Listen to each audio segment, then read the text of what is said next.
Test.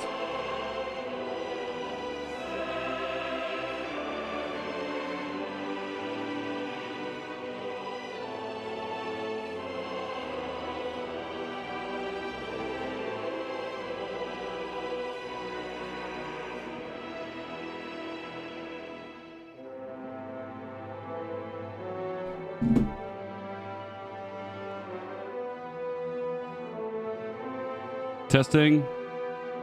Testing. Testing. We hear you now. We can hear you now. Right? What a start. What a start. Can you hear me? Can you hear me? Can I be heard? It's so much better. Oh my goodness gracious. Guys, there's been a massive build up to this, and this terrifies me because this is the first tournament I have ever held where I feel like it actually has some production value and it actually feels like it's somewhat serious. Anyway, boys, we're here. Welcome. This is the FeedBackGaming, Week 2 World War Arena, which is the official name for my little mini Sunday tournaments. Luckily, I like to do these every Sunday, but we'll see how things go. How did it start? How did it begin, boys? Let's have a little cheeky look. How did we begin? How did we get here?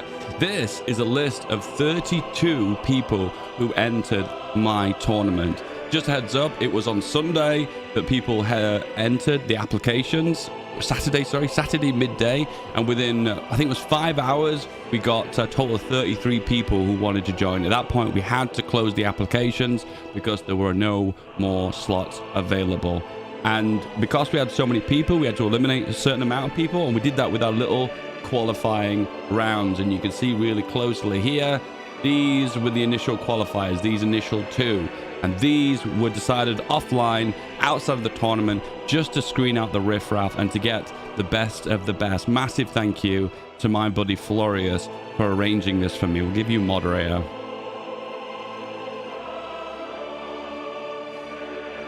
Congratulations, Florius, you're amazing.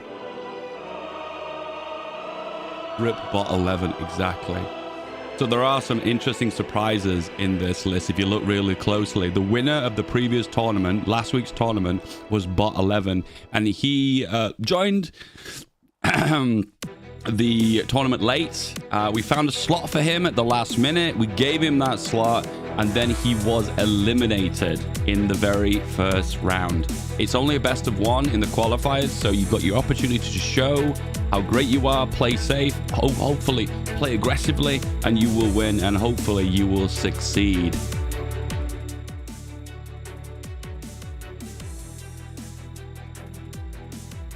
Next up, what else? We've got Pizzle is at the top left as well. He entered the tournament. I think he got to the quarterfinals in the previous tournament, and unfortunately was eliminated in the first round. And there is another familiar face in here that you probably see, and that is Mr. Peng Peng. Can you see him here at number 8? Mr. Peng Peng winning his game at 32, winning his next game in the round of 16, and Mr. Peng Peng is now through to the quarterfinals. He came second in the last tournament. Apart from that, these are all fresh names, no new names on this list. And an interesting note here is we have Cheeseburger Apocalypse, and he's an interesting individual because 3 years ago when I did my test tournament where I played the Gangadier mod, Mr. Cheeseburger Apocalypse, he I think did he win the tournament or did he come second? I can't even remember. Florius, can you even remember? I can't remember. Regardless, Cheeseburger is a veteran of these style of tournaments, and he will impress us today. Interesting players and some reoccurring names coming back in this tournament. The next game we are going to watch is going to be God versus Mr. Peng Peng.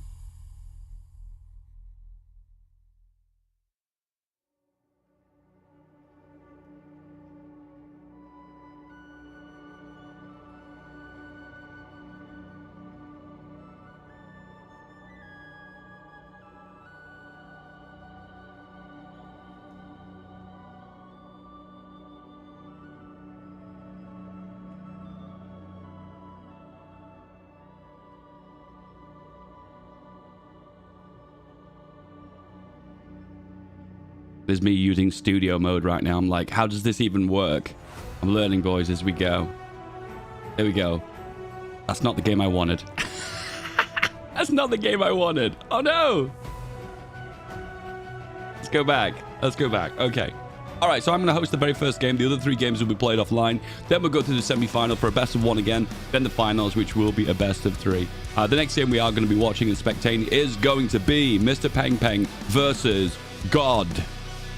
And Mr. Peng Peng, as I mentioned before, it was a 2nd place in my last tournament. So he is a veteran of these tournaments. And God is a newcomer, and he's looking to take this quarterfinal to the semi-finals. Let's load up the game now.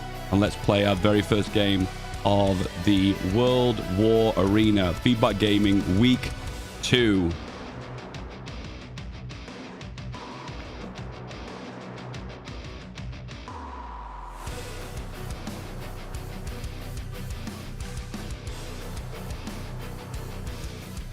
Just to recap, if you want to be a part of this tournament in future, you can join my Discord. Keep an eye on the MP chat. And on Saturdays around about midday, I will submit an application form for you to fill out, and you can join this tournament. The massive prize pool is $100. You will be $75 for the winner, $25 for the runner-up. If you want to extend that prize pool, feel free to do super chats or become a member or donate to the stream, and that will add and top up the maximum amount for the prize pool. The bigger the prize pool, the more intense the tournaments, and hopefully more tournaments to be held in future. We are hosting our first game.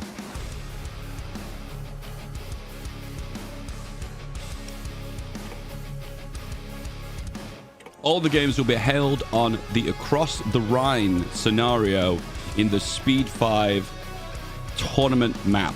One day I'm going to remember the name of that mod, because every time I think about it, I forget the name of it every single time.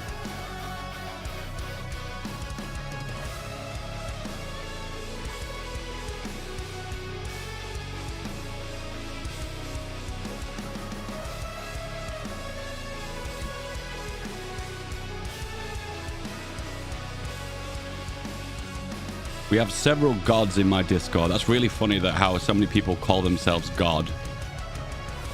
Which god is it?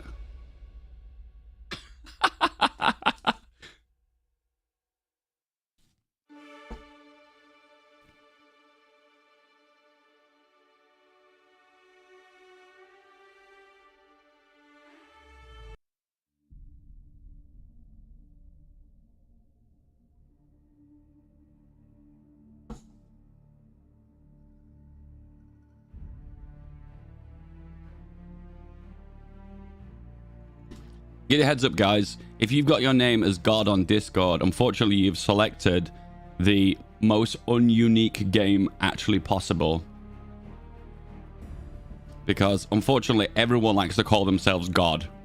And my Discord isn't that big, but I search for God. I get 1, 2, 3, 4, 5, 6, 7, 8 gods. So, you are the God. Okay.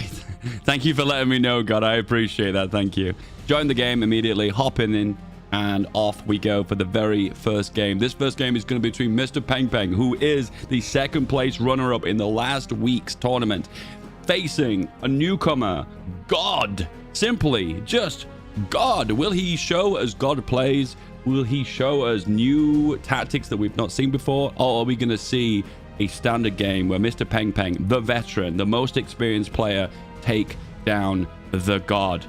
Is Peng Peng going to become Mr. Godslayer? That is going to be the outcome of this game. Or will he fall absolutely flat? We're going to find out today, boys.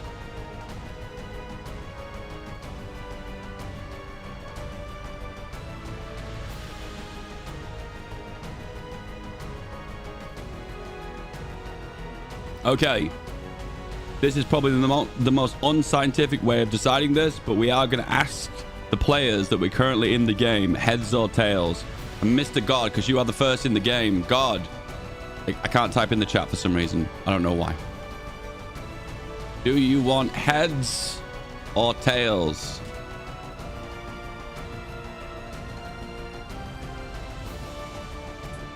Thank you so much, Sergio. I appreciate that.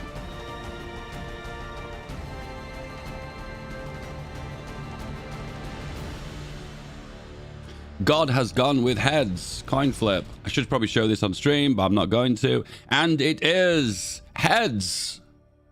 Do you want...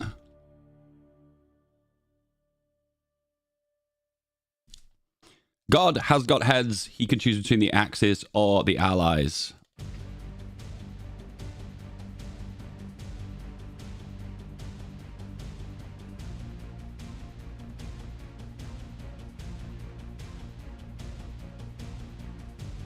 God has gone with the Allies. And ready or not, boys, here we come. The first game in the World War Arena. Feedback Gaming worked week 2. I couldn't get up. Week 2. My coffee's sinking in. And here we go. My tournament's a little bit different to the official ones, and I'm going for a constant 4-speed. We give the players at least 30 seconds to do their initial build-up. We'll select the League of Neutrality, and we'll go a blast continuously at 4-speed at peacetime and also at war. This will make completely super intense situations, including micro, strategy, and thinking fast. I host the game, so therefore it's a fair between both players. If it's both laggy for both players, unfortunately, that's what it is, If it's really lightning fast for both players, well, it is what it is. Unfortunately, there's an element of randomness. Let's just check out our allies and our Axis. I think we are good to go. God is taking his time, selecting his first initial production, initial industry. His focuses. And he's almost ready. I think he's working on his production right now.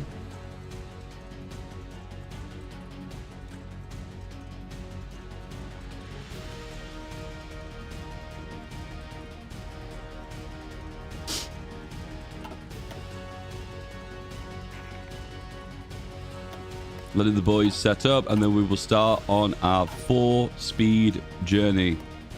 For some reason, God has not selected his naval dockyards. There we go. I think we're in a position now where we are good to go. We are good to go. 4-speed. Here we go. This is the quarterfinals. These gentlemen have already won 2 games to reach this point. A round of 32, which was one of the qualifiers, and then the round of 16, which was also offline, another qualifiers to win. It is a best of 1. It is sudden death. You have to win. You have only got one choice, and that is to win. This game is between God and our former runner-up to the previous tournament, Mr. Peng Peng. How does this work, you ask? What's going on here? So there is a period of peace, which is 1 year. This opportunity to build up, normal HOI4 game, select your national focuses. In this case, we're going to look at the allies.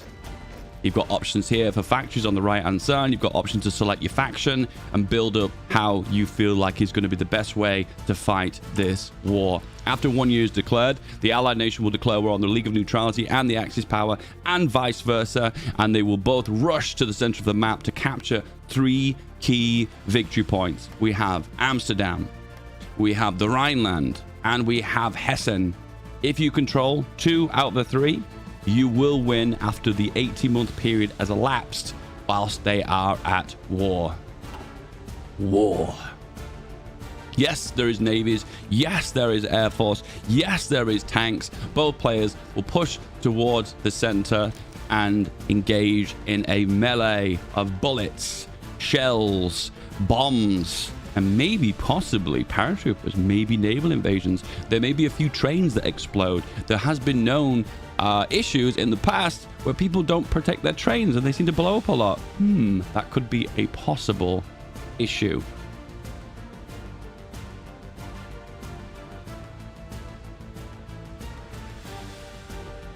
We'll let the players initially set up, and then we will continue the game very shortly.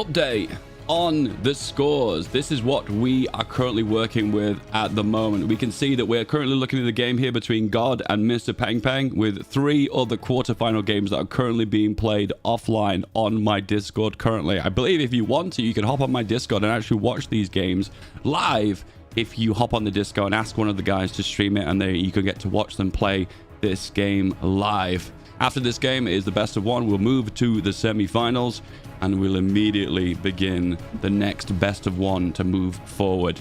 A lot of people have asked me why a best of 1. Well, in this case, we're really strapped for time. We want this tournament just to happen all in one day. We want things to be fast-paced, constant force speed, and constantly getting all the tournament within one day. You will see a new champion for the World War Arena by FeedBackGaming Week 2 crowned live today at the end of today in roughly around about 4 or 5 o'clock today.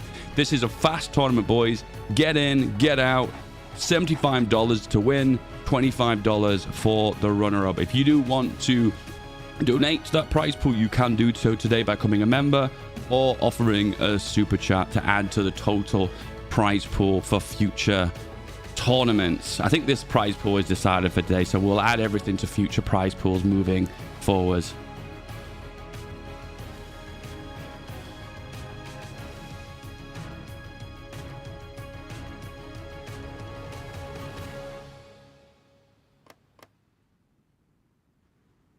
Back to the game. Let's have a look at what our players are currently up to. So, the God. He is currently working on expanding his arms industry. This was a meta strategy that was seen in the first Speed 5 tournament by PDX.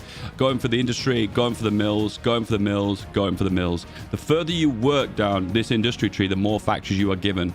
3, 6, 12. The final focus gives you 12 cities and 12 mills for the final one. Be aware then you will gain a huge amount of production initially, but be aware you'll not be able to make your division because you will have no XP. You can gain a little bit from your chief of your army or navy or air force. That's a possibility, but you gain the lion's share of it by going for the second focus after you have selected the country you are going to be playing as.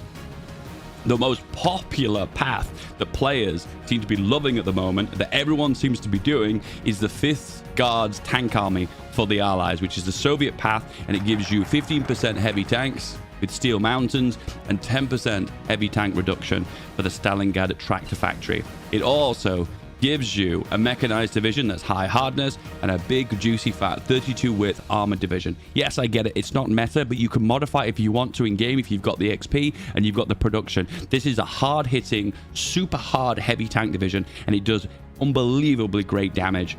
Bot 11, the winner of the previous tournament that sadly got knocked out of this tournament in the first round, did make the most of this strategy to win the very final round of the final, and he used this one big heavy tank division to smash divisions by Mr. Peng Peng out of Holland to go for the win. This also gives you lots of manpower too.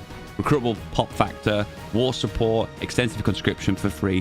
What you want? Soviet manpower? Check. You want Soviet tanks? Check. This is the path you want to go down. Each of the games, we'll have a little look at the path and talk about them a little bit more, but overall, this was definitely the most popular path for the Allies in the previous tournament. What is the Allies up to? So he's continued to work on his industry to get his 12 mills. He's building some cities to begin with. Okay, so he's trying to build himself a little bit of an industry to play slightly more of a long game. That's cool.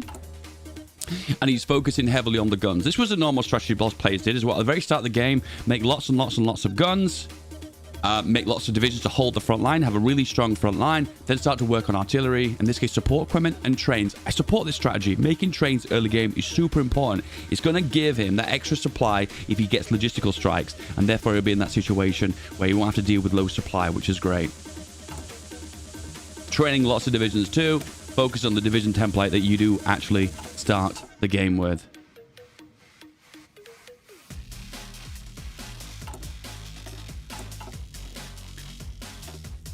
Next up on the access, Mr. Peng Peng, our runner-up in the previous tournament, focusing on loads of infantry divisions. He's reduced the size of the divisions down to a 10 width, which is slightly more optimal for combat width. And overall, it's just a little bit more efficient for manpower and equipment. Manpower is probably not going to be a problem, but overall, to get more divisions out, to have a stronger front line, this will definitely give you more flexibility. If you've got gaps in your front line with big fat divisions, that's going to be bad. It's going to cause problems. So having lots of divisions might actually be an advantageous scenario. He is also working on the military factories. This has become the meta. He is running a little bit behind compared to God. I think they actually might be at the same level. Let's just double check that. Yes, continue. They're at exactly the same level, and they're selecting exactly the same focuses. We don't know what they're going to do until they actually pick the nation we're going to go for. And I can give you a bit of an inkling based on previous games of what country they select, what faction they select, and where they're going in this game. A little highlight of the Axis. The most popular path for the Axis was the Wehrmacht, Panzer Elite, and the Panzer Group West. This gives loads of little hidden extras. It's not as one-dimensional as tanks, but you do get a big tank division here. A 32 width Tiger tank division. Who wouldn't love that, right? Top it off too, you get two really small motorized division that's really good to whiz across the map and grab those victory points early game. It's very flexible too because you get a bit of light aircraft. You also get a bunch of equipment of different kinds as well, so you got a little bit of flexibility. And to top that off as well, you get a massive supply reduction and fuel reduction, which goes a long way to keep these tank divisions moving and going further forward. Top that off as well, you've got some submarines, which is always good just to maintain a little bit of naval control. And at the very bottom here, you've got access to an extra attack and also attacking speed, which is useful. It gives a bit of a mixture of this because there's also a bit of a defense baked in here as well. So it kind of all about, in my opinion, using either paratroopers or fast divisions to grab those victory points early, then digging in super deep. But that doesn't mean you don't have attack potential because that Panzer division does so much damage.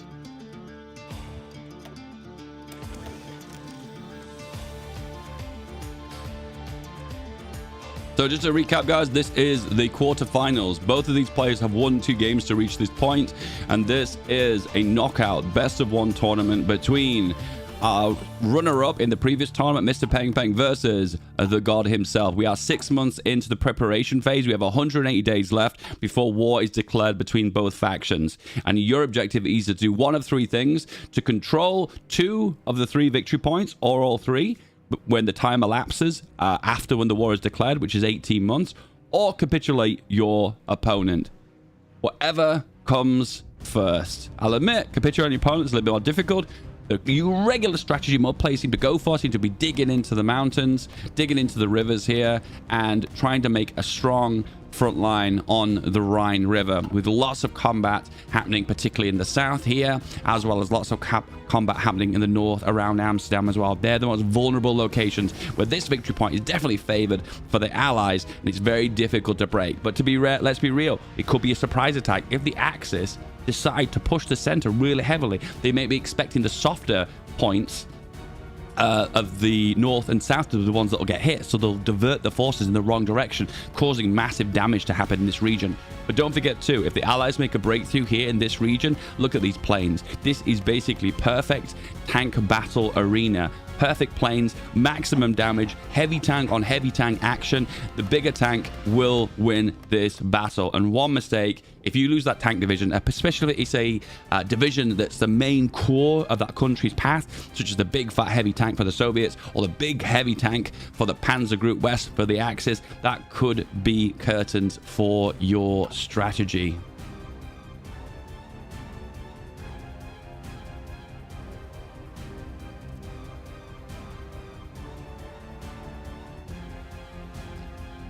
We're just getting an update from the other guys. They have already concluded one of their games.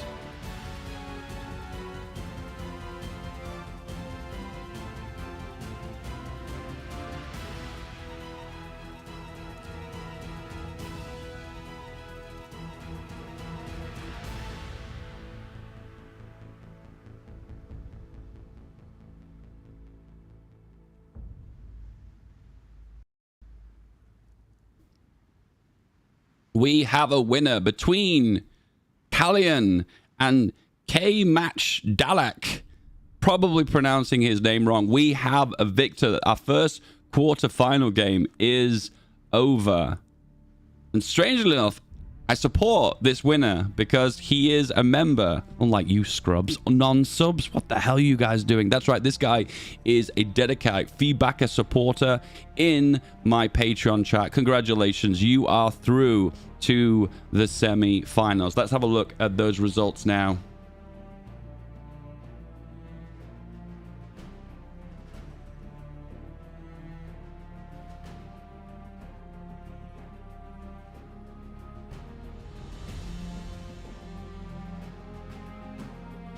So Chalian versus K-Hatch Dalek. K-Halleck is the victor and has come out on top.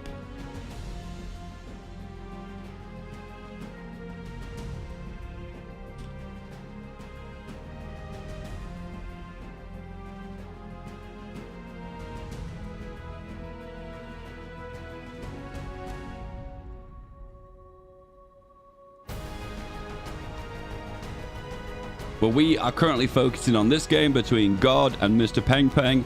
But on the other side of the quarterfinals, we have Marcel versus Randy Savage. Marcel's an interesting one because he only joined this tournament at the very last minute to fill in for someone who dropped out. He didn't actually apply for this tournament through application. But luckily, he straight away said, I applied. That's fine. And unfortunately, we got too many players, so he dropped out. But then we found a place for him because another player dropped out. Randy, I'm so happy that you managed to get into this tournament because you so far have been doing incredibly well. God versus Mr. Peng Peng. Let us see what is currently happening between the two. We are in September 1940. We are getting closer and closer to war. 100 days away. God, what are we doing? We have 21 divisions on the front line. This consists of a regular 12 width infantry. No, I was wrong. Focusing on artillery, focusing on guns, support equipment, which is an unusual choice for these kind of games. People usually don't support on those. People don't usually support the support equipment. Oh, also focusing on anti-air. So it looks like he's trying to make a very strong, flexible infantry division on the front line. Interesting. Now, the question of questions. What path has he gone for? He has gone for the US Army. This is an unusual path. It's not one of the most popular ones. So what does it give us? So you've got overwhelming firepower and the XP. You've got your generals. Let's have a look at the generals that are available. So you've got a fantastic George Patton, which has also got the armored division attack of 16%, the Panzer leader. So top that off, 7 attack. Plus the 16% from the Panzer leader. This is an incredible Panzer general. Really good stats. And to top it off as well, you also get Eisenhower as well, which has a logistics wizard. Therefore, if you're using those big fat tank divisions, this will keep the supply down nice and low. Be aware though, this path does not offer you the biggest, chunkiest tank. It does offer you this 32 width armor division, but it does not consist completely of heavy divisions. I believe this one consists of medium tanks. What else does this offer? Got a strong front line. Infantry are strong. Infantry US Army is strong. Cheap guns, extra attack potential. Artillery bonuses. It's not something that's really going to benefit you unless you phase into it and add that onto your divisions. It usually comes too late, so not always a big option for you, but it's there if you want it. We also get a really strong 20 width infantry with artillery support. Nice to fill out the front line. Really good focus on strong infantry divisions. Then we have Smoke and Ashes, which gives you 500 pieces of artillery. Practically, you can give support artillery for your entirety of your front line of all your infantry with 500 pieces of artillery. But get this, he's already making more anyway, so maybe he's got a different plan. With that, you also get air land battle, which gives you some cast potential. It's got some good defensive options, strong infantry, pushing with artillery. It is more an offensive kind of battle plan. And with that as well, you get the arsenal of democracy at the very bottom. Comes a little bit late, but it gives you loads of stability, consumer goods, production. 15% factory out production is fantastic. This is all coming down to one thing, I think. At the end of the day, you can have strong infantry, but you'll never make a strong enough infantry to defeat a heavy tank division. If you're coming against Tigers, that infantry will never stand a chance. It will slowly get pushed back, and pushed back. Hell on Wheels, though, is basically carrying this army. If this division can't do all the damage it can do, unfortunately, this is going to fall apart. And the focus a little bit on air too, to give a little bit of a backing to the troops on the ground, is always going to work really well. I'm a bit mixed about that path. I personally don't think it's one of the stronger paths, but overall, if you make the most of this tank division, you are in for a big win. Concentrated industry, always a good idea on this map because it's not a long game. So in this case, it doesn't make a really big difference between concentrate and disperse. Probably slight favor for concentrated. Extra soft attack. Radio is essential. Guys, if you play this map, don't go in without radio. You'll notice immediately because you'll be pushing and you'll be like, what's happening here? Why am I taking so long to do damage? And it makes sense. Also, going for the soft attack for the artillery is a good idea. We have a big focus on artillery here. I think this is not going to rely solely on the tank division. I think he's going to use his infantry as well. And that's something, a strategy we've not seen much of, really. Everyone focused on this big fat tank division. What if there's a focus strong on infantry across the entirety of the front line and just doing a big unified push? If he's able to do that and hit with enough damage, he is going to do well. He's not added any artillery onto his infantry yet. The Axis player, what is going on? He has gone for the popular Panzer Group West, and he surprisingly went immediately for the tank division. Let's show this tank division. Let's have a little cheeky look at it. Is this the one? Where are we? Look at this, baby boys.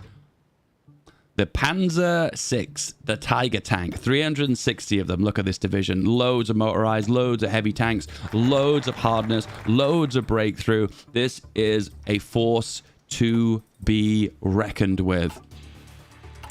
Has he made any modifications to the tank? No, he's just going with the existing tank that it gives you. A lot of players seem to make slight modifications, either to make them a little bit cheaper or maybe to remove any bits of equipment that they don't really prefer. But overall, this tank is decent. The only downside to it is the reliability is a little bit low. But in this scenario, because you're fighting for such a short period of time, is it even worth it to reduce the reliability?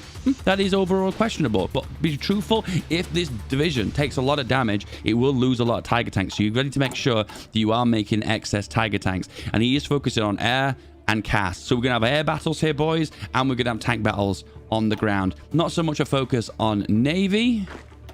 It is all about the ground battle. This is basically the Western Front after D-Day.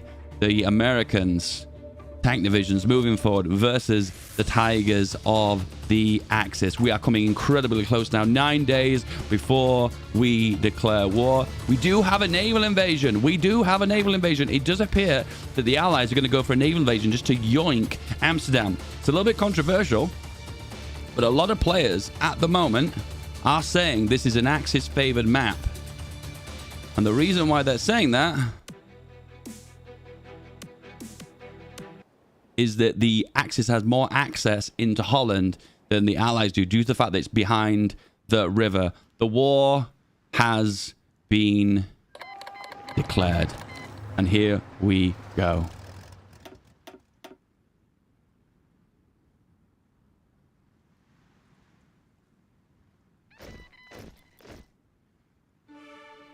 Initially, the Axis immediately pull for Amsterdam. Hessen has been secured.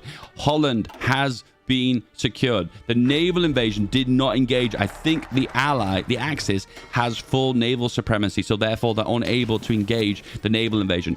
The heavy Tiger tank is sitting on Amsterdam. He knows most of the action happens in this said location. Let's hop over to the Axis. Once again, push to the centers. Not even attempted to grab the Rhineland. He understands this is not something he can hold and he can win with. So in this case, he's just focusing on the 2 victory points that are behind the Rhine that he can secure and get hold of for a longer period. Initially doing a counterattack, a little bit of a probing attack, testing the front lines here, seeing how much potential damage that can be done.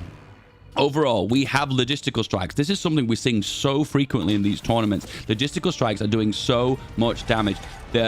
As I made you aware, guys, the heavy tank has arrived. The Tigers are here. And can you see how quickly they chewed through those American divisions? And the first encirclement of the tournament is here, and unfortunately it is an allied division. We have our first tank battle and infantry engaged, as well as the Tiger tanks pushing back those American tanks, and we have the full air power now being projected into the Benelux region. The tank battles here are intense. Oh, he was saved! The last second he was saved. So the tank battles are pushing back and forth, but it looks like the Allies are still in control. The air battles are happening here. A slight edge in numbers for the Axis, but ever so slightly. So right now, you'd think, oh, well, the Axis player's in a good situation, right? He could dig in, right? Well, no. He tastes the fear. He tastes blood right now, and he's pushing southwards here, and he's trying to secure as much as he can. If he's ever in a desperate situation where, for instance, if Hessen falls, it could be an instance where he might need to push the center again. And if he's got a nice, strong front line after the river, he doesn't have to worry about trying to break the front line. Mr. Peng Peng is the Axis, and God is currently the Allies. Mr. Peng Peng has refined the heavy tank Panzer West strategy, and he is employing it right here. And I do like the fact that he's not just sitting back and being like, this game's won, I'm cool, I'm not going to dig in, it's all fine. He's still continuing to push, and he's not even digging in with bunkers as well and anti-air. He's just making military factories, and he feels totally comfortable with that as well. The logistics are great. He's a little bit behind on the fighters, but he's using them when he needs them most to secure the Benelux and say, get out of here. This is my region. Get out of here. Moving on to the Allies. Let's have a look at this tank division. This is the one you get with the Americans. It is a medium tank. It is an M2. An M2. Is that the Sherman? The M4 is the Sherman, isn't it? This is the M2 Grant, isn't it? It's the one with the extra barrel. No, I don't know what's going on here. This looks like a British tank, but this is the American one. I'm not actually sure, but overall, this is not a very good tank. A one-man single turret on a medium tank. Overall, the armor's okay. The breakthrough is... Oh, the breakthrough is really bad. Oh my goodness, this tank is not very good. Okay, I suddenly think a lot less of this American strategy, because overall this tank is not very good. If you were going to go for this strategy, guys, you want to rework this tank. You want to go for a medium turret 3-man to get that breakthrough, and probably overall upgrade the gun so it can have a little bit more piercing potential. This tank cannot pierce the Tiger tanks. It cannot do damage to the Tiger tanks. So be aware right now, the Allies currently have no supply. They've run out of trains completely, and he's not realized that too. We did see in the previous tournament, the Bot 11 did survive for a very long time without supply. But overall, think of the potential you would have. Think of the potential you would have if you focused on your supply with your strategic pushing as well. It would make a big difference overall. The focus he's going for now is the rockets. He's probably looking for pass the torch and the arse of democracy. Is it too little too late? He's not really winning the air war. I would say the Allies have a slight advantage in the air war. We have 3 divisions on the front line here. Do they have anything in them? Okay, so he's gone for an infantry division with heavy artillery. Now, that is usually really good for making push potentials, but he needs to be creating distractions on the front line here. Why are you not pushing on these front lines? This is your potential to do damage. Oh, the heavy tank division, the Tiger tank has been encircled. He's pushing into it. Oh, that came unbelievably close. For a brief moment, we were at like 10% organization for the heavy tank division for the Axis. That came so unbelievably close. Mr. Peng Peng, though, saying to himself, this game isn't over. I'm seeing this terrain in northern France right now, and I'm like, I can push into this. This is perfect for my tank division. Tiger tank pushing here. Is he going to do it? Is he going to do it now? Is it an option for him? It is an option. He's doing okay with his tank division too. He's keeping the strength nice and high. 100% strength Tiger division. And to be real, guys, I'll say it again, this tank is really well designed. PDX made it. Paradox, thank you for doing something right. I'm joking, that's a joke. I love Paradox. And he's pushing here, and get this, he's pushing with the infantry and the motorized division.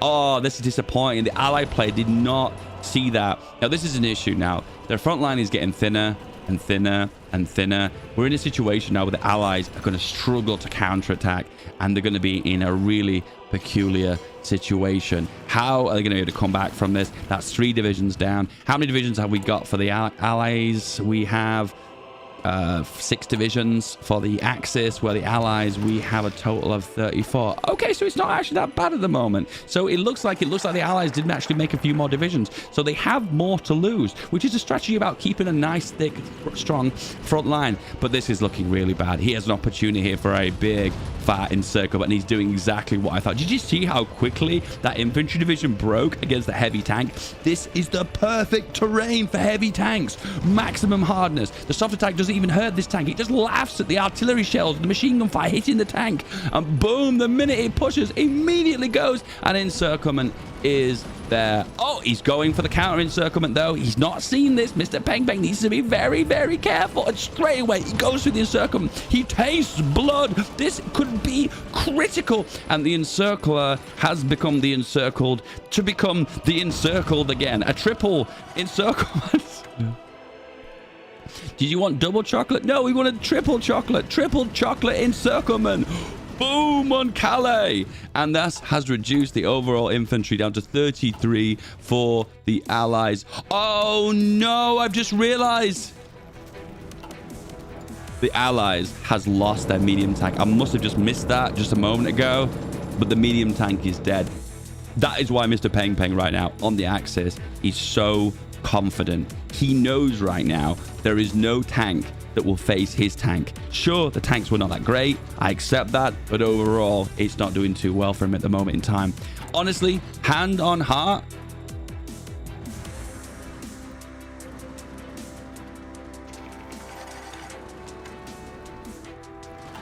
and yeah, I think I can't recommend this path anymore. This path is just not very good. It's hard to tell where you go with this strategy. I guess there's a very strong focus on infantry with a bit of a side note of tank, but these tanks need to be updated, and there's not a lot of time to make the perfect tank. So what do? I don't know, guys. Hand on heart, Americans here, the left path, I'm not sure if I'm a big fan. The American path has been completed, passing the torch. We have the red, white, and blue. Blue is here. And once again, this is not about capturing victory points anymore. This is just solely about completely dominating his opponent. And he's trying his absolute best here to be kind of cheeky. Trying to be a little bit cheeky here by trying to counter encirclement. I can understand it from this perspective. He's in a desperate situation and he needs to do something. So kudos to him there. But overall, you can push the front line, you can make an encirclement, but if you've not got the attacking force, if you've not got the tank divisions, you've not got the defense in depth, can you able to hold once you've done this push? To be fair, Rotterdam's a good place to hold because it's behind two big rivers on the left and the right. And overall, it is in urban too. So that's the area you want to hold. But how quickly did that division break? It instantly broke. And, okay, Mr. Peng Peng's made a mistake here. He's pushed too far forward and he's just sacrificed two of his divisions. This is where it gets difficult. This is where it gets difficult. You're in a position now where you've got to micromanage your front line. And this is a constant 4-speed battle. So you're in a situation right now. I'm sorry, the cat is outside my door right now and he's howling at the full of his breath to come in this room right now. And I'm like, Stormy, you're not coming in this room. He's trying to distract and derail the tournament. Anyway, counterattack here. Encirclement 2 divisions. Mr. Peng Peng lost those divisions. God on the counterattack. Securing this front line. Now, here we go. This is where tanks, particularly heavy tanks, don't really do as well. Can you see this is taking a little bit while to break? In the plains, it was a knife through butter, just slide right in there. But here, there's a bit of a stutter, a little bit of a break. The heavy tanks are just too big to get around those massive trees. And this is a glorious encirclement for Mr. Peng Peng in the Axis. Still having supply problems on the Allies. Supply is beautiful for the Americans, for the Germans.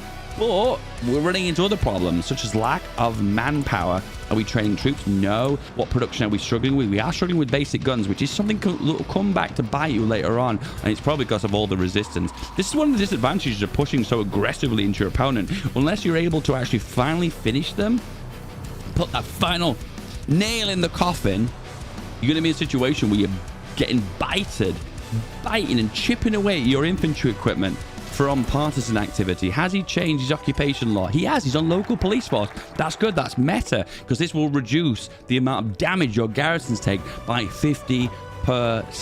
We're seeing a bit of a consolidation of the front line from Mr. Peng Peng here. He's seeing that, see in this instance, we're winning, but we didn't go for the final nail in the coffin, so we're kind of solidifying our front lines. It's interesting how players aren't pushing in these locations. This seems to be a location that players tend to feel like, well, there's not much incentive for me to push here, so I'm not really going to go for. Maybe in future, Paradox can add maybe some resources here to incentivize people to push, because otherwise people seem to just overall ignore it. Where is the big tank division? Where is he? He's here. I think Mr. Peng Peng right now, he's focusing more on the macro. He wants to solidify his front line. He wants to secure the win. And right now he controls 1, 2, and 3 victory points. The 3 victory points are secured. How long until the end of the game? We have just over a year. So there's still a bit of game time left. And overall, we're seeing quite an intense air battle here. It looks like the Axis do have control. Once again, the Allies are contesting them, but the Axis has got the number. It is not looking too good for the Allied player. No push potential, no tank divisions. Air power is weakening. Lost quite a significant amount of divisions. We're down to 28 for the Allies, where it comes down to roughly about 34, 35, 36 for the Axis. The Axis well and truly do have control of this game. Now, this is something I don't really approve of here. So first of all, Mr. Peng Peng's last standing, which is okay. That's a fine strategy. You're delaying for time and you're stalling. But this push towards Luxembourg doesn't really go anywhere. What's the incentive for this? And you're just risking your biggest tank division to put yourself in a really sticky situation. Is he going to be caught with his pants down? Or is he going to save this? And it looks like he's not actually going initially for the encirclement. He's just broadening his front line. Is pushing further and further and further forward. I do also like the fact when he pushes with his tank, he waits for the infantry to come behind him. He's not going to do any crazy encirclements towards the south of Dunkirk, you know, not have infantry support. Well, the Germans, why would they do that, right? And in this situation, he's got the support and he just made another encirclement. Nice and slow. He's gone for the war support, so he's got a little bit of political power. And he's spent for the radio propaganda broadcast, which gives you a little bit of war support. You don't need war support, Mr. Peng Peng. You need manpower. You need the manpower. Oh, he has mobilized, though. He has mobilized, and he's also gone for closed economy. Oh, this is a new strategy. I've never seen this one before. So in this case, America, oh, he's on closed economy as well. Okay, is this a new strategy that I'm not familiar with? I thought you started off the ability to export and import. Okay, maybe that's wrong. Maybe I'm wrong here. Maybe it's always been on that. And he also got for total mob too, with a total of 15 and 8.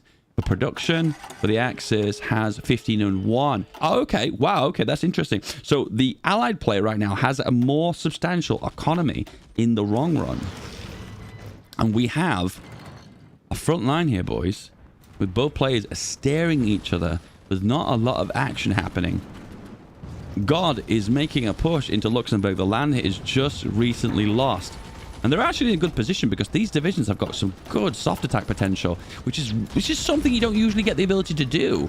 When you've got the ability to counterattack with heavy infantry, you can make pushes in the front lines, like the top, bottom, and the center, all over the place. Where Mr. Peng Peng right now on the Axis only really has the ability to push where his tank is. So the secret to defeating Mr. Peng Peng's tank here is to attack and push into different locations all at once. And he has to divide up. Where is this tank going to go? I only have one tank here. I don't have the ability to spread out thin like he does. Overall, let's have a look. 56 tanks in reserve. He has also left behind 2 divisions at the back because he's expecting a naval invasion. It's kind of what you expect, to be fair. When you push forward and you're winning, you think to yourself, hang on, I'm really far away from my homeland. If I don't have 1 or 2 divisions in the back end, I'm going to find myself in a situation where he could cut all the railway lines on the front line. If he snips here, and then maybe even here, you're going to be in a situation, I guess you'd have to push all the way down to Frankfurt, wouldn't you? You have to push and grab here. You have to push the whole front line, which is excessive, isn't it? Well, anyway, in that situation, you could deprive the front line of its offensive capabilities. What are the players doing right now? Training divisions on the Axis. What kind of divisions do we have? Infantry.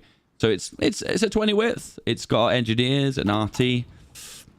I don't really feel like engineers would work in this situation. Are you defending? Are you holding the front line? Oh, this is interesting. So the Allied player has decided to make a push in the south here.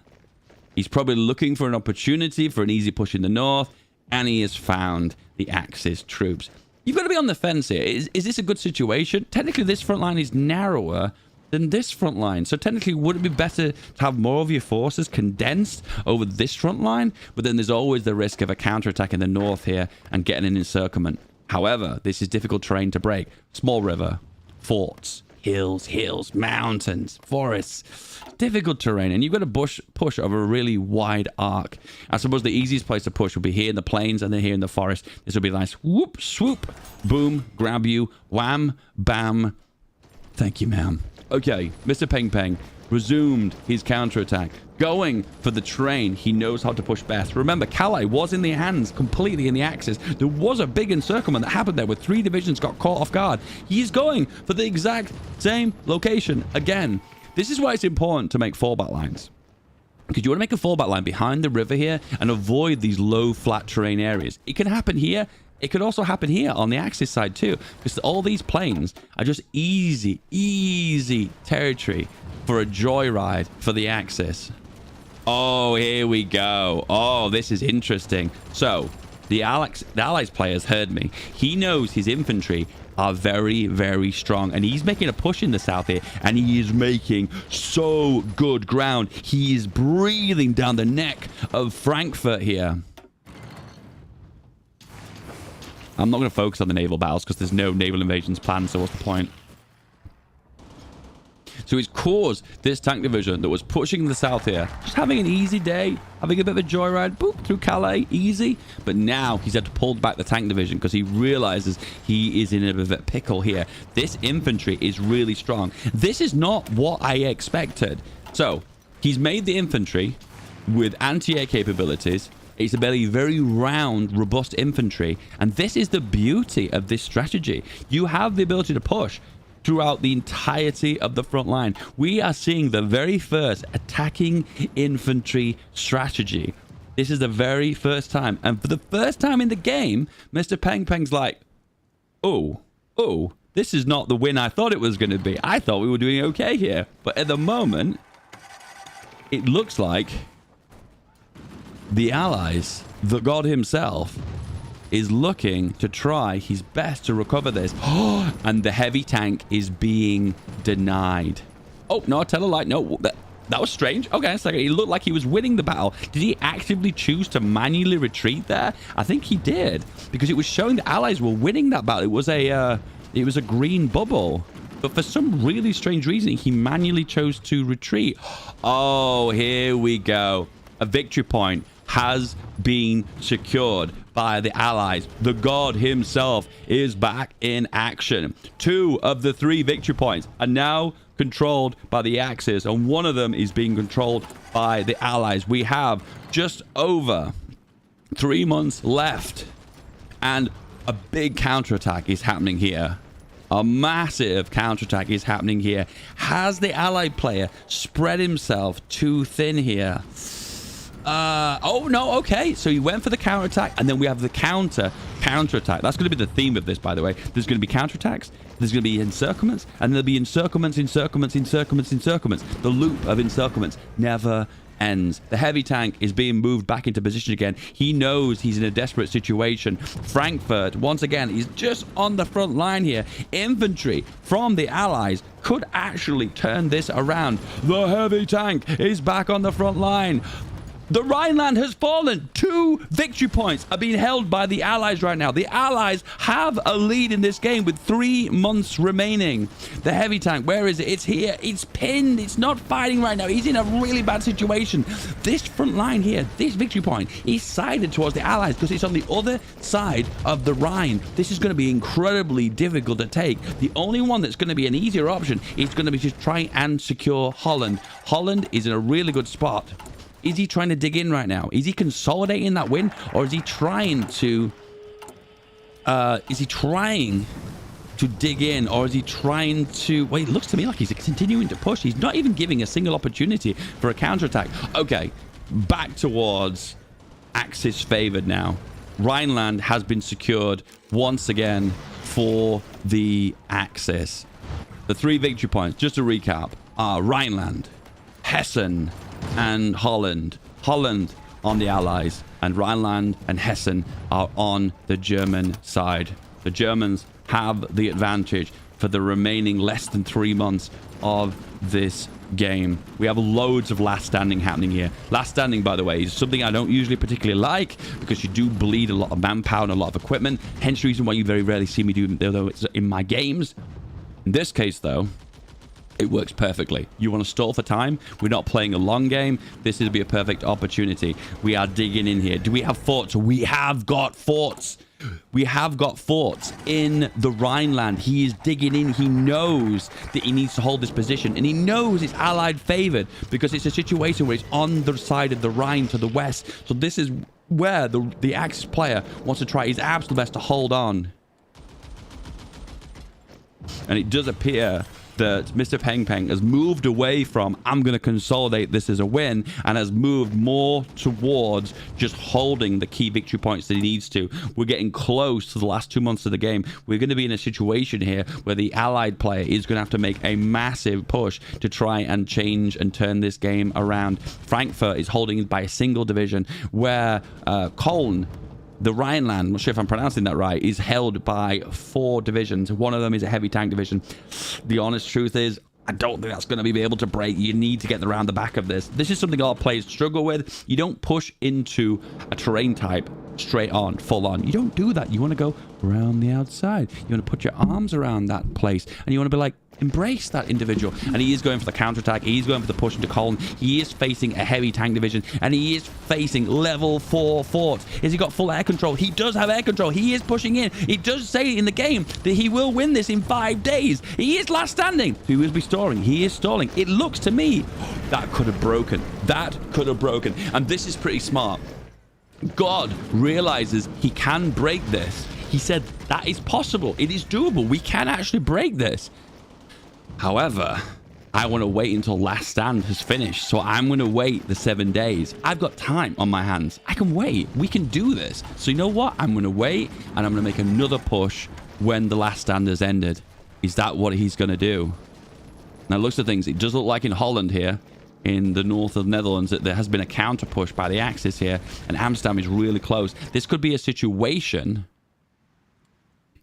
where if Rhineland does fall, the Axis could make a counter push into Holland and grab that back at the very last second. The heavy tank has left the Rhineland and has pushed for Frankfurt. Frankfurt has been liberated. A level 3 fort. The condensed firepower is pushing onto Frankfurt. The Allies have the advantage here. They are holding Holland. They are holding Hessen right now. And Cologne has forward. The Allies control all 3 victory points in the very first final month of the game, the last 30 days. Massive push happening here. Can he break it? It does say this is Axis favored, but he has to push more. He has to take the Rhineland, and the Allied player is digging in more. Has he built forts here? He has. He knows what's coming. He's done everything he needed to do. This is a glorious counterattack. All 3 victory points are being held by the Allies, and he's doing it solely just with holding the ground with a strong infantry army. Very few times people make soft attack based divisions, and this is working beautifully. Sure, that one division that the Germans have is amazing. It is a fantastic division, but remember, if you've only got the ability to push over certain points on the front line, and it doesn't like Mr. Peng Peng, the runner-up in the final tournament, is taking his final breath.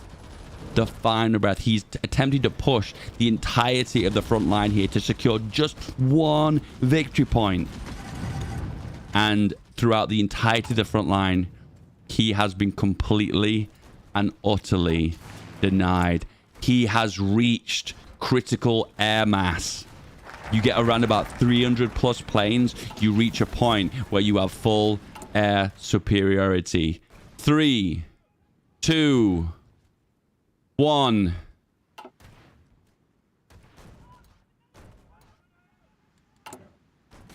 Boom. The Allies have won.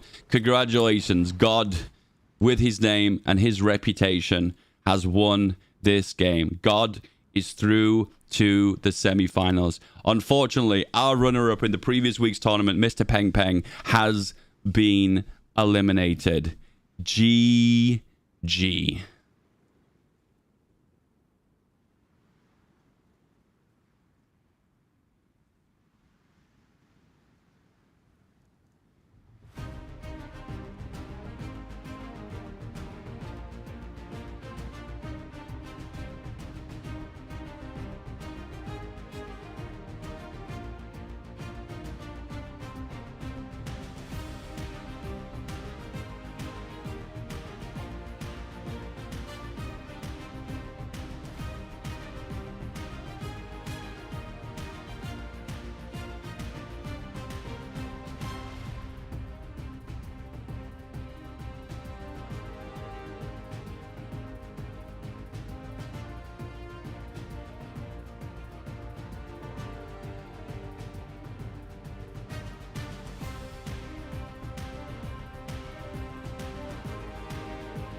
Ladies and gentlemen, we have the results.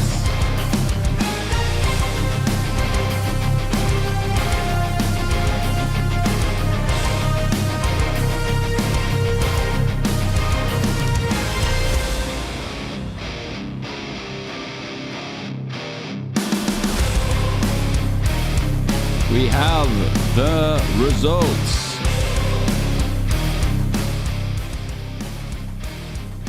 Between Marcel and Randy Savage, Randy has come out on top, leading him to do a semi-final game between God.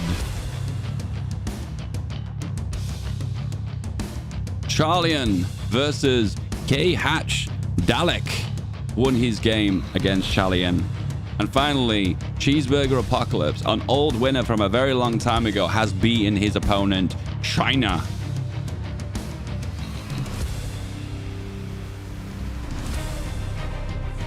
The semi-finals now are Randy Savage versus God and K-Hatch versus Cheeseburger Apocalypse. The next game we're going to spectate is K-Hatch versus Cheeseburger, coming up right now.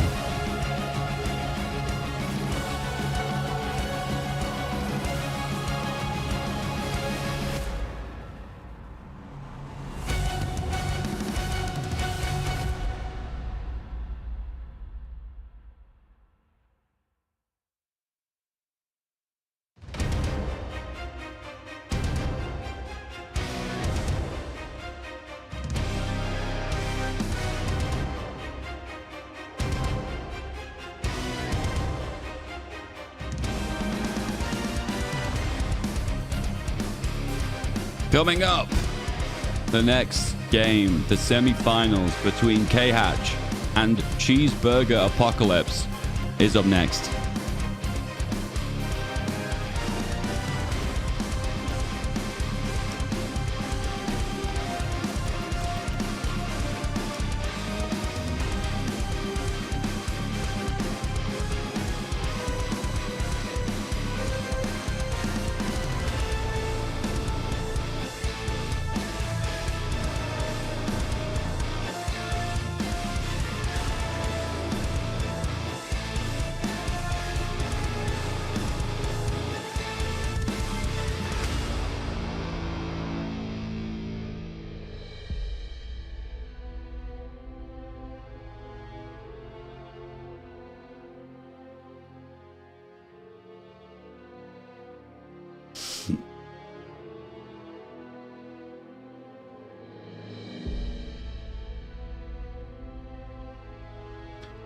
Cheeseburger, you're the first into this game.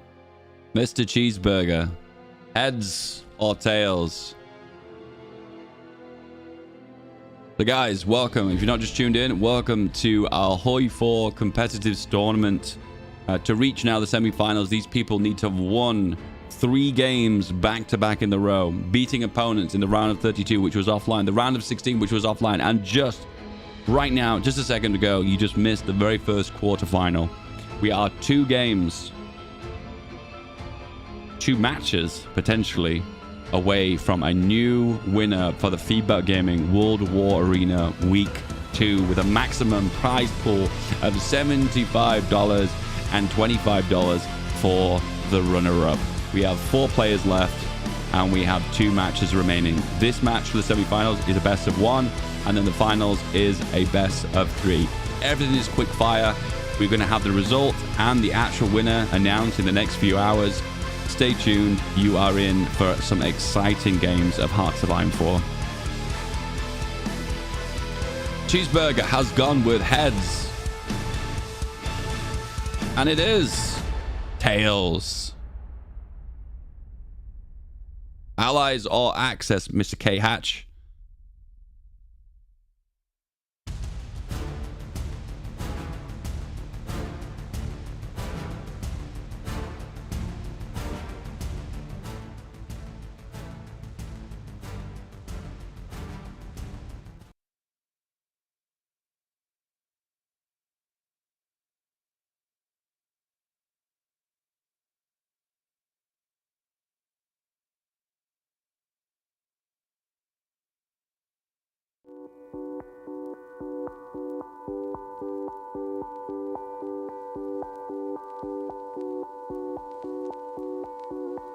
K-Hatch has gone for the Axis, so that means Cheeseburger Apocalypse will be on the Allies.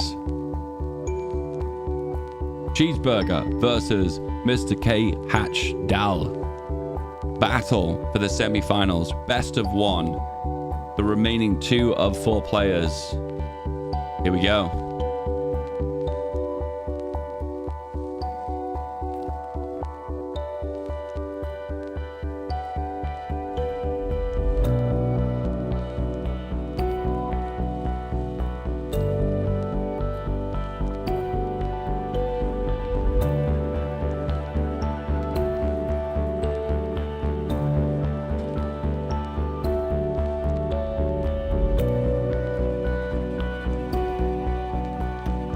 And here we go.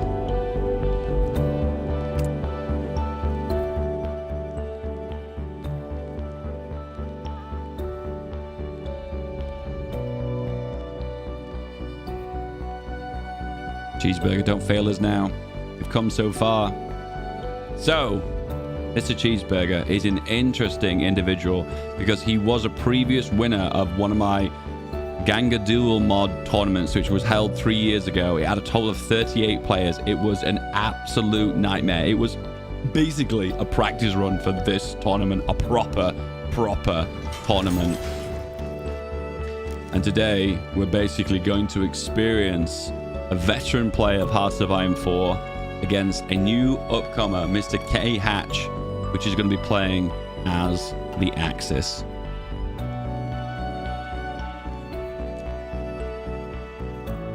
Just an update of the results here. We have the two matches being played side by side. Randy Savage versus the last game which we spectated where God won. They are going to be playing for their place in the final, a best of one. That game will be played side by side with this game offline on my Discord. Next game is going to be K-Hatch versus Cheeseburger, which we're about to experience right now. It is the best of one, and it is going to decide their place in the final. The final is a best of three. The victor of the tournament will win $75, and the runner-up will win $25. So a winner of this game right now will guarantee them a cash prize. We have potentially a winner of this game is a winner of actual real Earth pounds. And we have Cheeseburger Apocalypse versus K-Hatch Dal. And one of our players is having a little bit of trouble with his speed. Oh dear, that's not good. That's not gonna be good. Mr. K-Hatch. Oh dear. Okay, brief intermission. Let the players set up. I'll be back very, very shortly.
Ladies and gentlemen, boys and girls, we are back for the first semi-final game, which will be played back side by side with the other semi-final game.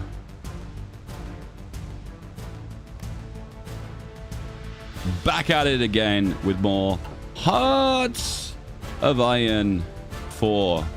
How are we feeling, gentlemen? We have the Clash of the Titans here. We have the cheeseburger. That's right. We have food here. I did say earlier that cheeseburger did defeat a guy on my Discord called Taco, which I thought was really amusing. Cheeseburgers are clearly better than tacos. Confirmed. Next up, we have K. Hatch Dal. And Mr. Hatch is having a really hard time maintaining force speed. Is it because he has basically got dial-up internet, or is it because he has a toaster computer?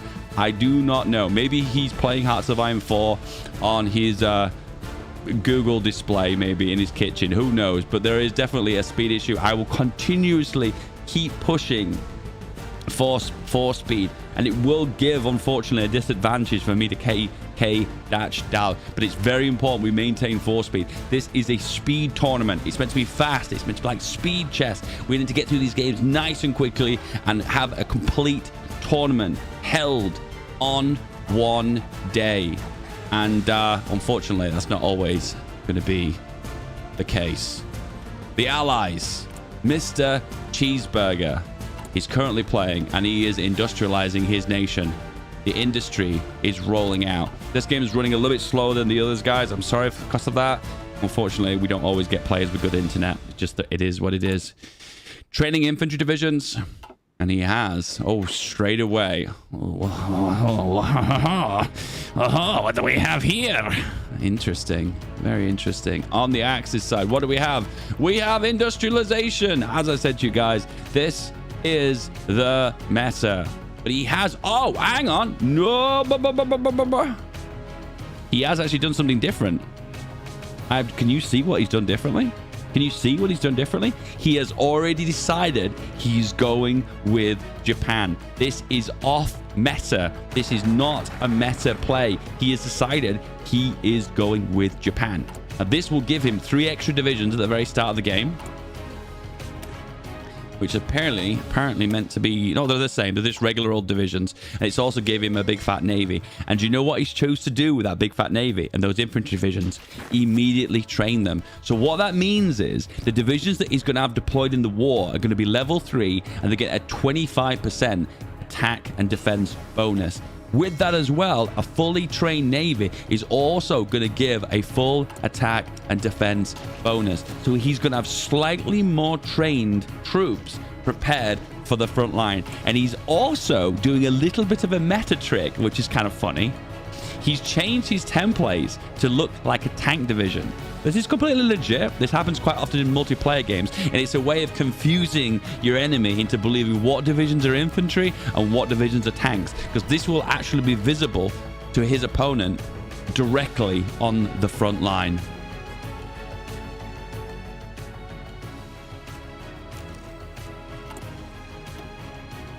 Meanwhile, on the Allies, what do we have going on? Oh, wow. Okay, we're seeing all the different plays today. So straight off, both players are trying to plan their strategies a little bit more ahead of time than they would normally. So in this circumstance, he's confirmed he's going with the Commonwealth and defense in depth, which gives a bonus for grand battle plan. Now, that's actually pretty good in a way, because at the end of the day, if you want to secure those victory points early and then super dig in as the allied player, that's going to be useful. But the question is he going to go for a more conventional Commonwealth 8th Army or the Canadian 1st Army? The stronger of the two is going to be the Canadian Army, which gives access to unlimited trucks, practically 1,000, which gives extra supply.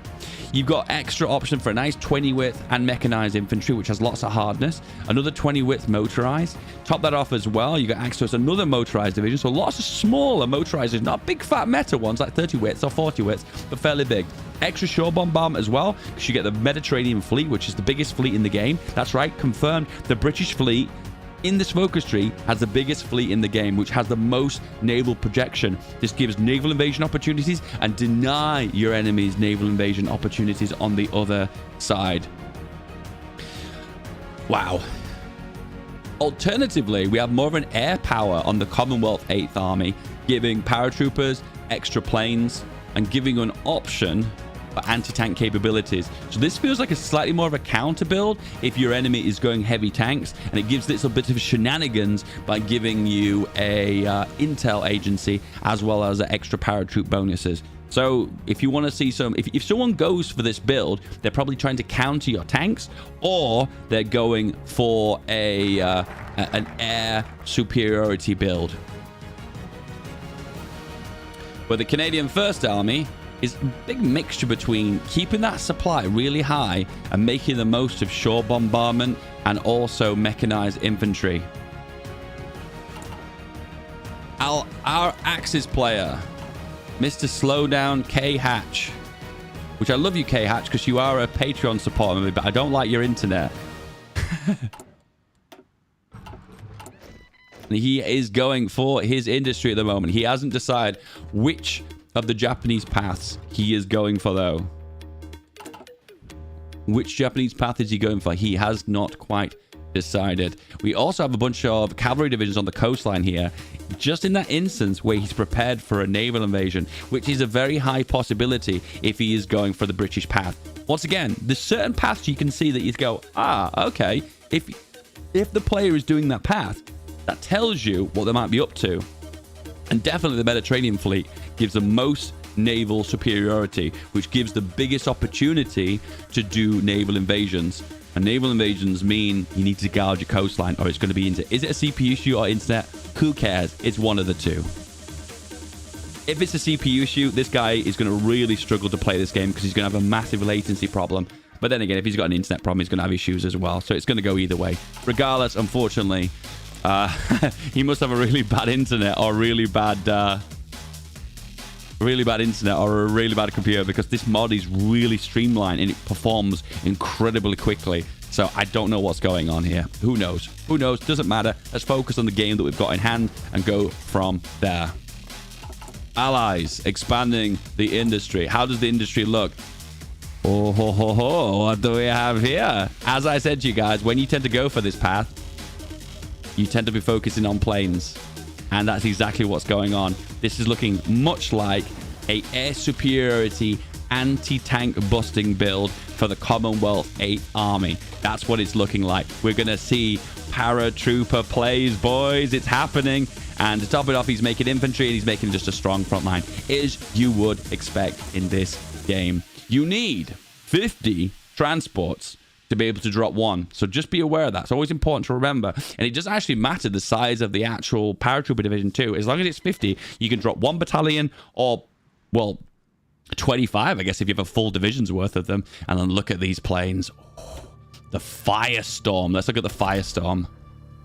It's got an anti-tank gun on it, giving loads of ground support, as well as extra bomb bays as well. And it's also got drop tanks. This is a good cast because it's got range, it's got damage. It doesn't focus so much on its defense overall. This baby ain't dogfighting. This baby's doing damage. Superfire. The Superfire has got triple light machine guns. No, this isn't meta, okay? The meta plane would be 3 heavies, machine guns, armor, and self-sealing. But he's gone for more of an economic build. Is he just trying to get air superiority and do the drops and not really win the air war? If it goes for a long game, that this plane will be at a disadvantage because the trades will not be very good. But overall, that's a decent plane. And that's probably the reason why he's rushed for the air XP as well, because he wants to make this plane as soon as possible. And he's got them and he's pumping them out. Meanwhile, the Commonwealth player has got his big fleet. So you do get a big fleet when you go for the Commonwealth. You get a big fleet. But get this, guys, it gets even bigger if you go for the Mediterranean fleet. You have the biggest navy in the game. And I think with this navy, if it's uncontested and projecting naval power into the English Channel and the North Sea, you will not be able to do a naval invasion. It just will not be possible.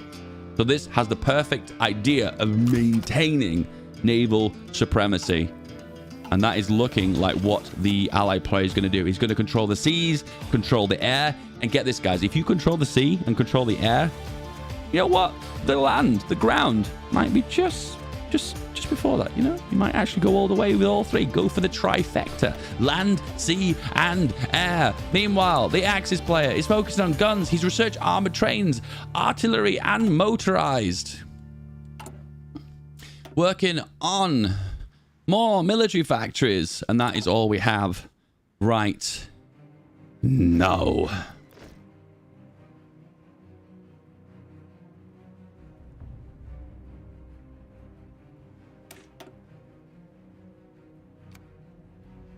Guys, hi, welcome to the stream. This is the FeedBackGaming World War Arena Part 2. That's right, this is the second one. We did one last week. It was a bit of a test run. Wanted to see roughly how long the tournament would run for. This is a focus towards fast-paced gameplay. One day, one event, one winner, big cash prizes, winner, winner, winner, chicken dinner. And today, we have 4 plays remaining after 3 successful consecutive wins. And 3 of these players, well, all of these players actually, apart from Cheeseburger Apocalypse, have not been present in my previous tournament. And one of the players, Mr. Randy Savage, which is being played side by side with this game against God, who won our previous game that we just watched, was a guy who never even entered the tournament. He entered, unfortunately, I had to drop him out because we got too many players. And then later on, another player dropped out and he replaced that. And get this, he's made his way all the way back from not even applying, well, he did apply for the tournament, but he originally wasn't placed in this tournament to fill a slot and then to get through all the way to the semi-final. This would make an absolutely exciting final if Randy Savage, the reject, the guy who didn't even make it into the tournament to begin with, had to step in, replace a player, and then he'd be in a situation where he reaches the glorious final. Welcome, guys. You are currently watching FeedBackGaming's World War Arena Week 2. If all things go to plan, we might do another one for next week. At the moment, I'm really enjoying the games, so maybe that will happen. All the donations that we get today, super chats, new memberships, will go towards the prize pool for next week. And hopefully I'd like to have another $100 prize pool. That would be ideal. If you want to contribute to that, you can click on the little dollar sign below the chat on YouTube chat. Shall we get back into the game? Shall we have a little look to see what the Japanese player, the Axis member, Mr. K-Hatch, is currently up to? Let's have a little look. Mr. K-Hatch. We have industry, had to be expected. We have lagging, not to be expected and disapprove of. But surprisingly has gone with Japan. Now this is surprising because the Japanese path is less sought after because it's more of a focus towards Marines and Navy, which this isn't really a Navy map. So just gives up. This mod is the Speed 5... Go on, guys. Give me the name of this mod. I always forget the name of it. Speed 5 Commanders in Conflict. Did I get it? Did I get it? Commanders in Conflict. If you want to find that on the workshop, just Google it. Speed 5 Commanders in Conflict mod, and this is the one you're looking at. It's got 3 scenarios. One in the Pacific, which I'm not a big fan of. It's got one in Africa, which seems to revolve around Malta, surprisingly, which I'm not a big fan of that one either. But this one, this Rhineland one, is focused on tanks, ground warfare. Plus, you see the borders of Europe, which people are familiar with, so they enjoy that. And in this circumstance, this is the one I'm using for this tournament. In future, things might change. Who knows? We'll see how things go. This mod is not developed by myself. This mod is been made by Speed 5, which is kind of a part of Paradox, I believe. I could be wrong about that, but regardless, I'm using this mod today. It's a fantastic mod. I'd recommend you would definitely try that one out. Okay, Japan, what do we got going on here? Japan, an elite Marine division, so Marines focused towards naval bombers. Once again, naval map, therefore it doesn't really work. I suppose you could do this if you wanted to counter the British air power. There's a possibility of that. We've got skimp on resources, basically super cheap planes. So this could be an air superiority build, which is a possibility. With that, you also get the Yamato, so you've got some really good naval projection. Still won't get as much naval suppression to dominate the British though, but it could be a possibility. Extra escort efficiency, naval invasion planning. So this is one you would go for, naval invasions. Makes sense. Marines, naval bombers, getting naval supremacy. It all makes sense if you think about it. With that, maintaining air power, sea power with a marine division, then an extra large infantry division, and then with that as well, the Yamato Supreme, giving loads of bonuses towards naval invasions. Let's be real, guys. If you see your opponent going for the Imperial Japanese Navy, they're doing naval invasions, okay? And they're going to try and get air superiority with that on the ground as well. Not a lot of attacking power on the ground, though. Usually people wouldn't select this one if they are going for the across the Rhine scenario. It's the less familiar path. He's going for Pacific Empire Doctrine, so he's going to get bonuses for Grand Battle Plan, which is quite useful because the first Grand Battle Plan gives basically a free engineer for your entire army because it gives you that 10 entrenchment, which is really good for digging in.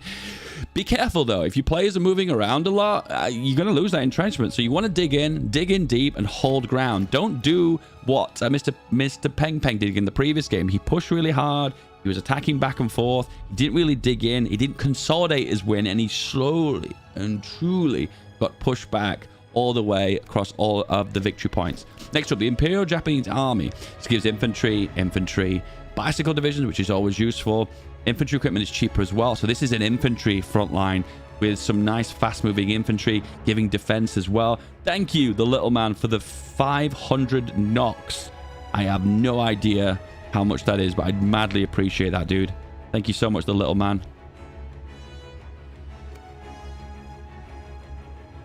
And also we get division recovery rate and terrain penalty reduction, which is really interesting. This is a very defensive build. It gives manpower, it gives strong infantry, and it basically gives cheaper weapons. So it's basically about making a really strong infantry-based army. It's very similar to the artillery infantry-based path for the Americans. It's kind of like the mirror of that, but focusing primarily towards just pure infantry and not focused towards artillery. It's kind of hard to make the most about that, though. It's going to be difficult. I will say, though, that bottom one, though, reducing the terrain penalty reduction by 15%, that's amazing. And then finished up with naval bombing and recruitable population factor. Japan is really good for manpower, as you probably have gathered. Is he going to show us right now which one he's going to go for? I'm sorry to look at the screen for too long, guys. I was waiting for him to actually give us the doctrine and let us know what's actually going. It's about £40. Oh my goodness, dude. Thank you so much. I really do appreciate that. Thank you so much, dude. That will go towards the prize pool for next week. We'll start with a minimum of $100. So he's donated about $50 there. So in that case, I'll add the next $50 to make it $100 prize pool. If we get over $100, we'll start upping the prize pool even more, which is going to be good because the end result is going to get more players, more interest, and hopefully more of you guys to watch the tournament, which is going to be big fun for everyone. Are we having fun today, guys? Are we doing fun? Are we having a good time? How are things going? I'm trying to find out what doctrine he's going for here. The game's running a little bit slow. We're running a little bit behind on this one. Hopefully we won't have this issue when we reach the final. Let's really hope that K-Hatch gets knocked out. I'm so sorry to say that. But at the end of the day, he is massively slowing this tournament down. This is a variable I didn't take into account if someone had bad internet. But to be surprising, though, this map runs so silky smooth. So I'm really surprised when anyone gets slow speed on this map. It really surprises me. What is he going for? Is he going to go for the naval invasion build on the left? Or is he going to go for the infantry build on the right? I don't think he can decide himself. He's going for the navy build. We're going to see some naval invasion play. We've got paratroopers on the allies. We have the Japanese with naval invasions on the right. This is going to be an amazing game, guys. Are they going to take advantages of all the bonuses they're actually going for? Are we going to see back and forth plays? Are the Axis even able to do naval invasions because they won't have enough naval invasion projection due to the fact that they've gone with the Mediterranean fleet, which is incredibly OP? Ooh, it's going to be difficult. It's going to be hard. And we have now 2 months left, 3 months left until the beginning of the war. If you've never played the Speed 5 mod before, I'll let you know how it works. You get 1 year to build up, and then after the 1 year, the Axis player and the Allied player will declare war on each other as well as against the League of Neutrality. They will push for 3 key victory points, and if you secure those 3 victory points, or the majority of them, you will win after an 18-month war period. Those victory points are Holland, the Rhineland, and Hessen. If you secure a majority of those, after the 18-month period, you will be victorious. Is this with a delay? Stream delay? There's a delay? Am I like out of sync? Am I out of sync? Yes or no? Yes or no?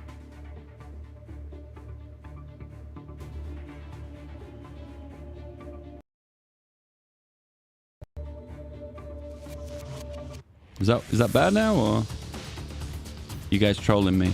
I'm being trolled. You trolling me? Am I good? Okay, all right, we're good.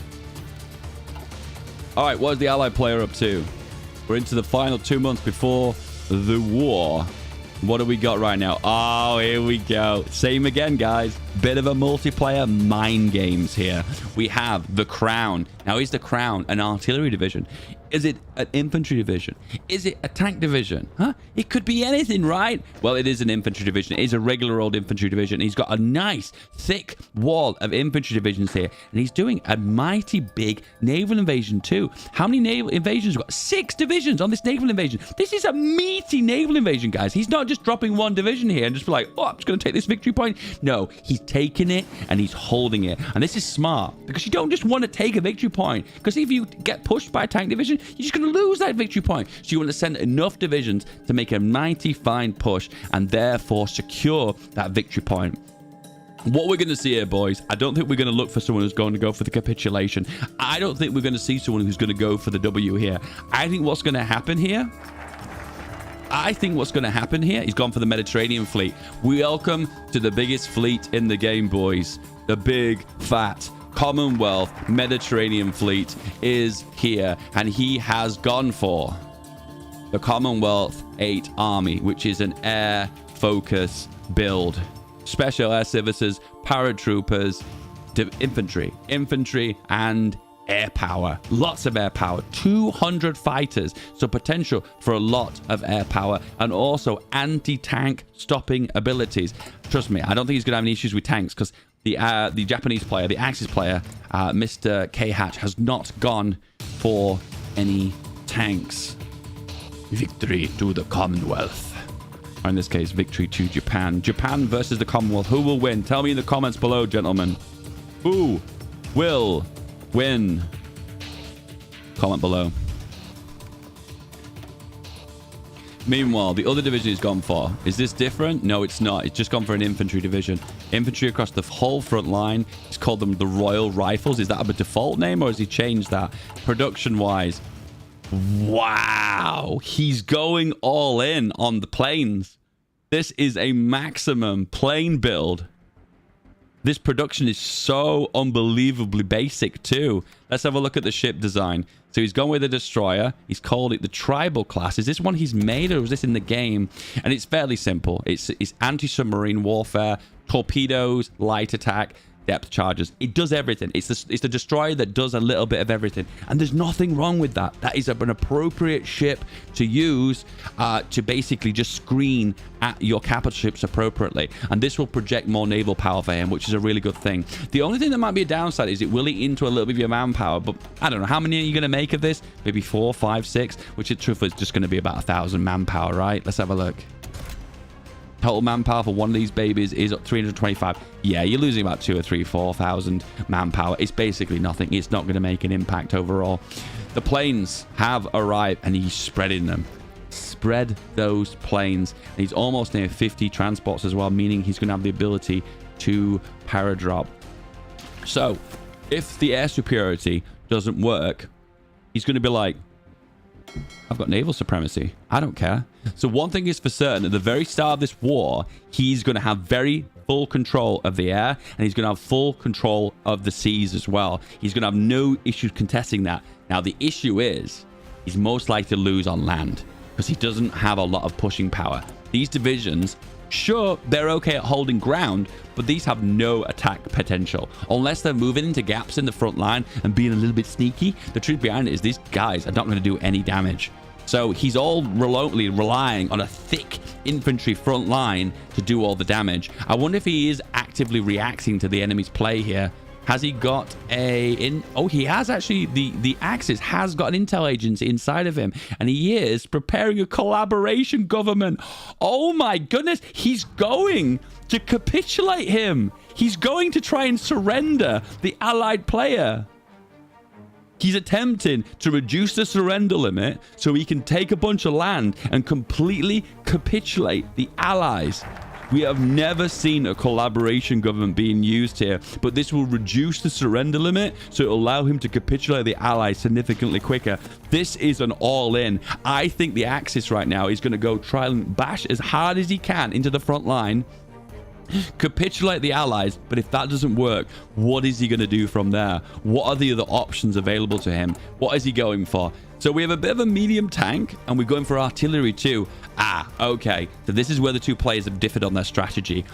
There's not much focus on air. There is no air. So if he can reach, the Commonwealth player, Cheeseburger, can reach critical mass of planes, which is around 300 planes plus, with CAS and fighters, he'll be in a situation where he'll hold ground practically anywhere. That's kind of what we saw in the previous game. The artillery infantry and the air superiority of the allies eventually, late game, dominated the Axis, even though it was the other way around, wasn't it?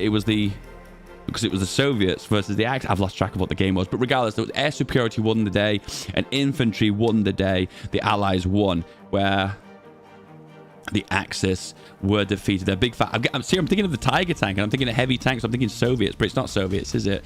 We are 2 weeks away for the declaration of war.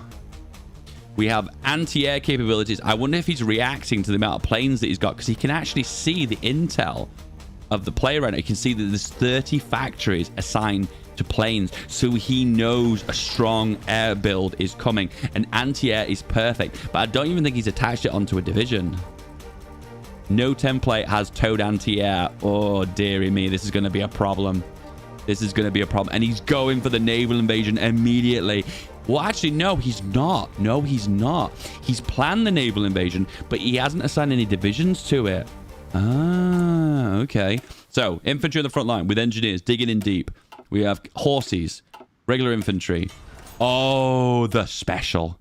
The one motorized two-width special.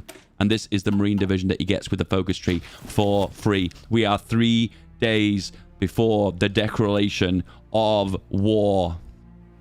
We are coming towards the war. Oh, and he's assigned the divisions now. He's assigned 8 divisions to this front line. Now, he's assigned that a little bit late because he's going to have to wait 28 days for that. But remember, he's Japan. Japan gets loads of naval preparation bonuses. So it might not even be the full 28 days. It actually might be less than that because that number will tick up faster. We have war, boys. War is back.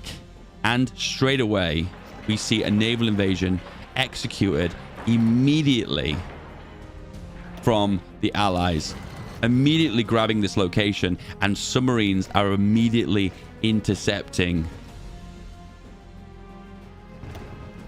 They are defending. It looks like the subs are running away. He managed to hit a single convoy, losing some manpower, losing some infantry equipment.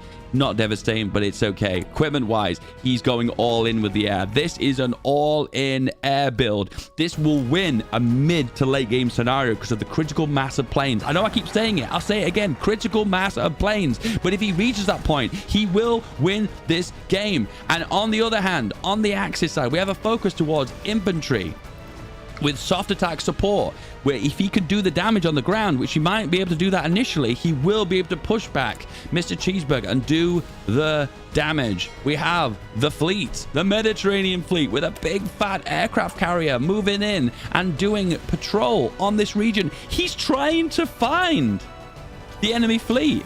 And we have convoys getting intercepted in this region, because you can see here the convoys are getting disrupted, causing supplies to not reach the front line fully. Okay, we have Rhineland in control by the Allies, as well as Holland in control by the Allies, fighting and contesting into these key regions. We have engineers versus just plain old infantry. There's going to be no straight advantage in this situation. There's not going to be a straight winner. The truth behind it is this is going to be a grueling grind on the front line, favoring the defender. And right now, the defender currently is Cheeseburger because he holds 2 of those victory points. Straight away, the Allied player has spotted some submarines and just eliminated them, just wiped them. SIG subs are instantly gone. That's really bad for the Axis player because his ability to project naval suppression and naval supremacy, and get naval invasions unlocked is going to be significantly more difficult. Big combat happening around the Rhineland. For the most part, we don't really have a player out on top here. There's no clear winners. They are pushing into the neutral zone on the southeast, though, so we are seeing a little bit more action here. It does look like Cheeseburger's pushing a little bit more around the Rhineland. He wants to feel a little bit more secure. There really isn't any strong attacking infantry divisions here, so there really isn't any way that the attacker can have a big advantage. But Hessen has been secured. Essen's been secured. Surprisingly, the push from Rhineland is going really well. And is it due to air power? I think it might be. It might be air power. Where is the Axis planes? There are no Axis planes. This is in a bad situation for the Axis. The Axis player now does not have naval supremacy because he's up against a bigger fleet. He's up against an allied player that's spitting out planes. He has no planes. He has got some protections, though, towards air superiority, such as working on anti-air guns, as well as armored trains. Armored trains do a really good job of denying logistical strikes. So that is a really good fallback plan, and I appreciate that. Meanwhile, here come the planes, boys, and this is the solidified front line. This is the game that Cheeseburger wanted. This is the game he wanted. He wanted to get on that front line. He wanted to dig in, and he wanted to spit out planes. Now he's in a situation that if it goes longer than 3 to 4 to 5 months, he'll have so many planes, there'll be just no way Mr. K-Dach, Mr. Axis, Mr. Japan can counterattack him on the front line. It is going to be borderline impossible. We have a naval battle between the big battles between the Allies and the Japanese, and it looks like the Allies came out slightly ahead, knocking out a single destroyer by the Allies, the Axis, the Allies, the Axis. I can't even tell who I'm playing now.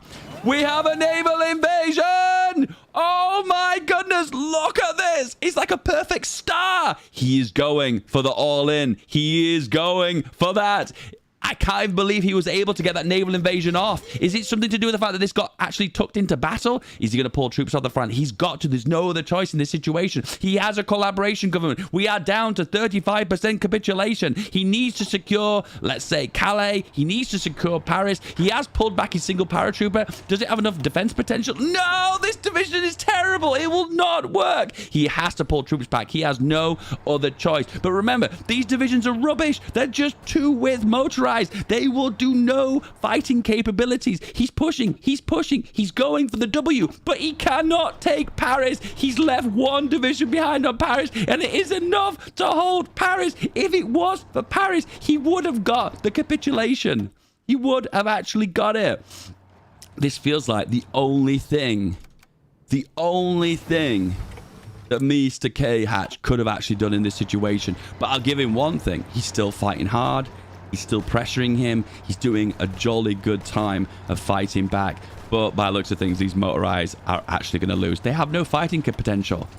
8 soft attack. These guys cannot fight to save their life. And what's funny right now is the Commonwealth, the Allies, know they're in a good situation. So he's like, I know I'm so ballsy right now. I'm going to continue to keep fighting you in the East and North Sea. And I'll keep eliminating your fleet. And you know what? You're never going to do a naval invasion. How he pulled off this naval invasion, though, is completely beyond me. How has he actually done it? I have no idea. But he did manage to land for a very brief window. And I think it had something to do with the fleet being engaged. And I think when a fleet's engaged in a naval battle, it's unable to project naval power. So he would have actually been better off just leaving it on strike force, leaving it in port, and that naval invasion would have never actually happened. So right now you can see he's wrapping his hand around those motorized divisions, pinning them in place and saying, no, you can't leave, and they can't move because they've got no soft attack.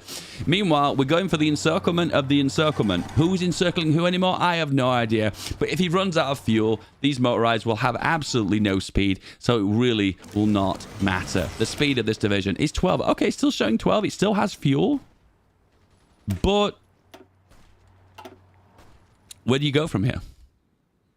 Because clearly this last ditch attempt, which I'll admit is a genius strategy, collaboration government, naval invasion, motorized snaking, kudos. That's a really good strategy. And he came really close. He got about 30-40% towards capitulating the allies. So credit where credit's due. That's really awesome. And he's still going. Right now, he's still pushing along the front line. What Mr. Cheeseburger needs to do right here is grab one army, make a front line, an aggressive order, and tell that general to keep attacking, and therefore you don't have to micro them and you don't have to worry about them. He is counterattacking in the north here, and he has actually broken just east of Holland, so he is actually making some gains. Does he have any firepower yet? No, it's just engineers and infantry. He broke with just engineers and infantry. I can't believe it.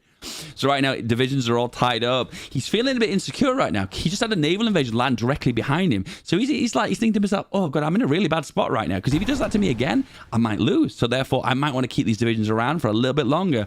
But for the most part, the motorized naval invasion has been denied. And by the looks of things, just by the skin of his teeth, just holding on. Holland, he's holding out. And he's last standing too. He's just holding on by the tiniest of whiskers.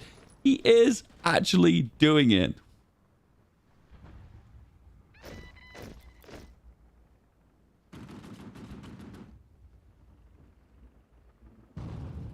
Guys, we have entered the next phase of this game. We have just over a year left of active combat. Me pushing up from 3 speed to 4 speed has happened about 10,000 times right now. My finger is hurting every time I hit the plus sign on my keyboard.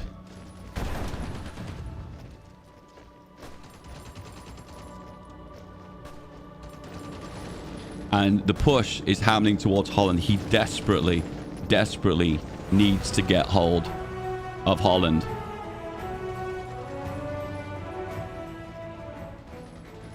He needs to secure one of the victory points, and the easiest one, the most accessible to the Axis right now, is Holland, and that's the only opportunity he's going to get. I've got to hand it to the Allies right now. They are competently pushing north here and keep interacting with the Navy and keeping the Navy down for the Allies, for the Axis. Let's have a little look at the breakdown. So we're going to Navy, naval losses. So the Allies have lost 2 destroyers. No, sorry, the Axis have lost 2 destroyers. The Axis have lost 11 submarines. The Allies have lost a single convoy. And get this, guys, the Allies have not lost a single ship. And he knows that now, because he's even sent them to repair. Are they repairing now? No. But he has sent them back to port anyway. He feels so safe. Oh, he's got them on strike force. That's why. When you're on strike force, you can feel way more comfortable because you can project your naval power and be in a safe position. He doesn't want this to happen again. He left divisions behind. He feels safe now. He's securing those ports as he should do, and he's in a really good situation. At this point, what can the Axis play do? Because he can't do his naval invasion again because there's too much power projection. So what do you do in this situation? We have air power being projected by the Allies. How many planes? We've not reached critical mass yet, but we're getting close. We're getting there. Once again, 300 planes on the front line, air superiority, cast striking. You're going to be in a good position. Oh my goodness. Oh my damn. Oh my goodness. Oh my damn. It's going ham. We thought we were about to see the most exciting capitulation of the Allies possible. Collab governments, naval invasions, 2 with motorized. The hunt is about to become the hunted. The Japanese player, K Hatch, has nothing to stop this from happening. Sure, he can defend, have divisions in the right place, but that's it. He can't deny the transport planes and shoot them down. He can't deny the air superiority. Right now, he has the full freedom to do this without being contested. We're about to see Cheeseburger Apocalypse living up to his name directly on the front line. Here we go. Here we go. Just to recap the 3 victory points. Hessen is controlled by the Axis. Rhineland is currently being controlled by the Allies. And Holland is currently being controlled by the Allies. The Allies are in position for a win if 1 year elapses. And here they come. What does this look like? He's gone for 2. So he's actually gone for a division that actually has fighting capabilities. They're all landing completely unopposed. He has left behind a few divisions for the naval invasions, but get this, he's pinning the divisions on the front line. He realizes he can't win these battles, but who cares? He doesn't need to win these battles. He just needs to pin them in place. He's going for the cap. Rush B, rush B, rush B. He's going for it. How do we look? The Axis powers 21% towards capitulation. Is Berlin empty? No, he's left behind a single cavalry division. And it is decent enough to actually hold the paratroopers. But get this. Supply is not happening anymore. Supply is just a dream.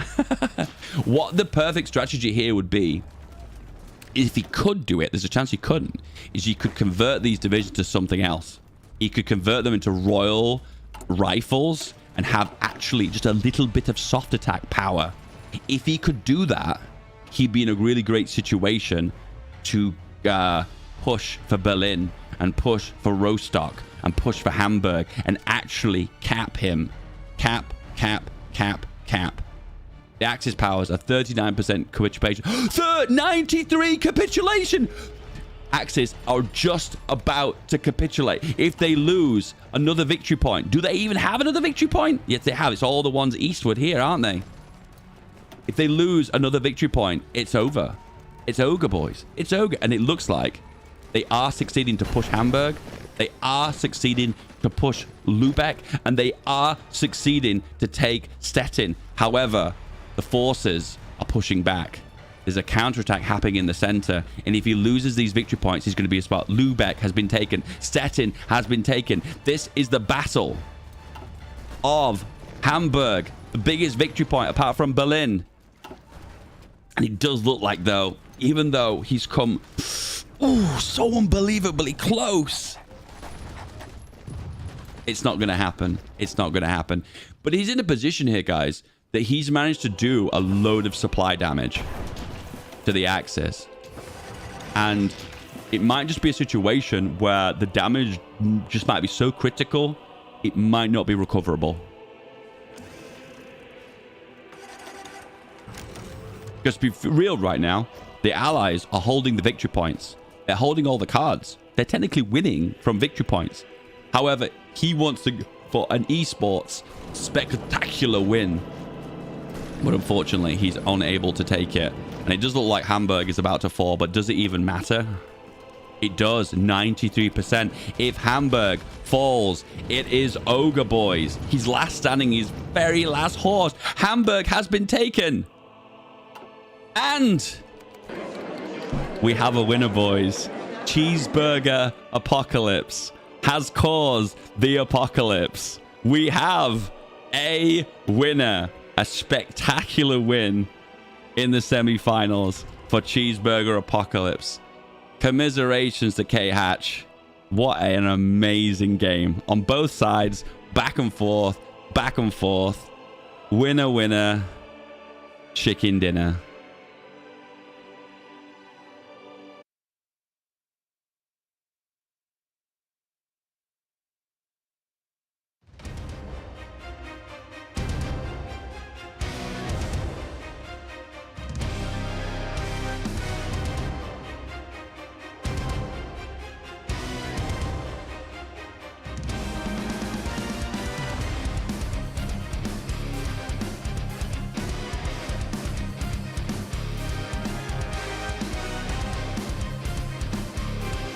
The final is here.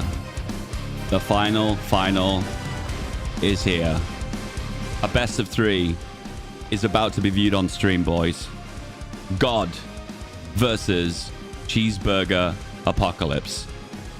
God is back again, boys. We experienced him 2 games back, defeat his opponent, and he's back to take on Cheeseburger Apocalypse in the final. God, the newcomer, He's won 4 games to reach this point. Can he make it a 5th game? Can he consolidate and finally take the W? And then we have Cheeseburger Apocalypse. He is a winner of one of my old tournaments from 3 years ago, playing the Ganga Duel mod, and he was a spectacular player in that final.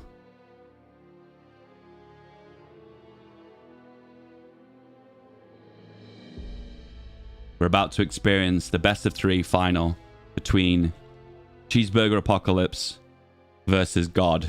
Who will win between the Apocalypse and God? Stay tuned, boys. The final is coming up. A best of 3. Hold on to your butts.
Ladies and gentlemen, we are back for the final. We have gone through how many games? 1, 2, 3. We've had 4 wins to reach this point, and you need to secure another 2 wins to win the best of 3 final, to win a total amount of $75. Hey, listen, this is a small tournament. $75 is a huge amount of money for a prize pool for this kind of event, all right? Guys in the chat, if you want to support this kind of event for future and you want to increase the prize pool for future tournaments, feel free to donate, super chats, or become a membership. I'd really recommend, if you want to support my content, you want to see more of these tournaments, you want me to do more of them, well, let me know by supporting this content by doing that exactly in my YouTube chat. I love you. Thank you for everyone who just support me. I do appreciate that. The coin toss was for Cheeseburger. Cheeseburger gets to decide if he wants to be allies or Axis. Cheeseburger is not responding to DMs, which is worrying. We'll wait for him. We'll wait for him.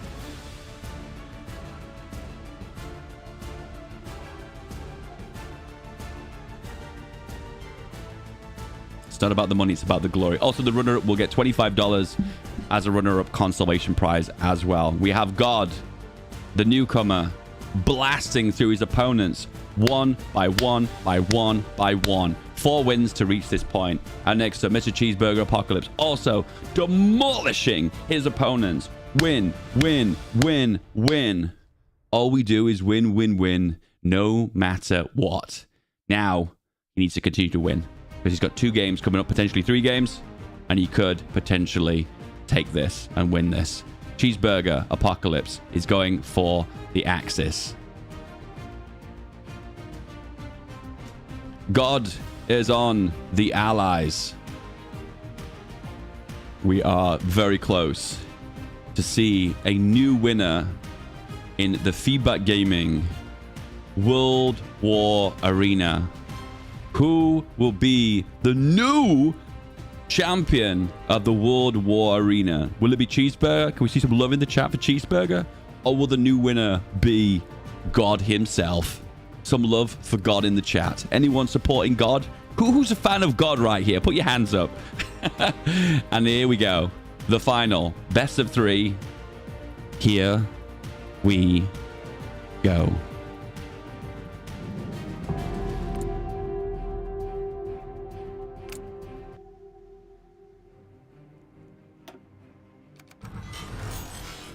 So, welcome. If you just arrived, we have gone through so many games to reach this point. Does anyone want to add up all the numbers? How many games have we been through to reach this point? 32, 16, quarters, semis. There's been a few games, guys. Trust me. Trust me. We've got God. We've got Cheeseburger. God, Cheeseburger. It feels like one of those Twitter polls. Who will win between God and a cheeseburger? Choose your winner now. Players are setting up right now. Going to select what faction they're going to go for. Are we going to see a surprise strategy, a change for Cheeseburger? Or are we going to see maybe the same old build he went with before?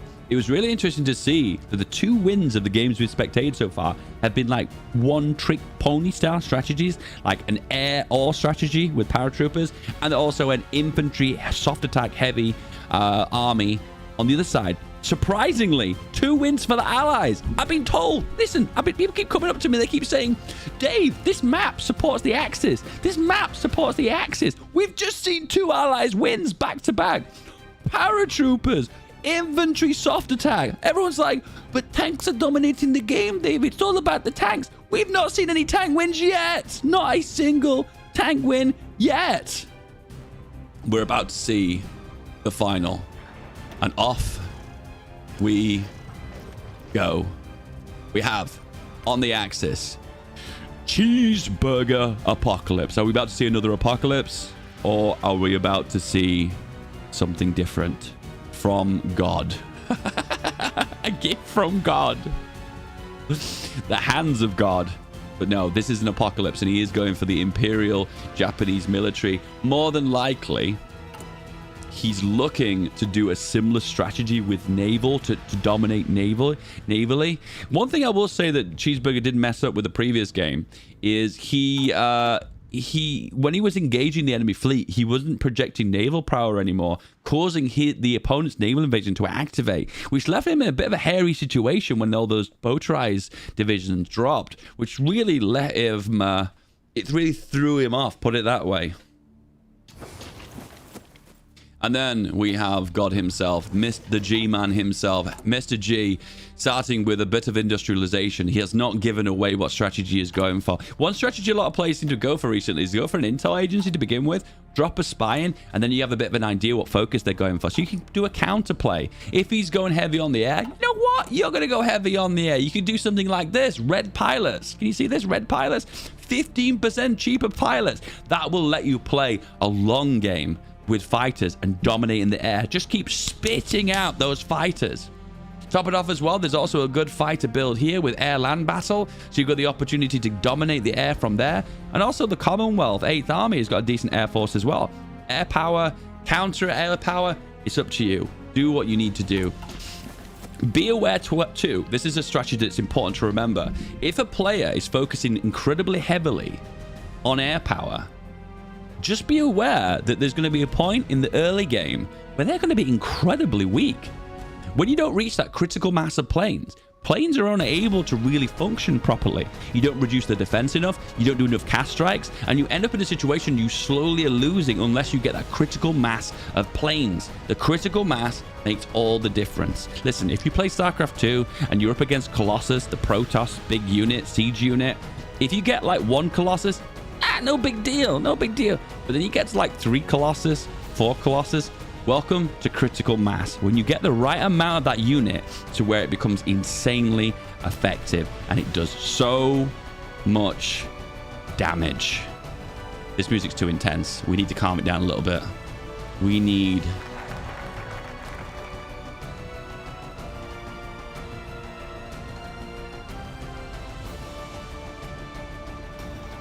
the calm before the storm. The calm before the storm. So, I would say if you're up against an air strategy, you want to focus primarily on a rush strategy by focusing on getting those tank divisions out, doing lots of damage first, and pushing your opponent in hard as fast as possible. Because in the first game, we did see God take on Mr. Peng Peng, didn't we? And Mr. Peng Peng had an incredibly strong early game where he pushed with his tank, he did lots of damage, But eventually, the ground power and air superiority of the allies under God slowly and truly push forward. Are we going to see another air power from the allies? That means it's going to be an air versus air. If Cheeseburger choose to do an air build as well, is air the new better? Guys, in the chat, planes, navy, or tanks? Tell me what you prefer. What are you into? What do you want to do? I will say one thing about this mod, guys. The first 6 months of planning, there's not really a lot to show. There's not a lot going on. It's a little bit slow to begin with. If I could change this mod, I'd reduce the time for maybe these first focuses, and then maybe reduce the prep time to 6 months instead of a year, because there's not really a lot to talk about at this very beginning bit. We can speculate making lots of infantry on the allied side. On the Axis side, we've also got lots of infantry, a few horses as well. Interesting. Okay, that's a bit different. And he's also made an extra division as well. That's based on the ones he gets from Japan as well. Let's have a look at these divisions too. Is he exercising them? Let's have a look. No, he's not chose to do that, but oh boy. Oh.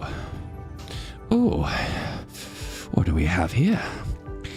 Mr. Unicorn. Oh my, oh my, oh my, oh my. So is this something he's going to go ahead with immediately, or is this something he's going to build up and deploy later on? It's hard to say. Any focus on planes? No. He has got the air XP first, though. Has he gone for the air XP? He has. So he wants to make his division templates as early as possible, which is interesting. Let's have a look. We've got tanks. Is these ones he's made? I don't think so, because these are all standard names. Planes-wise, let's have a look. Oh my goodness, there's so many designs. Has he made any custom ones? I don't think he has, no. So he's got all the XP, but has he deployed it? So we've got naval reform. So he's looking to get a slight advantage with Navy by stacking a lot bit of naval XP and doing the exercising. Oh, this is smart. So this allows you to get a few of your doctrines. This allows you to get some of your officer cores, such as effective communications is really good. And increment weather experience is really good for carriers as well. So these are all really good. Heavy machine guns. And also survivability studies. Are we going to see planes? Guys, planes? Do 5-speed for the first 12 months. Unfortunately, it does not work in multiplayer 5-speed. I'm so sorry, my dude. And here we go. The K. Up. No. Yes. No. Does he make? He sorting his planes out. This is the one he made forward. This is the Cass. No, he's not actually seeing any planes yet. Okay. He has researched the planes, though. He focused on armor. The armor tech, and he's also got heavy machine guns, which is really essential if you want to make a meta plane a 0. Oh, here we go. The 0. We have triple quad machine guns. We have got double armor. We have the drop tanks and a Mark III engine. The Imperial Army 0. Guys, listen, I know I use the term meta for everything. You're probably like, Dave's doing his meta thing again. Meta thing again. But the truth is, this is a meta plane, okay? The only thing differently that could give you that extra edge, but it's only a small edge, is self-sealing fuel tanks. But the downside of this is it does make the production cost higher, and the rubber cost goes a bit higher as well. So it does tend to be long-term, if you want to mass produce them, a little bit counterintuitive. But overall, guys, this plane will not only get you air superiority, it will dominate other planes in dogfights. He's going for a strong air build today, where in the previous game, the plane wasn't as meta. Basically, it could basically get air superiority, but it wouldn't maintain it because it would be losing dogfights, and the trades would not be as good. Meanwhile, the god himself, is he doing a similar strategy? He has got the artillery out, so are we going to see more artillery play? That will dominate Cheeseburger's strategy, because if he has dominant soft attack on his infantry, he can just push the entirety of the front line. Just like, boop. Once again, knife through butter. He's focusing on his trains, which tells me he's thinking maybe he could come against strong air power, logistical strikes. There's a possibility of that. And then there's also a possibility of if you make too many divisions, particularly strong, fat ones, if you like make 7-2s like this. Look what we've just done here. We've increased the supply of this division by almost double. So potentially here, 7-2, which is great for soft attack trades, isn't really that great for supply. It does eat into that supply incredibly heavily. But he is focusing so heavily on production of artillery. I feel like this is another strong ground-based artillery. And do you know what? Hand on heart, do you know what I think he's going to do? I think he's going to do the exact thing he did in his previous game. I think we're going to see an overwhelming firepower 12th Army Group America, which is going to take advantage of some air power, close air support, a production of infantry and artillery, and you get the big ass hell on wheels, which unfortunately what we found when we look at the stats of that vehicle, it's very bad at countering enemy tanks, but he's not making enemy tanks. He's focusing on infantry on the ground and ground-based shenanigans, naval invasions, paratroopers, which if he can out micro his opponent, he will be able to win, but he'll not be able to counter artillery-based infantry on the ground or tank divisions. So, to be fair, the advantage is currently for God because he is playing in more of an early game, which unfortunately, Mr. Cheeseburger doesn't have the ability and pleasure to do that. He needs to get air superiority before he can actually start to dominate on land. The only thing the Cheeseburger could do to balance this out a little bit is he could do naval invasions quite early game or paradrops to try and distract the player. But once again, you need that micro advantage. If he can click 4 times a second, you need to be able to click 8 times a second. And that way you get an advantage over those little battles, which you can't focus too much on firepower. You have to focus just how much you can move the troops around to get them in the right position so they can do the most damage. Ladies and gentlemen, we have 6 months before the battle. I'm going to take a little break, grab a quick drink, and I'll be back ever so shortly. Stay safe. I'll be back soon.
Hey, hey, hey, hey, if you've just tuned in, welcome back. This is a FeedBackGaming World War Arena. We are in the final, the very last final, the grand final of the best of three between God and Cheeseburger Apocalypse. I like those names because they're easy to pronounce. And here we go, boys. This is it. This is it. Semi-finals down to the final between God and Cheeseburger Apocalypse. A best of three. This is it. To win a prize pool of $75 and $25 for the second place. Remember, we have two winners here, boys. And there can only be one champion. Who will be the second winner of the FeedBackGaming World War Arena? Shall we find out? Do you want to know? No? Do you want to know who the winner is, guys? No? Yes? No? Say yes in the chat.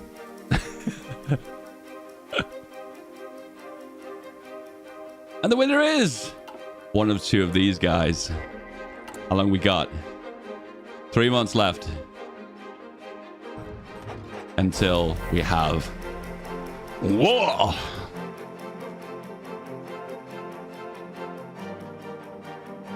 How are we feeling, lads? How are we doing? You guys enjoying the tournament so far? Maybe. Question mark. Damn.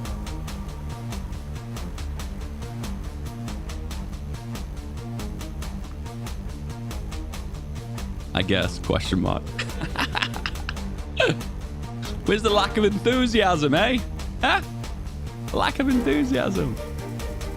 So, we've been through 4 games to reach this point. 4 W's. Can they secure another 2 to get the final and a win? You're about to find out today, boys. You're about to find out. The winner will be announced after this best of 3.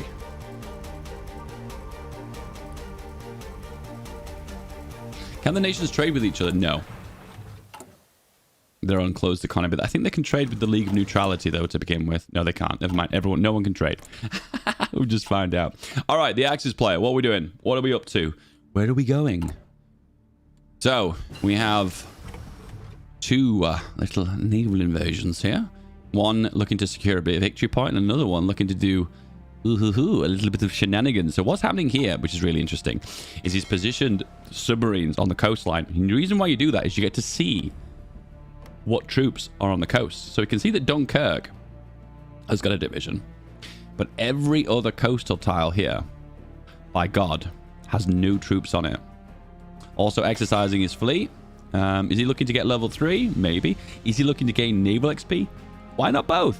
Huh? Why not both? Infantry, what do we got? Imperial Army, Standard Infantry, Imperial Navy, the Horsey Division, and Police. So he's looking to take care of his garrison situation ahead of time. He's thought of everything. Cheeseburger Apocalypse knows the multiplayer. He knows to think ahead. He knows strategy. And we are definitely not skimping on resources because he is going for the Imperial Japanese Navy. We're about to see air power. We're about to see naval power. We're about to see lots of naval invasions. And that is what the Imperial Japanese Navy is famous for. That is definitely what he's definitely going to be doing today anyway. Definitely going to be doing today. So we got skimp on resources, so he's looking to spit out planes, which is great because it makes planes super cheap. He's going to get the Yamato, which is going to give him extra naval supremacy, which will allow him to do his naval invasions. Always good. Top that off as well. Big divisions. Extra power. At the end of the day, the only downside of this strategy is on the ground is going to be a little bit thin. And we did see in the previous game, God did go for a soft attack infantry-based strategy. So, if he does that, he will completely and utterly demolish Cheeseburger in the early game. Until Cheeseburger gets that sweet spot of planes, then he will be in a position to start counterattacking. And what have we got? We have got artillery and infantry division, fully integrated arty and anti-air capabilities.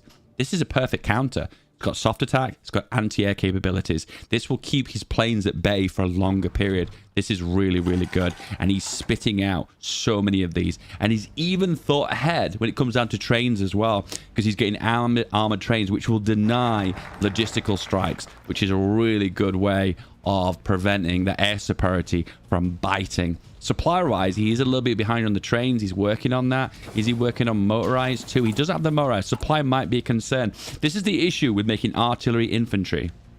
Sure, they've got good soft attack potential. Sure, they've got great battle planning potential. Sure. However, the supply is an issue. You need motorized supply. Otherwise, you'll have issues like this. And yeah, don't get me wrong. You'll be able to attack still, but you'll have a severe bonus to attack capabilities due to the lack of supply. So why don't you just let your divisions do the maximum amount of strength and the maximum amount of damage? Why don't you just allow them to do that? And they can do that, and it is possible for them if you give them all the supply. Has he heard me? Is he going to motorize? Did he heard me? So he hasn't got a spy agency. Oh no, he does have a spy agency. Okay, he has 2 spies, but he's not using them. He's got them on counterintelligence. So here we go. Here's my theory here. He's predicting a collaboration government. So he's using his spies on counterintelligence to deny that collaboration government. Now, collaboration governments will still happen, but having 2 spies on counterintelligence will increase the amount of time it will take to do a collaboration government. Anyway, we have war. We are here pushing straight away from the allies. No special setup here. When it comes down to it, though, we also have a naval invasion, landing 3 decent sized girthy infantry divisions on Holland to secure it, to get behind the Rhine. And he's grabbed The Hague, and he's grabbed Amsterdam, and he's secured the north of the Rhine, which is usually the most difficult place to hold on to for the allies. Top that off, we have the subs here spotting the coastline. This is good in a way, because what's happening here is now the allies have less divisions for the front line and less attacking capabilities because they're going to leave divisions behind. So it could be mind games. You could be like, oh, we can see submarines on the coast. Oh, crap. So let's put troops on the front line because they're going to be doing a naval invasion. But get this, the naval invasion might not even come. It might just be a dupe, a ruse, playing with his head. Anyway, the Axis, the allies have an advantage here. The Axis control Holland. The Axis do not control any of the victory points. Rhineland is held by the allies, and Frankfurt, which usually is Axis aligned, is being held by the allies. But the counterattacks are coming right now. Do we have any air power on show? No, we don't have any air power. The planes are being held back, but these planes are pretty good. Oh, he's gone with the Imperial Firestorm. What is this? It's a CAS. A cheap CAS. I approve this so much. CAS, at the end of the day, I feel like because you lose them so easily to anti-air fire, I feel like don't make them too expensive. You know what I mean? Because they're going to die anyway. So don't focus too much on how expensive they are. The only real advantage for making them expensive is to give them dogfighting potential. But the CAS, they're not dogfighting. Okay, we have a Marine division pushing across the river here. The Axis holding on. Oh, it's not a Marine division. It's a regular infantry division. Is he just testing the front lines here? He's converting his civs to mills here. He's going full war economy.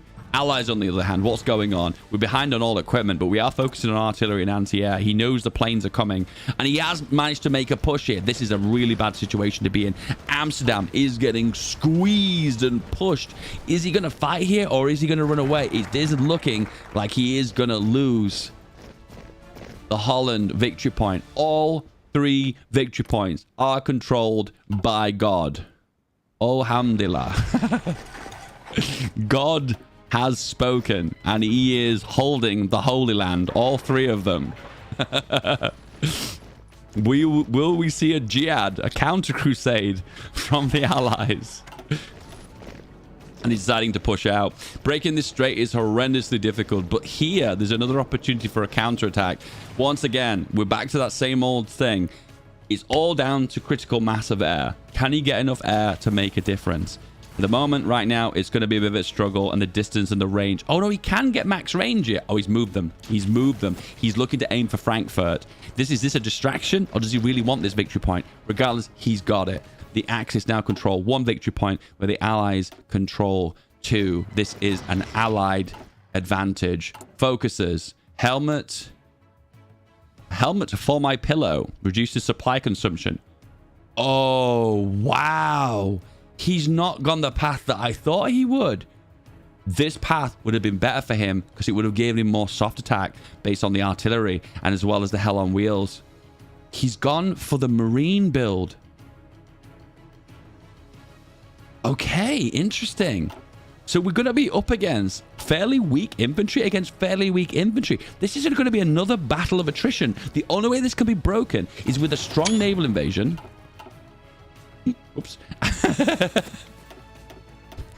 what hotkey did I hit there, boys?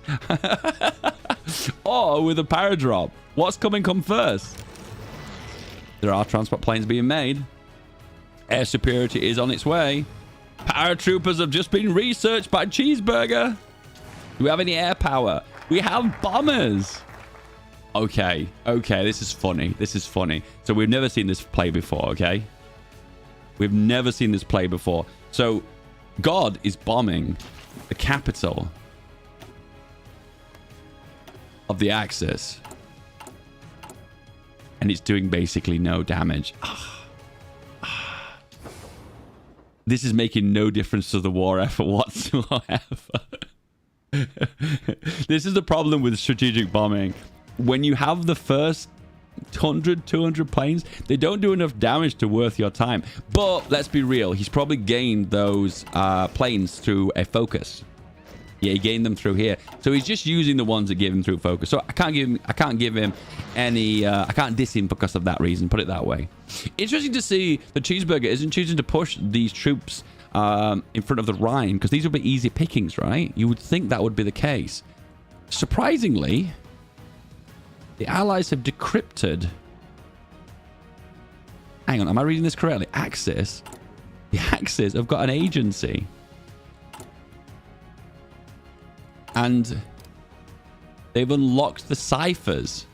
These strategies have not been shown before. So they've got full intel network instead of the Allies, so he knows what he's doing. But the bonus to that too is he knows where the divisions are. Oh, shit. So the Axis... Do they know where the divisions are? Yep. Okay, so they can see these divisions on the coastline. Is this the submarines that are giving this information? Or is it... Oh, they can actually see this. Look, they can see the planes are based here.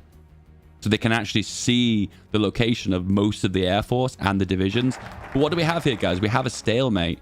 Low supply for the Axis. What's wrong? We are low on trains. Oh, man. No. Cheeseburger, what are you doing? The trains. The trains. And here come the planes. Never mind the trains. Here come the planes. Training more infantry, more navy, more paratroopers. Does he see this one coming? He's not making any planes. So there's not going to be any way of countering this. Is this going to be more of a distraction than an actual solid strategy? It's hard to say. How's the bombing stopped? Let's have a look. But what do we have here? Well, guys, listen. A lot of the time when I watch people play games on my Discord of this mod, I see the same thing. I see these tank army micro pushing of the Rhine back and forth. For the most part, these games are kind of dull. They're not very exciting. Listen, I couldn't have asked for a better final. All right, put it that way. Here come the drops. Here come the loot crates. And he's not doing half measures here. He's like, you know what? I'm not going to do 1 and 2. I'm not going to make a little distraction here. I'm going to go ham. I'm going to go as heavy as I can. Where's the last one going to go? Is he going to go all the way to the coast? Oh, no. I see what's happening here. So look, this guy is going to land here. And that makes a perfect slice down the middle. I'll have one slice, please. One slice. Not one slice. Too many slices. This is it. He hasn't got many planes in the air, though, surprisingly. Oh, here they come. Near the cast have arrived. In this situation, I think if you maintain full air superiority, you'd be in a winning situation. I think the problem right now is God has got too comfortable. That's right. God is dead, boys. You know how he's dead? Because he's got too comfortable. He thinks he's winning this. And he controls 2 victory points. And he's really close to Frankfurt. So right now, God feels like he's already got this. But once again, as I said to you, air builds are nasty. Because mid to late game, when you get the critical mass, are very devastating. Okay, I said that 4 times now, and I'll not say it again. All right, no more critical mass planes, okay? The planes are coming, put it that way. And when the planes arrive, damage is about to happen. And the planes are being put up. Air superiority has arrived. To be fair, if I was Cheeseburger, I'd be thinking about logistical strikes. But the minute I start to spot that he's got armored trains, I'd probably change my mind. The Americans have arrived, boys. And we're having supply problems because he's probably gone for a heavy infantry build. No, he's not gone for the extra artillery battalions. Interesting. Boys, the beginning is here.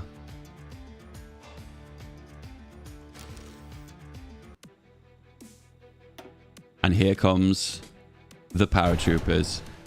The first one was able to land. The other 3 in the north are struggling. He's doing the naval invasion as well. This is a horrendously risky move. There's a potential for a loss of a huge amount of manpower. This is all in. If this does not work and it doesn't make a substantial difference to his supply and attrition, he's going to be in a bad way. So right now we've seen this massive strip. He's managed to connect the coastline all the way to the south, but he's unable to cut off the final piece of the railway in the south. Does it connect? It does. So if you look really closely, he's still getting supply to the east. These paratroopers have no fighting capabilities. So as you would imagine, they're just getting eaten up. And also, if you look really closely, he's trying to push with just raw infantry here. Now, I understand why he's doing that. He's trying to hold the front line. But the truth is, these troops do not have any fighting capabilities. They do not have any fighting capabilities. So the ability to counterattack and push is severely limited. And that's probably the issue with naval invasions and paratroopers. They're a little bit gimmicky because at the end of the day, you need to fight to actually win battles. And if you've not got the soft attack, you're going to be severely limited how you can do that in the long run. The question is going to be, how do you pull this one back? But I say that now. As I say that now, Holland has been liberated. Frankfurt is now holding. We have an Axis-favored game now. And there's a massive amount of firepower being plowed into Rhineland right now. So there is a chance we could see a counterattack. We are actually seeing a encirclement of a division north of Amsterdam too. 66,000 losses for the Axis, probably down to paratroopers, and 50,000 for the Allies. It's closer than you actually think. It's closer than you think. But right now, the Allies are smelling blood right now. They've just killed a bunch of paratroopers, and they're around to counterattack in the north of the Netherlands. They smell blood, and they are coming. The paratroopers are last standing. All 3 victory points are currently being held by the Axis. No manpower. What is the backup plan here? What is he going to go for? Is he just going to go all in on the air power? But he's going to need the manpower too. Is he going to go for extensive? He's going to need it. We're seeing the exact same play at the very start of the game. He's pushing east of Amsterdam, and he is doing the damage needed to push them back, just solely based on the support attack, the extra soft attack that you get from the support artillery. And it looks like it is going to be enough.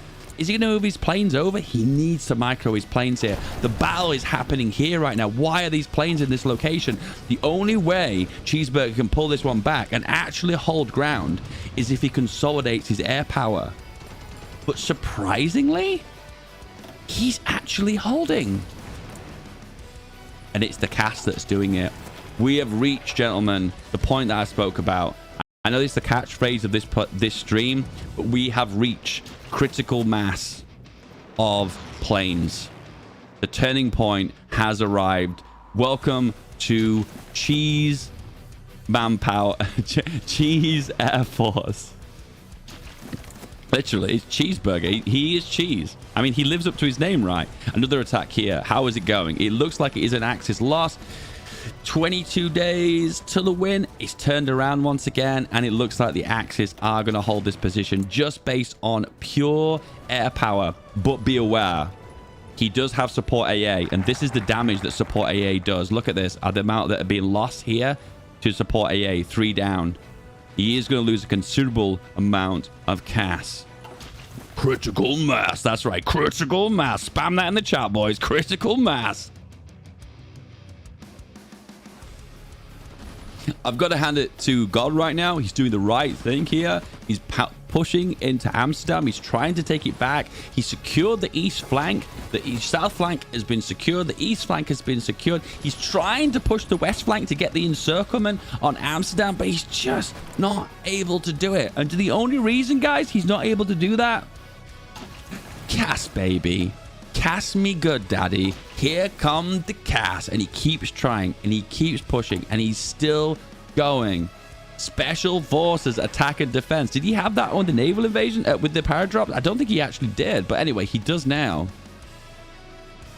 Another option for paratroopers is available to him. If he wanted to do a very last minute counterattack with paratroopers, he could actually do that. You know, in this situation, God would be better off sticking with his previous strategy of going for the artillery infantry, but for some bizarre reason he's choosing just to go for a soft attack support artillery, which is just lacking just a little bit of soft attack.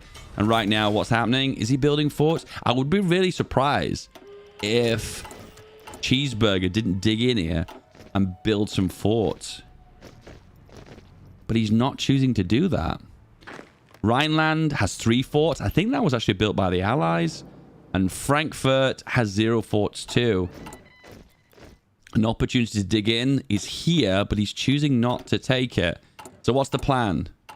We're building more planes. We're sticking to our plane strategy, where the Allied player, on the other hand, is making civvies. I guess at this point, he's just selecting a focus because he's maxed out of his industry.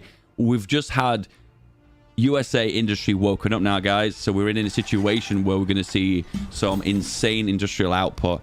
One of the issues with big artillery infantry, though, as I said to you before, is that you have issues with supply. He really needs to move this to the top, so it's not going to have any issues with steel. He needs to get on top of his production right now. It is utmost important that he actually does. And he could deal with a little bit of more extra air power. It might be too little too late, but if he wanted to, he could spit out some fighters. Ah, Spitfire. American Spitfires doesn't sound about right? Counterattack in the north, pushing towards The Hague, trying to break through a big river. Big rivers are painful. Giving a penalty of, was that 35%? And also trying our absolute best to push into Amsterdam. Initially, he is winning, but what normally happens is he initially wins, and then guess what arrives? The CAS. And then the CAS damage, turning it from a green bubble to a red bubble. The damage is just too damn high. Mobilizing towards extensive conscription. We have more manpower flowing in for the Axis. It does look like the Axis are in a position to win here, but I think the soft spot for the Axis here is Rhineland and Frankfurt. Because if you think about it, this is not even behind the river, because he has access to these 2 areas to push into. So it's really surprising me he's not trying to divert the attention of Cheeseburger by attacking to different locations. Surprisingly, he's concentrating all of his battles in Amsterdam. I don't understand why he needs Amsterdam so badly. From my perspective, Rhineland is an open goal, so he should go for that. The only downside is that he built 4 forts in it. He's made it difficult for himself. How many times have you played HOI, guys? You built up to a level 10 fort in a location. The AI takes it really easily because you walked out of it, and then you have to take it back and it's a level 10 fort and it's a nightmare. How many times has that happened? Way too many times, I'd like to believe. Anyway, forts are appearing now for the Axis. We are going into a defensive late game strategy. The forts have arrived. Battle Fortress operational. I didn't say that right. It was Battle Cruiser operational, isn't it? Got close air support. He's not even deploying them. He's just got so many planes. He's making 4 CAS per day. Honestly, hand on heart, I can't see this turning around. The air power is just too much. It's just too much.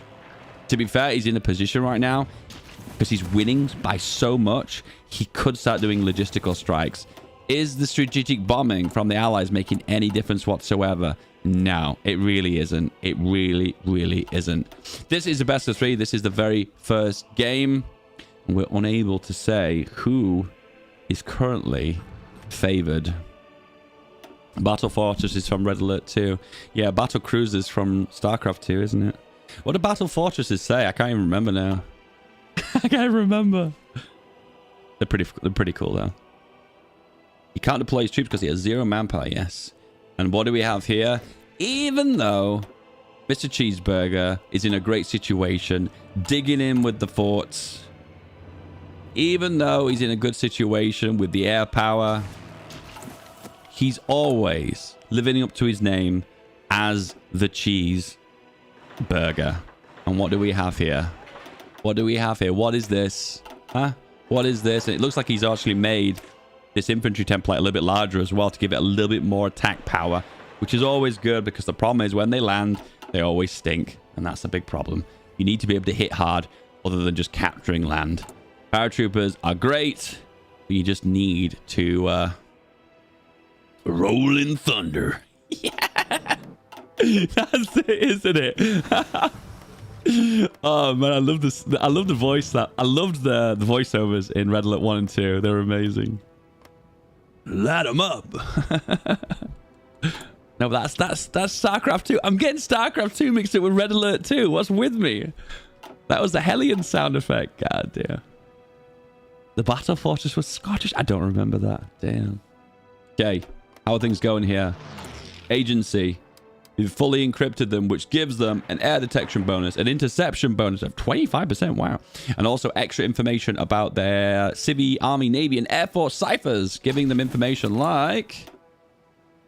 Oh, man, look at all this information that they know. They know the position of the planes. They know the army positions. And they're, of course, getting an intel advantage when they're in combat as well. I'll be totally real with you guys. I always forget to do ciphers.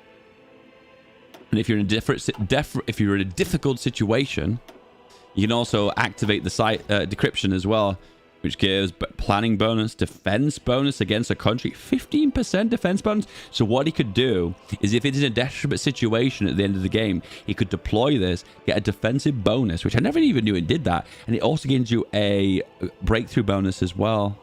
Wow. And you get max intel. Well, what do we have here? And here we go. The Rhineland is being contested here.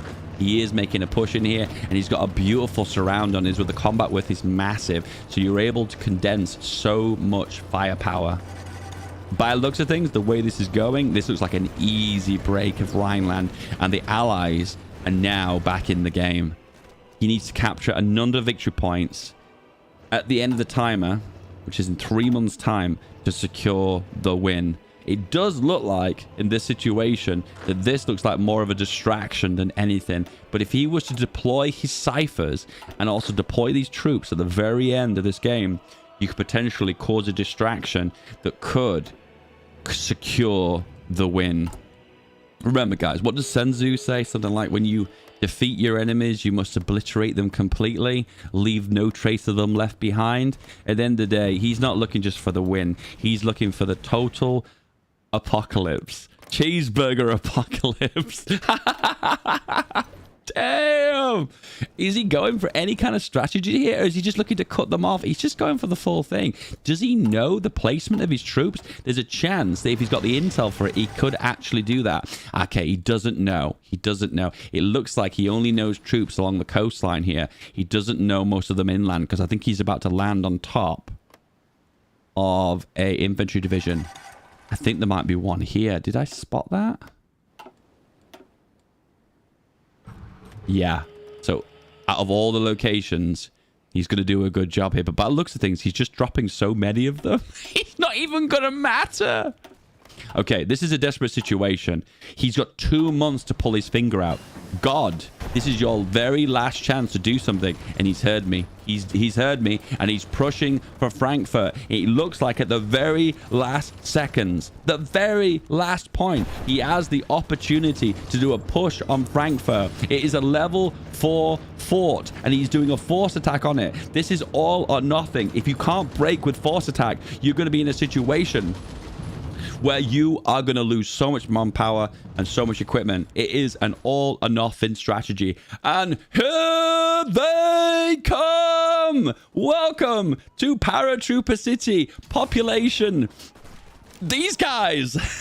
And they're here. They're here. And they're here to do damage. And he's made a beautiful cut of west to east. He's not severed the supply lines completely, though, because if you look really closely, they're getting naval supply. And if he'd known that, he would have convoy raided in this location. So that is a slight mistake for him.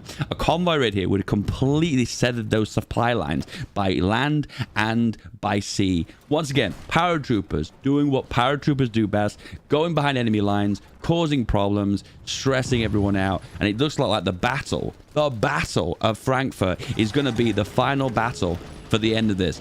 It looks like it looks like Cheeseburger is last standing here. He's got 40 days to make a difference. This is still causing problems, by the way. This is annoying headache to deal with this because he has to micro this when he should be focusing on his siege of Frankfurt. But it is not happening. The Axis are holding. Last standing. The force attack has failed. This is the reason why force attack is something you should not do.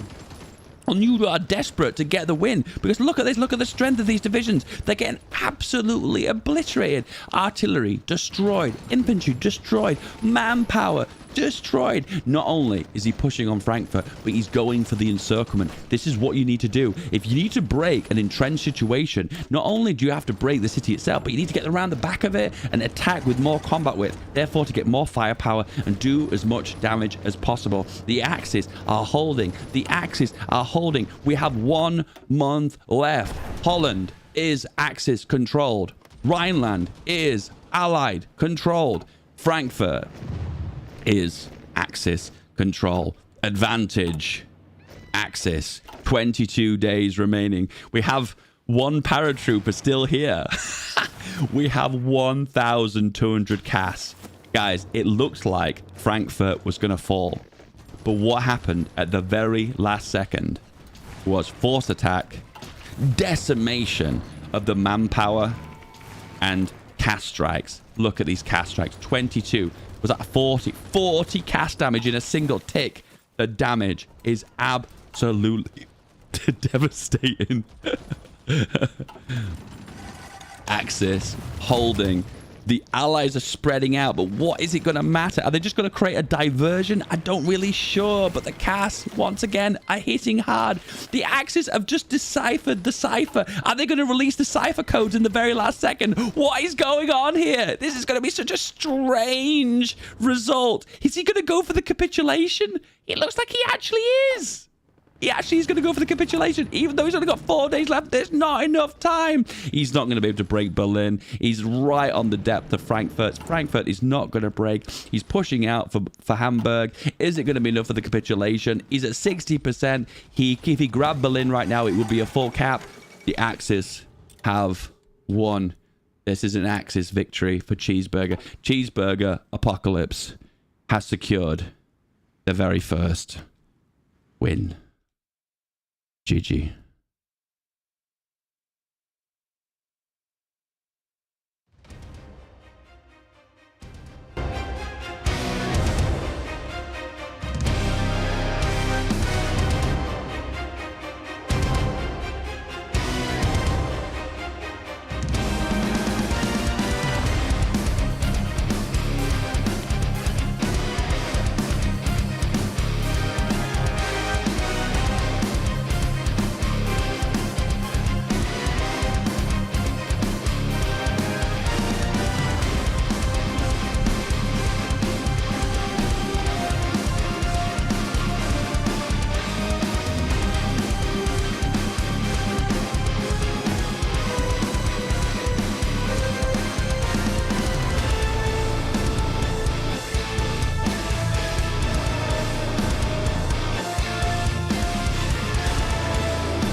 Ladies and gentlemen, boys and girls, welcome back for the best of 3 final of the Feedback Gaming World War Arena, Week 2.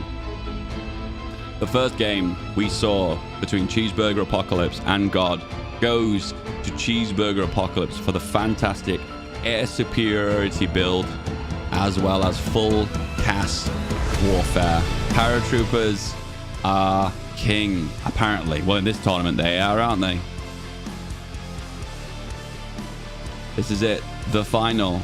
God versus Cheeseburger Apocalypse. Best of 3. The first game goes to Cheeseburger Apocalypse. Can we update that on screen? Can we update that on screen?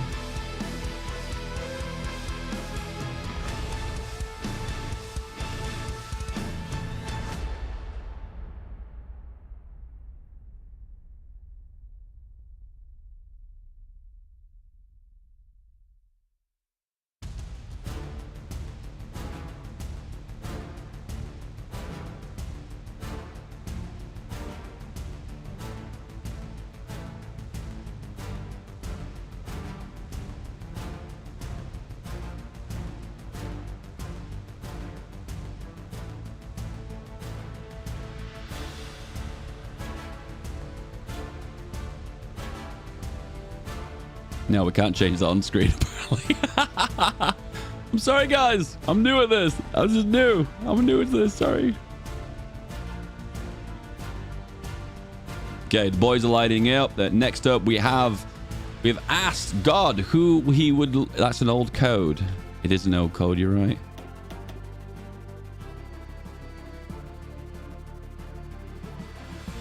Okay, we have asked God who he would like to play, because in the last game he lost the coin toss. He has chose to play as the Allies again, so we're getting the exact same matchup.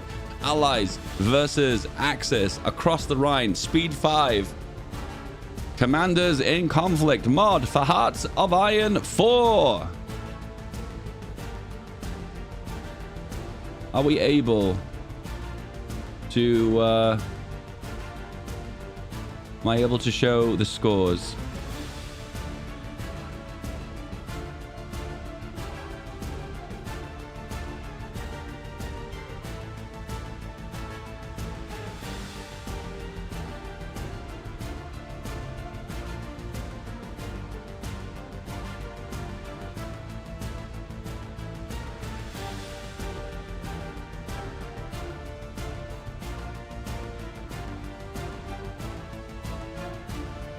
That was the last match between Cheeseburger Apocalypse and God. A best of 3 for the final for the Feedback Gaming. I was about to say Commanders in Conflict. It's not Commanders in Conflict. It's the Feedback Gaming World War Arena. Week 2, the second tournament. And hopefully if this is a success, we'll get a Week 3. If you guys would like to see the continuation of this glorious event, please think about having a super chat and think about becoming a member. The link to do that is below. The button join is to become a member, and the little $sign is how to send a super chat. All donations will go towards the tournament, towards prize pools in future. If you want to contribute to the tournament and make sure this is a continually weekly thing, please donate generously. Yes. Oh, ignore this. Oh. There we go. It's a work in progress, okay?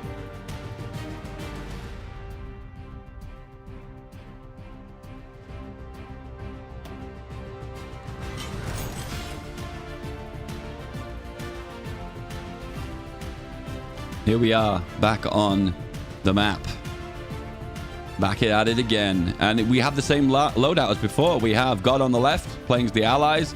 And the Axis on the right has Cheeseburger. They've chosen the exact same sides as before. So it looks like the God's strength is the Allies, which we did see that in the very first game, where he defeated his opponent.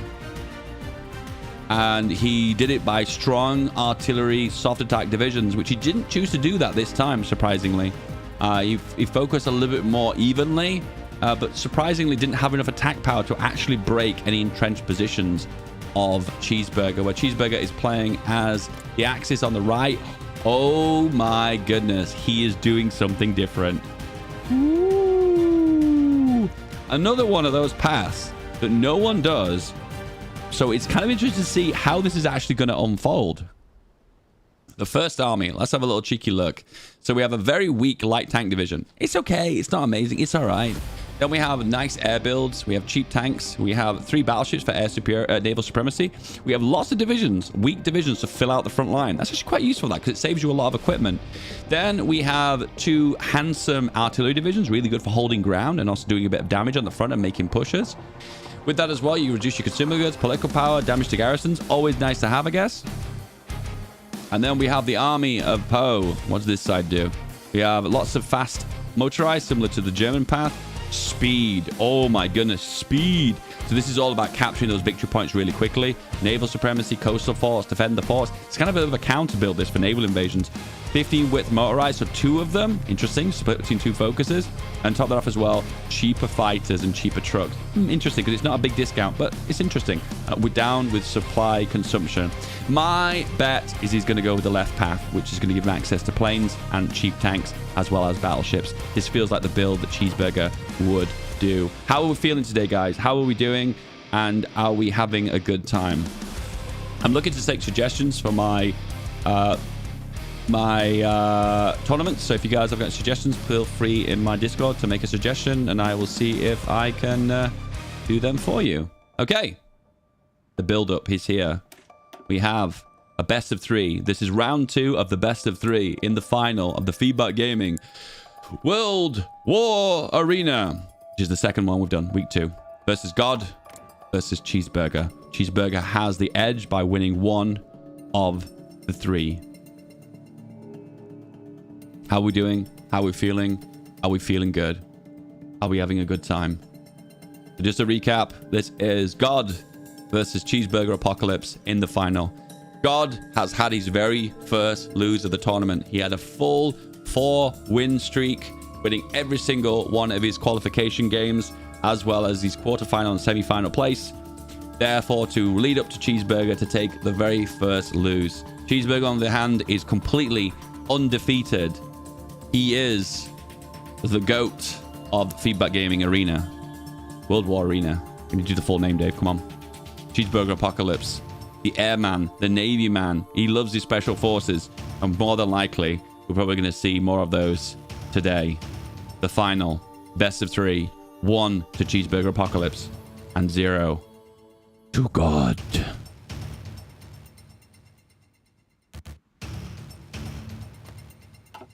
And here we are. Oh shit. I realized I didn't unpause. Whoops. You guys are probably really confused right now. What's happening? So, what do we got going on? Industrialization for the Allies. Same build as before. But on the right, we are going for the Royal Italian Army to see something completely different. All right, boys. I'm going to take a little break again. Once again, the first 6 months of the build-up phase is kind of boring. There's not a lot to show. And so, therefore, I'll hop back in 6 months and then see where we go from there. I will see you guys shortly.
We're back.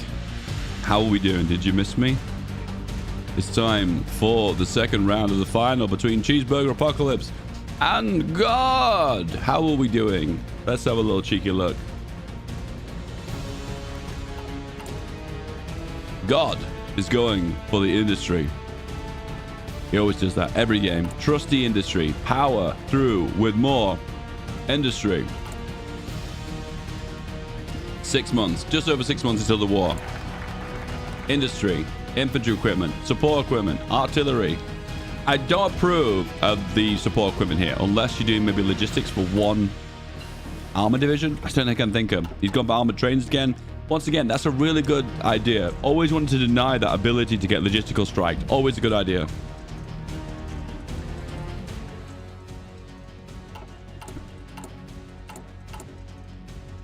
Next up, pumping out the infantry, making a nice full front line. Standard.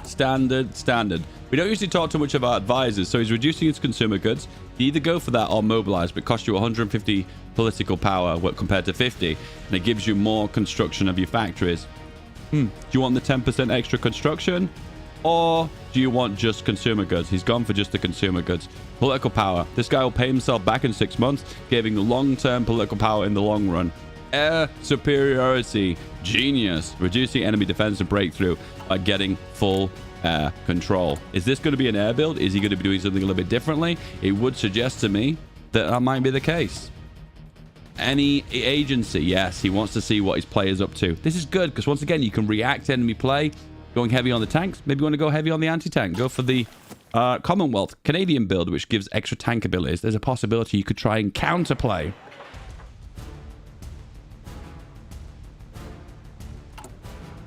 Next up, we have Cheeseburger Apocalypse. Oh, this is different. So, he's going for civilian factories. So, this suggests a long-term boom-style economy, where you focus less on the early game and more of the late game by building this massive industrial powerhouse. Because every time he's getting civvies, he's just investing them directly into military factories. With that, he is also going for an agency. He is also expanding his air force, civilian, going for a bit of cryptology and radio interception. You would need to do this one unless you would not be able to decrypt them in time, which looks like he's going to be able to decrypt them before the war even begins. This is agency, intelligence, warfare. The battle of the ciphers, the battle of information. He is making fighters. He's made the spaghetti noodle. Interesting. Which consists of a fighter bomber with a small machine gun and the bombs. Very cheap. I think he's probably going to try and spam these out. Mass cast striking is likely, but potentially logistical strikes as well are also a possibility.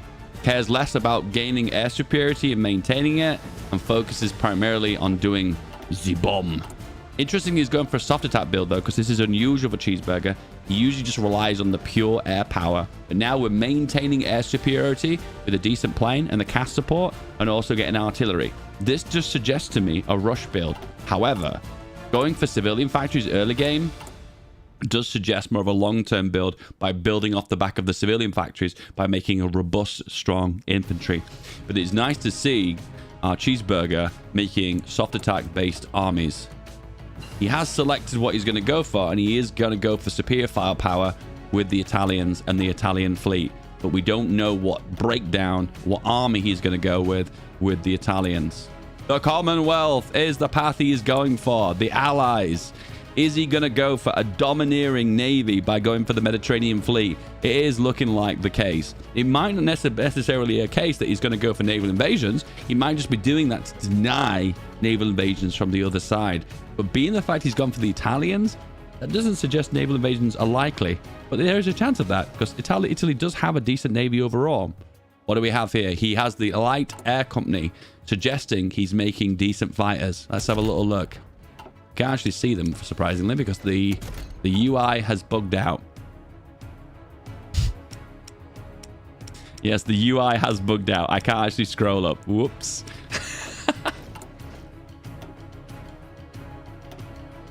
So with the Cheerio Mark 1, can we take a guess what this consists of? No, we really can't. We have absolutely no idea because I can't. Oh, he is. Oh, I can actually see it. Okay. Oh, whoa. Oh. Ooh. Ooh. So is this like a counter to CAS? Is this like an anti-CAS strategy? That's what it kind of feels like to me. This is like basically saying I am going to deny you CAS by just making a decent plane. That's the only conclusion that I can come to. Because this plane is not meta. It's not the best at dogfighting. But I mean, if it's coming up against planes that are kind of weak, then, I mean, what's the point? It doesn't make a big deal overall.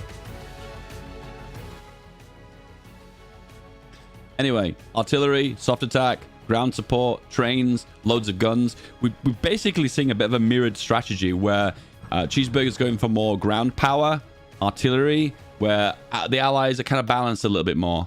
But overall, it's very unclear what the strategy is going to be in the long run. We're definitely going to be ground battle planning it, so we're going to be digging in. But what path are we going to see? Are we going to see air power from the Commonwealth 8th Army? Or are we going to see basically an anti-entrenchment strategy from the Canadian 1st Army? To be fair, the best strategy here is difficult because if he's going to get rushed by Cheeseburger, he's probably going to need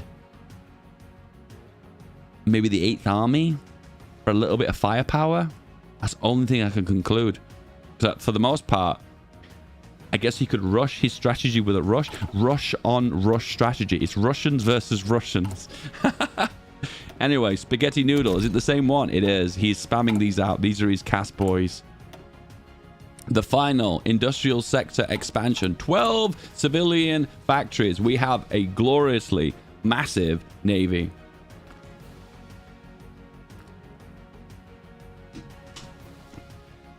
Navy strong.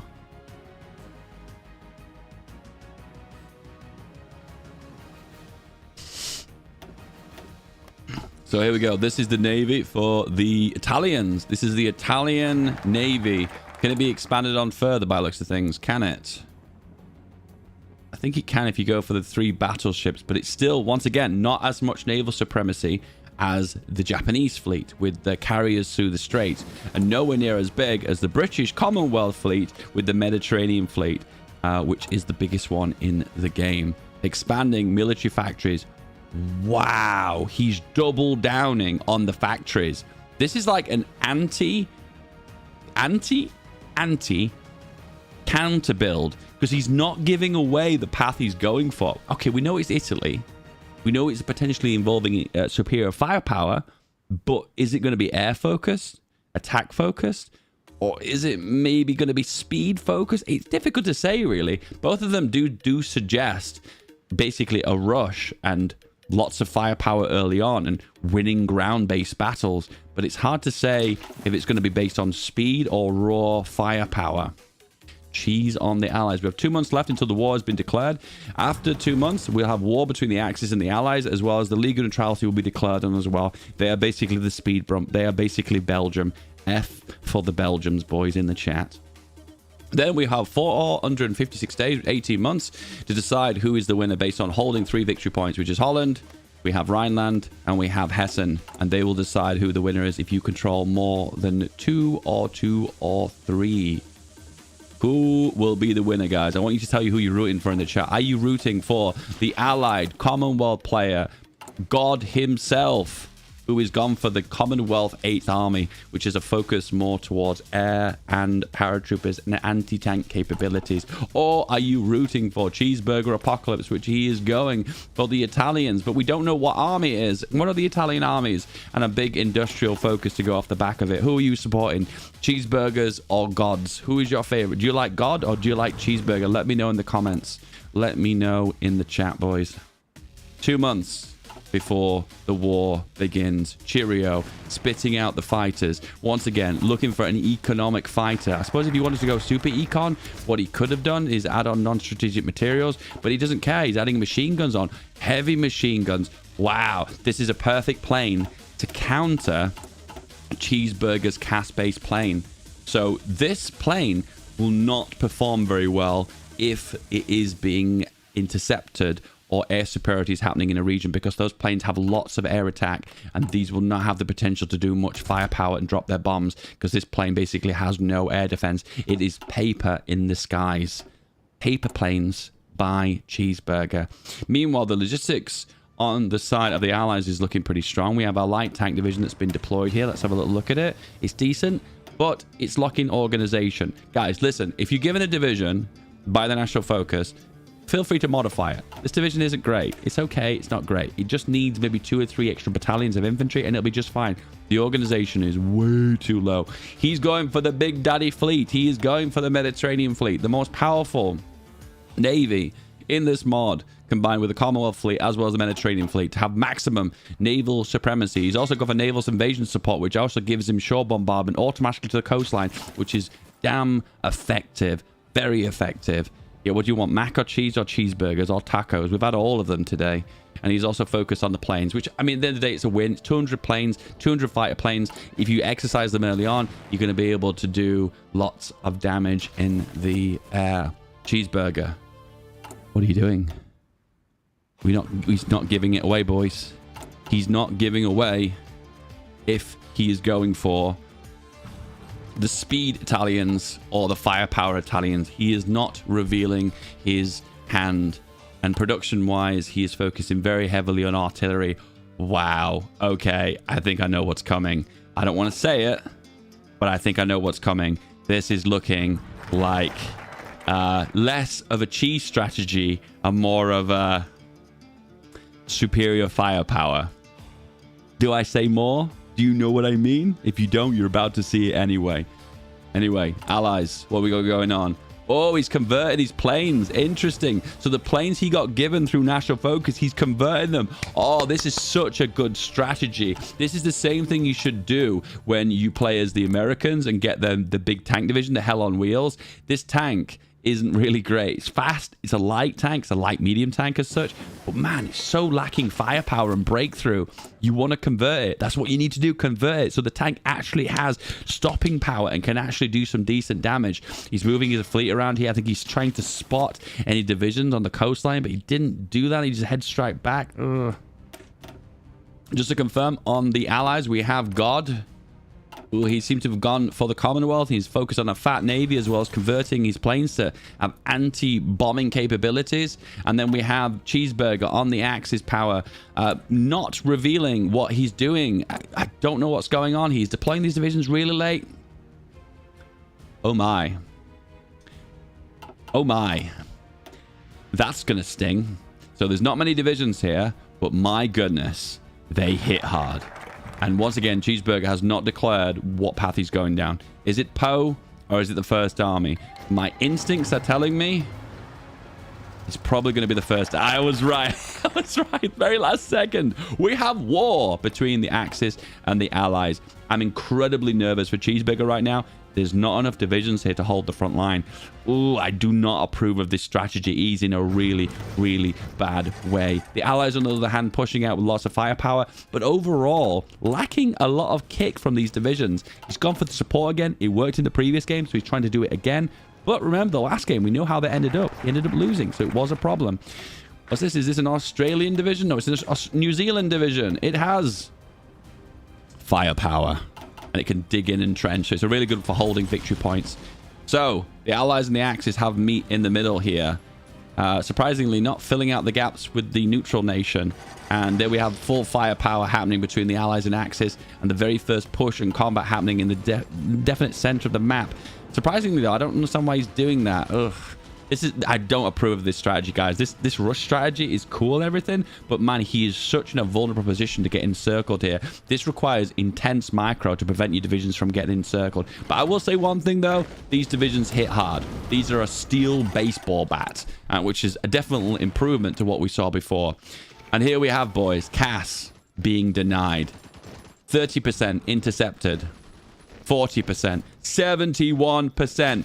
These Cass are not in optimal positions. And oh my goodness, I think what's happening here is if God knew what was happening here and knew the potentially good situation he was in, he could do a lot of damage. but I don't think he is. And oh, I'm not sure I approve of this strategy, guys. Cheeseburgers is making mistakes here. He's not even assigned generals. What is happening here? Still working on his deciphers. An encirclement happened here, which is good. But once again, I think he's spotted what's happening here. He spotted there just is a lack of divisions on the front line. There's only 14 divisions. Has he got more in reserve? No. It's great to have powerful divisions that do lots of damage, that swing really hard. But at the end of the day, if you've got gaps in your front line, shenanigans like this can happen. And it is happening, and it's not looking good. Sure, look, the fight is going well here. He's in a good spot. But the honest truth is he can't hold this front. And basically, he is getting swarmed. And we have the very first tick of capitulation. God is moving forward. Berlin has been secured. 58% capitulation. An absolute steamroll. Once again, holding the Rhine is one thing, but man, if you can't hold the north, what are you thinking? It seems like what's happened here is Cheeseburger hasn't really planned this build. This is like something he spontaneously thought up, trying to break away from the paratroopers and the naval invasions. But kind of what happened at the same time, he's just not prepared for this. And that is an unbelievably win for God. Cheeseburger was completely obliterated. GG.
Ladies and gentlemen, welcome back. This is the Feedback Gaming Week 2 World War Arena.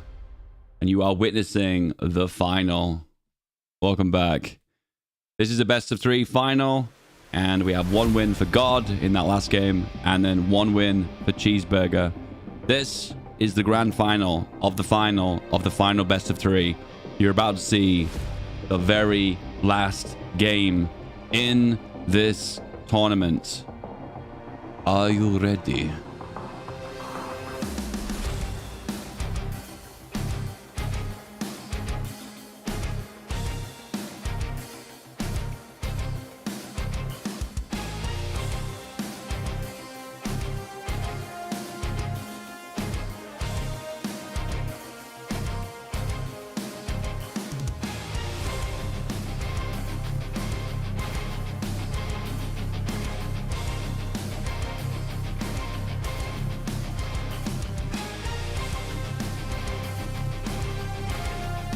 Can you all see the stream okay, guys? Are we all good? Are we all good? Hi. Hi. Hi.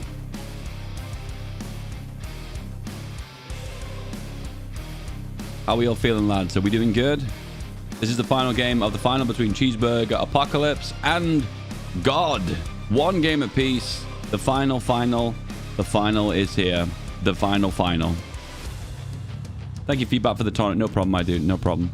Remember, guys, if you do want to contribute to the stream and add to the tournaments in future, feel free to do a super chat, a donation, or become a member, which is the link is below. Once again, always looking to contribute to future tournaments. This, to be fair, the only reason to continue these tournaments and make the most of them is if they were financially backed, to be honest with you. Other than that, guys, I hope you enjoyed the show. And this is the final of the final. We're about to enter the very last game of Feedback Gaming World War... I was about to say Wednesday. World War Arena. World War Arena. World War Arena. World War Arena. You know, it should rhyme, shouldn't it? Therefore, it like rolls off the tongue. Oh, well. Oh, well. Lessons we'll learn, day. We'll learn for next time. Guys, welcome back. Time for the final game. Are you ready? No, hang on. Tell me in the chat... Are we ready? I'm drinking too much water. Are we ready? Are we ready? Are we ready? Maybe try to get a sponsor for the tournament? That's an idea. Maybe we need to get the problem is we need to get bigger view counts for that. We need to get bigger view counts for that. And the view counts are unfortunately a little bit slim. But hey, work in progress. Day by day, piece by piece. Let's go. Let's go, let's go, let's go. The final of the best of 3. Cheeseburger Apocalypse, a well-known name on my Discord, popular part of MP tournaments in the past. He came as a winner, I believe, or runner-up, I think, in one of my major tournaments that I did on my channel 3 years ago, the Gang of Duel mod. And then we have God, who is playing on the Axis side. We've switched sides this time. And with that in mind, we are ready to deploy the final. I'll admit, the previous games showed a really solid strategy and both players really knowing what they were doing. So we saw 2 competitors against each other, almost on equal footing. The last game, on the other hand, I think Cheeseburger tried a strategy that he'd never done before, and it just didn't hold up. The minute that God spotted he didn't have any divisions on the front line, it was curtains. And it resulted in a massive push through the south, which you usually don't see very often, and a massive push to capitulate Cheeseburger. I'll hand it to him, though. The division that he made with all that soft attack did hold. The Rhine did not move in the center, even a single bit. But that push in the south was absolutely, completely demolished. Can't think of any other verbs.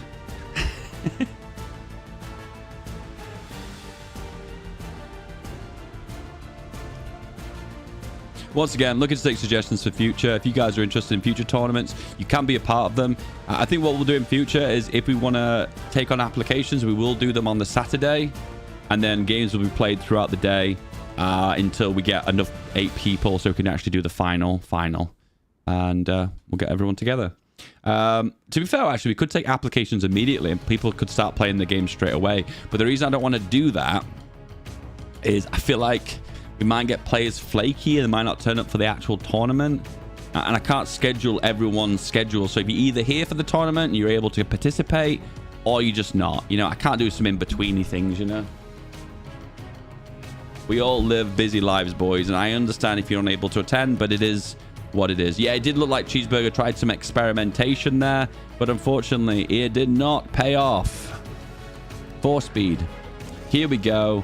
This is the grand final of the best of 3, the final game in the Feedback Gaming World War Arena. Week 2. Would you guys like to see a week 3? Anyone in the chat, would you guys like to see a week 3? Is it possible you can get a week 3? Would you guys like to see that? A week 3 final. Would you guys like to see that? What's in place to combat stream sniping? Me trying to only show certain elements, maybe. There's really no way of doing that. But let's not be negative. Let's not dwell on the negativity. Let's focus on the positivity. Let's enjoy the game, enjoy the strategies, and have a really good time together.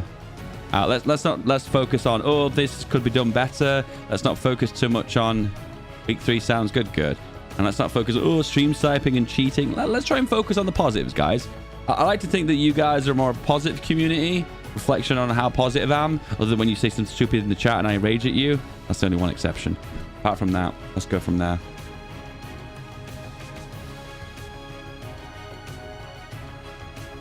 Yeah, any talk of stream sniping, I don't want to have it in my chat. Take it to DMs, guys. Go to Discord. Have a good moan in the DMs and Discord. I don't want to have any of that conversation. Let's keep things positive and fresh, and let's not worry too much about details like that. I don't think I've seen anything today that would give an inkling of stream sniping. I don't think I've seen anything so far. We have seen lots of spies being used, and that's probably why they know positions and where divisions are and what's actually happening. That's probably the best conclusion. But why did you delete that comment? Are you not listening? Are you not listening? I'm going to remove that. Oh, that's making me upset. Let's remove that message. Listen, keeping things positive, keeping things fresh. I've seen no reason why people are cheating or stream sniping. Let's not be negative, guys. Why are you guys being so negative for? Everything is going so well. Everything is going so well. There's no need to dwell on it. Let's not dwell on it. Everything's great. Anyway, back to the game. This is the grand final, the final game between Cheeseburger Apocalypse and God. This was a total of 32 players, but we did have a few dropout players as well. We had 34 in total. Then we had a few players that joined as well. We've had so many players. We've had at least 37 players in total.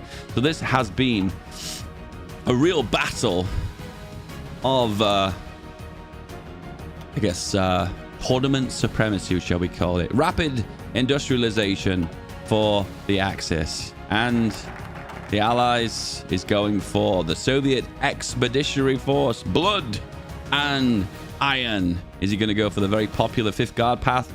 Or is he going to go for maybe a paratrooping, cast, armored train path with loads of infantry and interesting bits and pieces and a railway gun?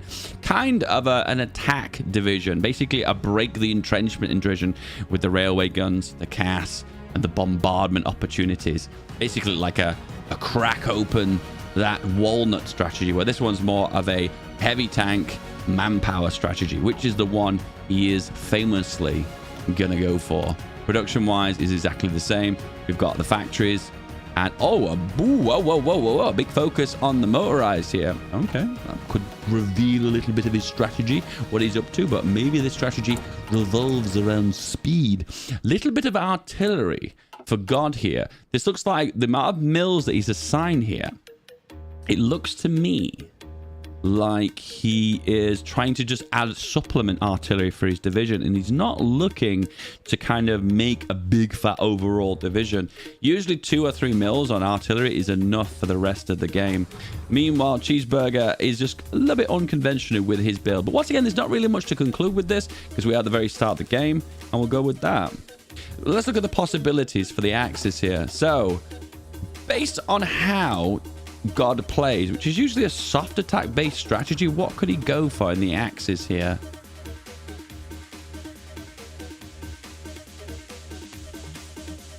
He always seems to play the same. He focuses on soft attack, he focuses on infantry warfare, and he also focuses about building and digging in and not necessarily hitting hard. So maybe the First Army Italy would be interesting for him.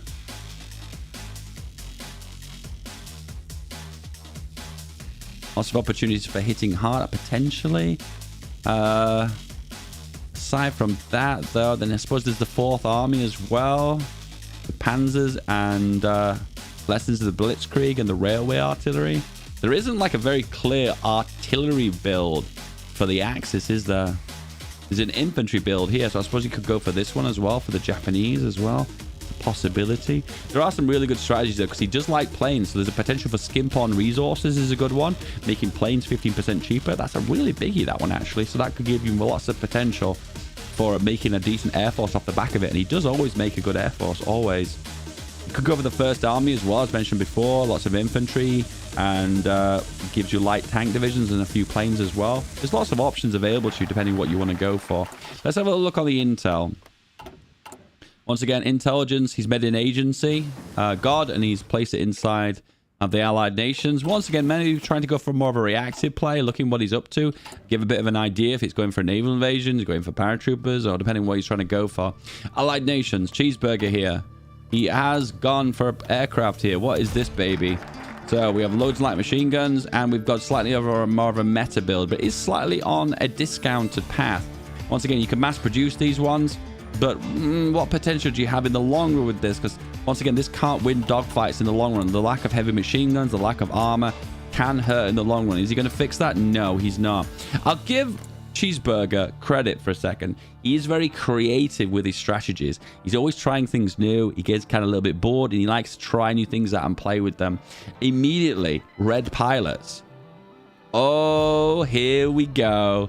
So, if we see a Japanese player go for skimp on resources, we could see a direct one-on-one air production style build. But it looks like he is focusing on making these cheap as well. So he's going the double discount. He's double dipping that discount, boys. He's making it cheaper with the red pilots, and he's also making it cheaper by adding on non-strategic materials, which reduces aluminium cost by -2, and it also reduces defense and production costs. It tends to hurt in the long run, though, because this plane has no defense, so its dogfighting capabilities are looking a little bit overall weaker. Infantry, nothing special. Infantry, nothing special. Once again, it's really crucial. You get roughly around, I'd say, 24 to 28 divisions just to fill your front line. If you've got gaps in the front line, you're going to do what you did in the previous game, and what Cheeseburger failed to do in the previous game, which was to hold his full front line. It's good having the firepower, but if you've not got enough divisions to hold the front line, you're going to be in a bad way, and it is going to hurt in the long run.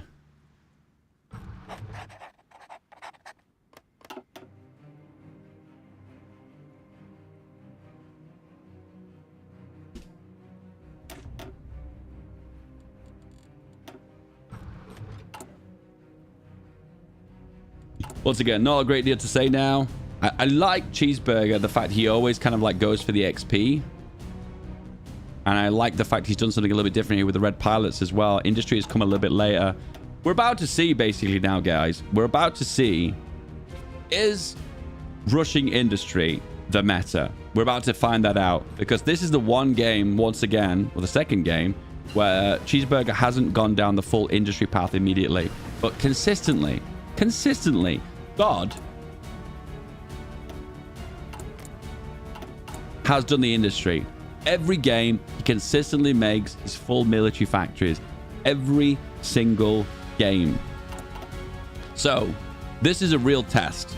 We have Cheeseburger, the Experimenter, the Cheeser, the Paratrooper boy, the Naval Invasion boy, Mr. Experimental. I want to try new things. I want to cheese. I want to do fun things. Makes a good stream, makes a good video, don't get me wrong. Versus Mr. Consistent. Mr. God, who is consistent. Always the same build. Soft attack infantry. Air Force to back it up. Military factories, military factories, military factories, military factories. Surprising this game, though, he's actually gone for some civvies as well. Interesting. He's doing the reverse of what Cheeseburger did last game. Cheeseburger made civvies to begin with his focus, and then made mills off the back of it. He's going for mills, but also civvies with it, which is an interesting combination. I suppose when you make civvies, you're kind of going for the long game, but are these games really the long game? At the end of the day, you want to focus on the industry you've got. I suppose one thing, strategy you're forgetting about, which Cheeseburger did do in his previous game, is he converted some of his civs to mills, which is always something you forget about, isn't it? You never want to do that in a traditional game of HOI4, because you feel like the cost is too much, because you're kind of basically making a civ turn into a mill, which is a mill has less production costs of a civ, so it feels like it's less worth your time overall. We have 6 months before the war is declared. If you're not familiar how it works, both players will declare war on each other as well as on the neutral nation, and the first person to secure a majority of the key states, which is Holland, Rhineland, and Hessen, will be the victor after an 18-month period of war. Or the game will end if one player capitulates the other, which has happened quite a few times, surprisingly. Ooh, surprisingly. Red Sky. No. Oh, he's going for... Oh, okay. All right. We're seeing the armor appear now. We have machine guns and we have survivability studies. Is he going to make a meta plane? This is safe. This is safe. If you make a consistent amount of fighters that are meta, you'll be trading in those dogfights advantageously, and you're going to be in a really good way. Cheeseburger is not focusing...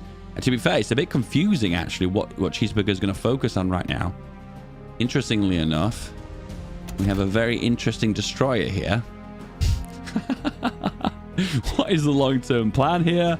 Once again, I feel like Cheeseburger, it lives up to his name. He's the cheese man.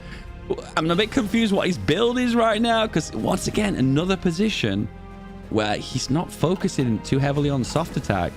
So he's going to leave himself in a really sticky predicament if he's up against divisions that have got good firepower. And is that what God is doing? Kind of, but God hasn't quite decided his strategy yet either. We're kind of both on the fence right now, and here we are. He is going for the Royal Italian Army. Wow. So, there's two options here. We have Mr. Speed, 10% speed, motorized division. Top it off as well with cheaper fighters, which is nice, I suppose. It's not the best, but it's okay. Coastal forts, I would say that's practically useless. And a bunch of submarines. I suppose that's nice, I suppose. Overall, the highlights of this path are going to be the cheaper fighters and trucks. Top it off, speed, speed, speed. I am speed. And supply consumption is always pretty nice as well. Top it off with the left path, which is a focus towards Air Force and light tank builds with a few battleships. To be fair, I think the left path is superior, but overall, if you want to go super fast, the Army of Poe is definitely an option. The Royal Italian Army. Infantry. Top it off. Infantry equipment and artillery. I've noticed the winners of these games are going for very simplistic builds. We're not seeing anything spectacular. I think for the most part, we're seeing pretty much standard plays throughout the most of the game. We're just making one set of equipment, either focusing on artillery, focusing on planes, and not mixing things up a bit. I think what tends to happen is if you're not really great at this game, no offense to the players or anything, but if you're not really great at this game, you kind of try and play simpler. You focus on one set piece of equipment, you mass produce it, you make your army based upon that, and you do really well. Artillery is a strong thing to go for because it gives lots and lots and lots and lots of soft attack. It is a win. It is a win. And fighters, as well as bombers, are a good one in the long run as well, because once again, it just does lots and lots and lots of damage. Yeah, there's a few advisors we need to look at as well. So we've got air superiority for the Axis, even though he's not making planes. Is this a trick? Is he trying to confuse the other player by going for these visors he's not actively using? See, the problem is if you're going to focus on planes, you need to start building planes from the start of the game almost. But I suppose the difference with him is he's not able to do them until he's got this focus, which means he's going to be 6 months in. So that's one of the incentives of rushing the air XP. You can make your ideal plane template immediately. But he wasn't able to do that because he had to wait for the XP, which is one of the downsides of this rush the mill strategy, even though he will have quite a lot of infantry equipment, which to be fair is what kind of is useful when it comes down to building that really strong backbone of your army. We have the Macaroni 1, which consists of machine guns and armor 3. What's going on here? Oh my goodness. We have rockets. Not the rockets you would think though. Rocket artillery, which is a really nice way of double stacking rockets on your division. Double stacking artillery on your division. So basically you add support on here, and then here you will add on rockets. So you like double the rockets, which gives a very, very high amount of soft attack for a regular division without going for full on artillery 7.2s.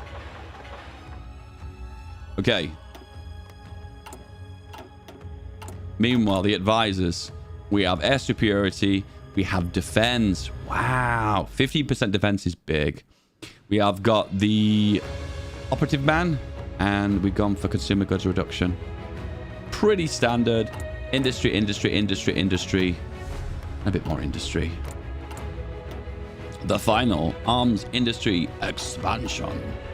So let's look at the production cost of these planes. So Spies saw those factories. Ooh. Ooh. Armor. Hello, armor. Okay, this is a dogfighting madhouse cat plane. This plane is going to do so much damage in dogfights. This plane is scary. It is what we refer to as the meta. It is defense, air attack, max agility. It is the perfect dogfighting aircraft. Don't listen to those people that say, oh, you put cannons on your planes. That has never worked since the original release of Bible alone. So don't do that anymore. So the production cost is 31.4. 31.4 versus 30. Ooh. However, this plane struggles with firepower and struggles with armor.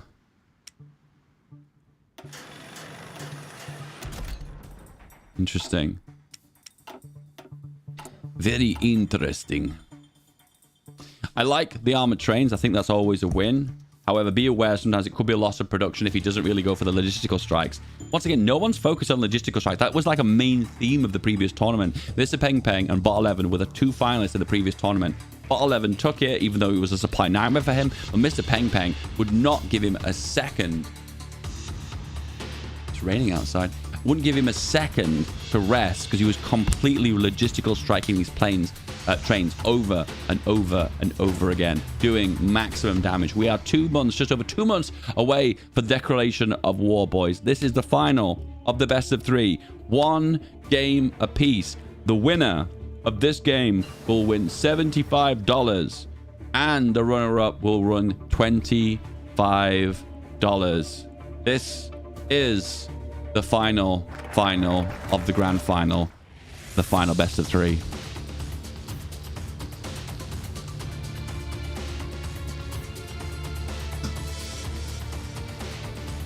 My MG fighters are bashed by AI cannons. Maybe you should not pirate HOI4 and play the latest version then? That's what it sounds like, my dude. Agility and air attack and air defense got nerfed in the last patch. Agility is king now. I'm sorry, you're playing an old version. Get up to date, my dude. Piracy is wrong. Okay, what do we got here? So we have got rocket rails, heavy fires. Oh man, credit here. Quick credits due. I love doing this in multiplayer. Single player. I love doing this. You get extra ground attack. It's not very high compared to bomb blocks. Okay, but get this. When he's on this mission, he does not lose any agility. So he can cast strike completely unopposed. I like this a lot. Okay, the only downside to this is it lacks armor. Can he drop on? Oh, he hasn't got survivability studies. Okay. That seems to be the clear difference between the air forces of the two sides now. We've got fighter bombers from God, where we've got pure meta fighters from the cheeseburger. And he's struggling with aluminium production. He's reached peak aluminium. And I think the truth here is he would be better off replacing the drop tanks with non-strategic resources just to reduce the aluminium production. How much is he behind on aluminium? Ooh, 15, which hurts his production by not 10%. Oh.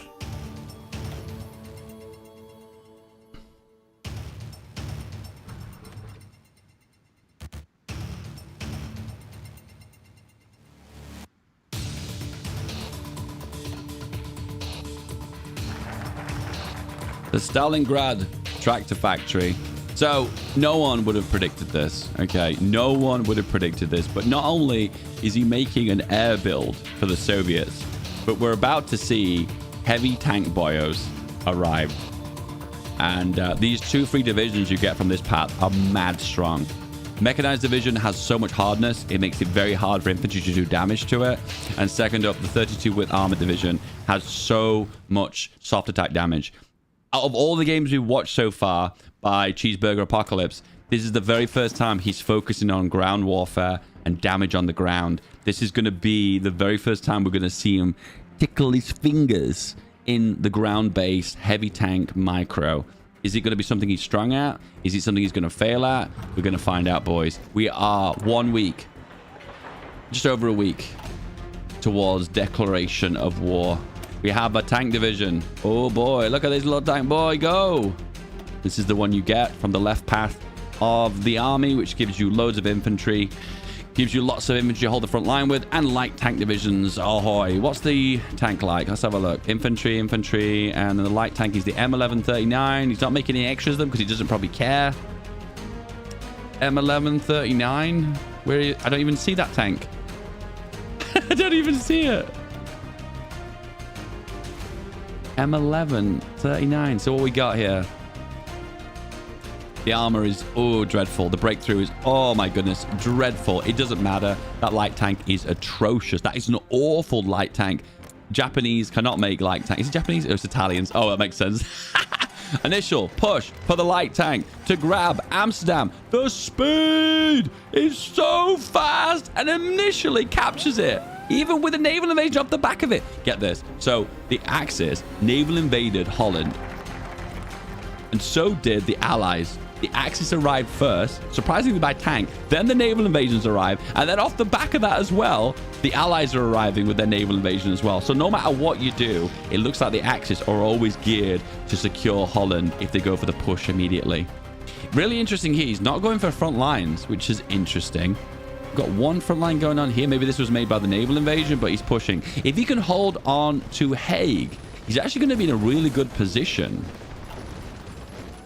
to counter into Amsterdam, but it's difficult. Oh, we have a naval invasion here. It looks like the Axis are running away. The Allies have dominated and won, and that's because they've gone. Oh, they've got the Soviets. That's fine. Steel Mountains. He really needs to go for mechanized and the Second Army Corps. He needs those divisions to do the damage. Okay, he's pushed forward now. He's in a good position. Allies do control one of the victory points, the Rhineland, where Hessen and Holland are controlled by the Axis. So we have an Axis advantage. 18 months towards victory here.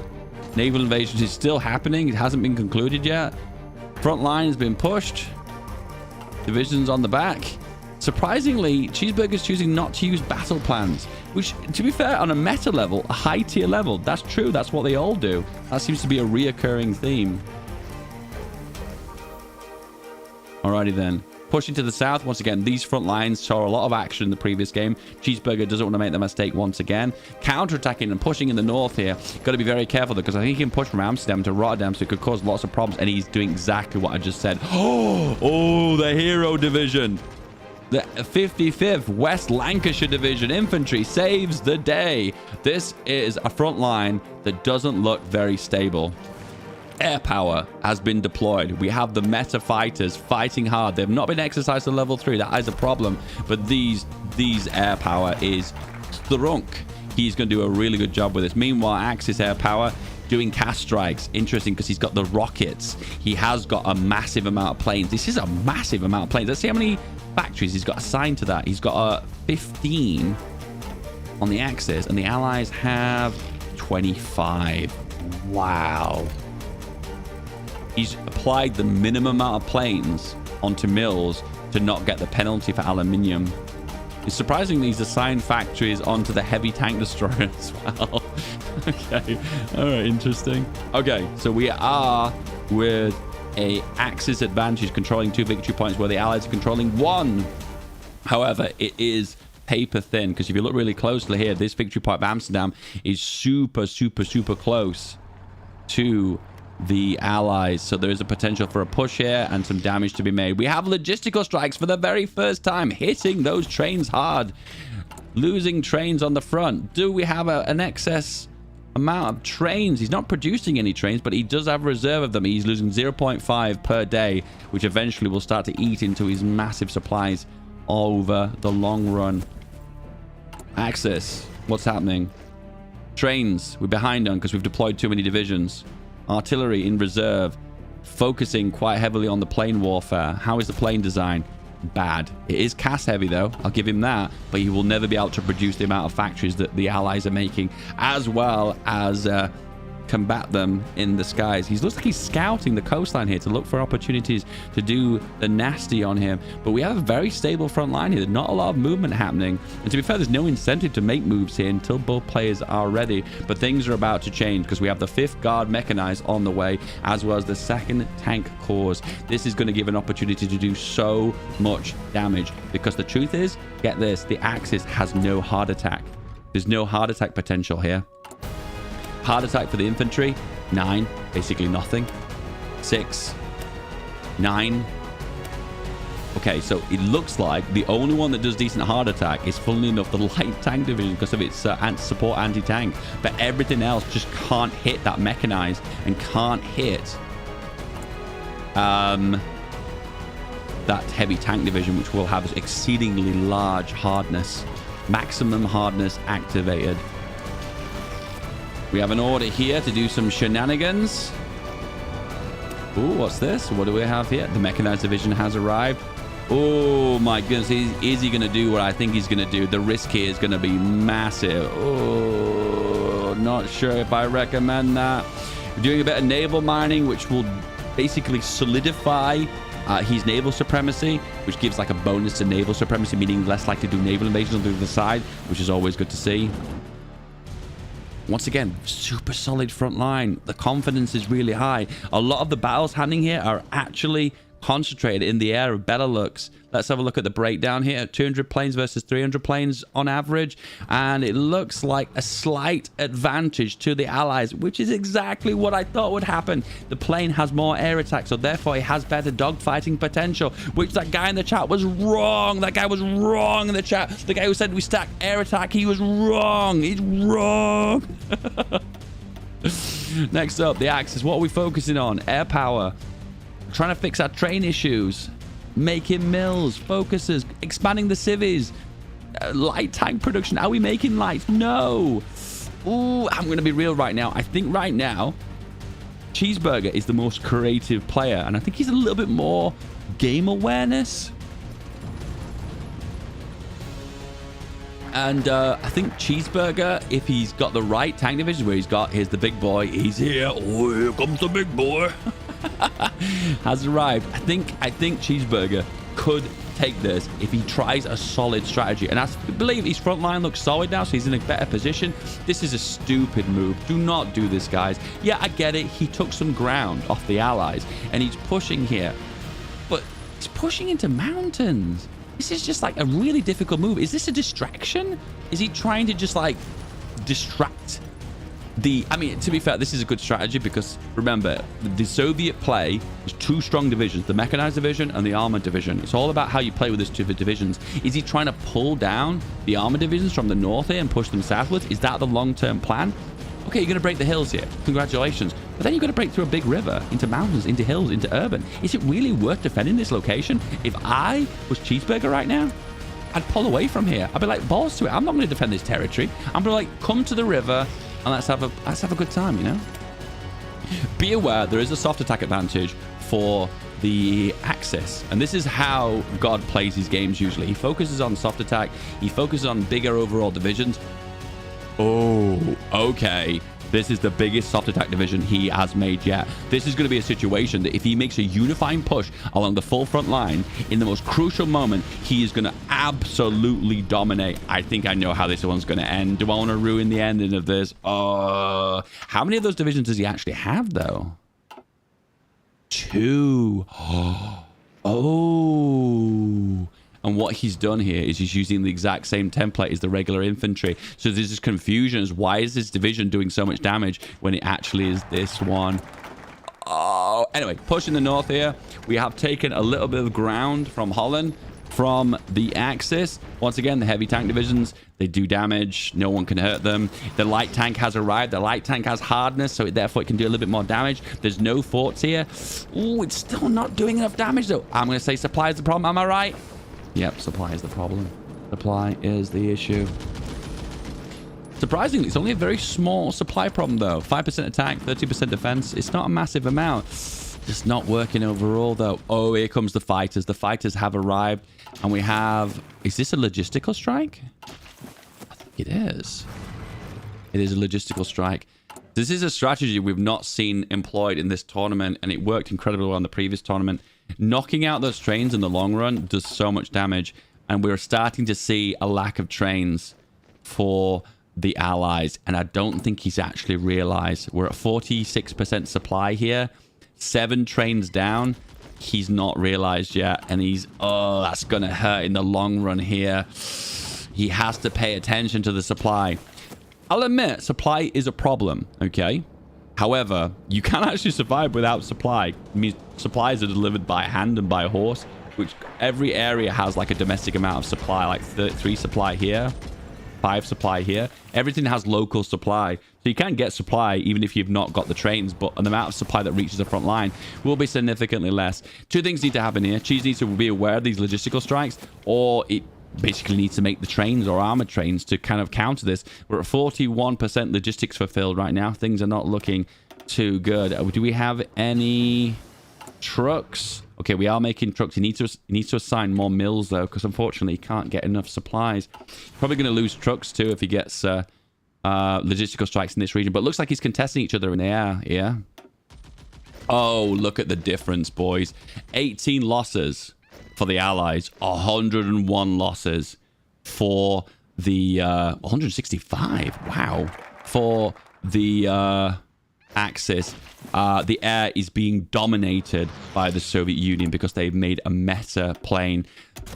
Perfect balance between air attack, air defense, and big fat agility. This plane dominates, where the Axis has gone for a plane that's more favored towards cast strikes. It has no defense. It's basically paper planes flying in the air. Confetti is being rained down on the Allied air power in Belarus. However, though, we're not breaking the front line here. To be fair, in this situation, he needs to be making pushes on different parts on the front line here to try and tease troops back and forth, to confuse where the front line is going to be. We're seeing a dug-in strategy here and digging in deep to try our absolute best to play a long game and therefore win by attrition and by forts. Are forts becoming part of the game yet? Let's have a little cheeky look. No forts for the Axis, and the Allies no forts too. So the digging game is still not 100% yet. They've not quite decided that's what they're going to go with in the long run. But overall, supply is an absolute nightmare. Supply fulfillment right now for the Soviet Union, it's 0. So, as I said, don't be aware. That's right. There is still going to be supplies reaching the front line. There will be supplies. However, they will be severely reduced. And to supply those big divisions, like the mechanized division and the heavy tank division, you need supply. You need supply. They're only getting 60% fulfillment of supplies. So severe reduction in the attack capabilities. It's really surprising what's happening here. We're not really seeing any plays. It's almost like the Soviet players kind of buying time at this point. They kind of realize, oh, okay, we're winning. Everything's going really swell. And like, we just keep massing planes? That's the only thing that seems to be happening now. A counterattack in The Hague, this is bad. If the Allies lose this area, it's going to be very difficult to counterattack into Amsterdam. They'll have to try and push and wrap around the eastward. And it does look like it is succeeding. Oh, okay. It did look for a second like it was about to happen. Oh, what do we have here? Oh, what do we have here?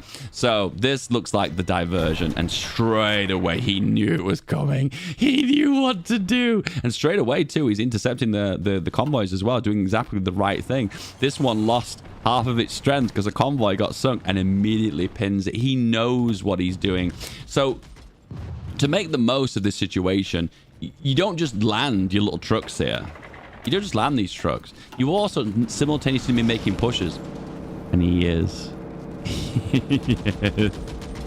He is doing exactly that. He knows what he's doing. We've got shore bombardment here. Air superiority. The damage is being done. What is the reduction overall? We're getting a 40% reduction in defense and breakthrough due to air superiority, and a 13% reduction due to shore bombardment. This is starting to sting. We're reaching critical mass of planes for the Allied player. So there's 2 possibilities here that are big. Okay, I can feel this late game right now. We've got another 6 months, over 6 months to go. There's two possibilities here that's going to end this game. I'm going to make the guesses right now. This is going to ruin the illusion or everything, but I'm just going to let you guys know the possibility of what could how this could end, okay? Are you ready? There's two possibilities. We reach a point where the amount of artillery on the Axis side gets so large, a full-on push, a battle plan push, will do horrendous damage and completely flatten the front line. It's becoming less likely because there's forts appearing in the center here because he knows that might be a possibility. Oh, counterattack in the north. Holland has been secured. Oh, he needs to pull out here. This is going to be an absolute catastrophe. This is going to end the game if he does this. This isn't a result I did not expect to. He is in a position where he has secured a port here too. He secured a port. So he could retreat out of it if he wanted to.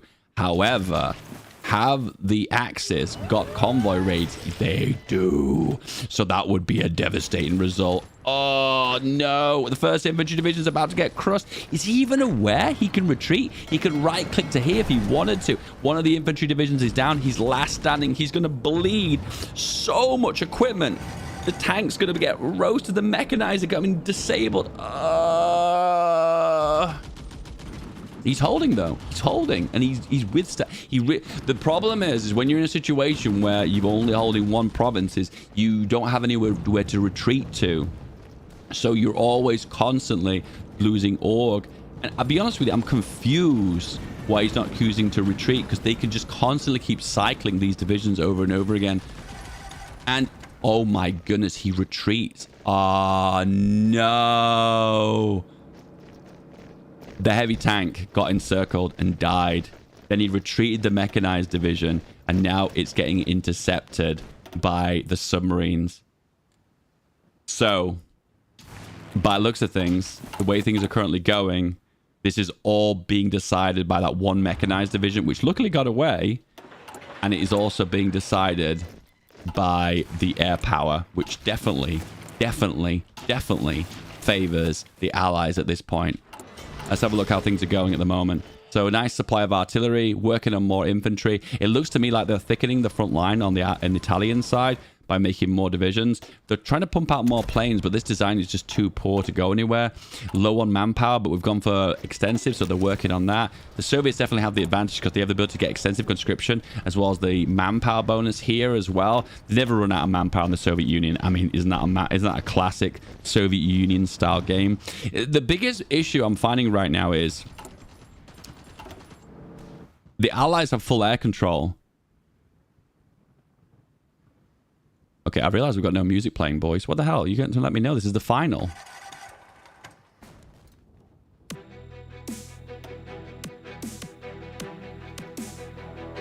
So, the Allies have been ejected from Holland. The Rhine has been secured in the Netherlands.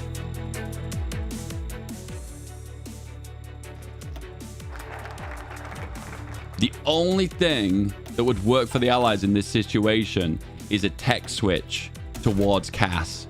You've got air superiority. Your air superiority is doing a great job. However, he's not paying attention to where logistical strikes are. Oh, no, he just changed that. He's just made aware.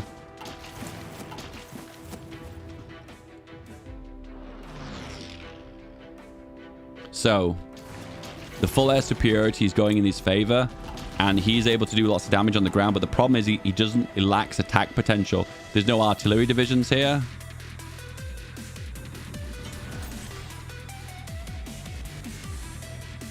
There's no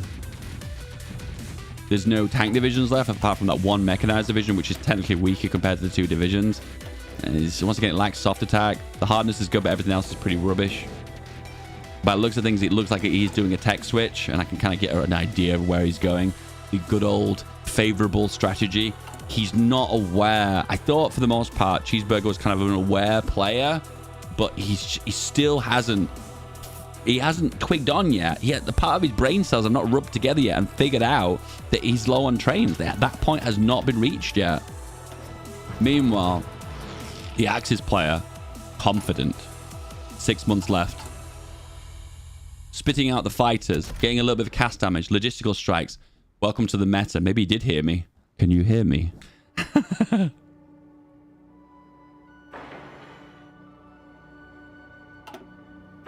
And that has resulted in a more adequate fighting capable plane. The truth is, it still won't be able to counter like for like the plane on Cheeseburger's side because it's got more air attack and more air defense. So this, it comes up just slightly weaker than it needs to be. But it's one of those kind of too little too late situations. Maybe he'll be able to do it, maybe he'll not. So we have the Italians versus the Soviet Union. Ooh, what has history told us about this? A massive piggy bank of guns here. Once again, I feel like every game you see this, I feel like God just does the same build. He focuses on soft attack. He focuses on the raw basics of doing damage, and it usually works for him. I did say earlier, how good is Cheeseburger microing tanks? And it does kind of look like not that great. It doesn't look too great.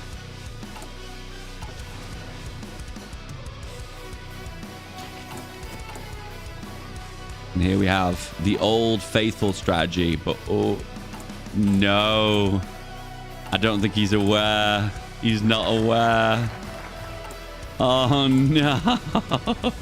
Look. If you know, you know. But he hasn't got the time to do that. Oh dear. As much as it's great to have gimmicks and nice cheesy strategies, the honest truth is if you don't have like a raw foundation of your strategy, a fallback plan, it really isn't going to work for you. Once again, 100 days until the end of the game. And 100 days until paratroopers are unleashed. So I don't think that is going to be a strategy that is going to work. I honestly think, hand on heart, I don't think Cheeseburger has realized the predicament he's actually in. He's not realized what's actually happened. And I feel like it's a bit stupid on the Axis side here, constantly putting these planes up here to get completely steamrolled. Look at the conversion. 117 losses for the Allies, 520 losses for the Axis. I'll be honest with you guys, the number one mistake players are making in HOI4 at the minute that I've noticed from a lot of these games. Oh, this is an unusual strategy. He's pulled off the front line. Is this bait?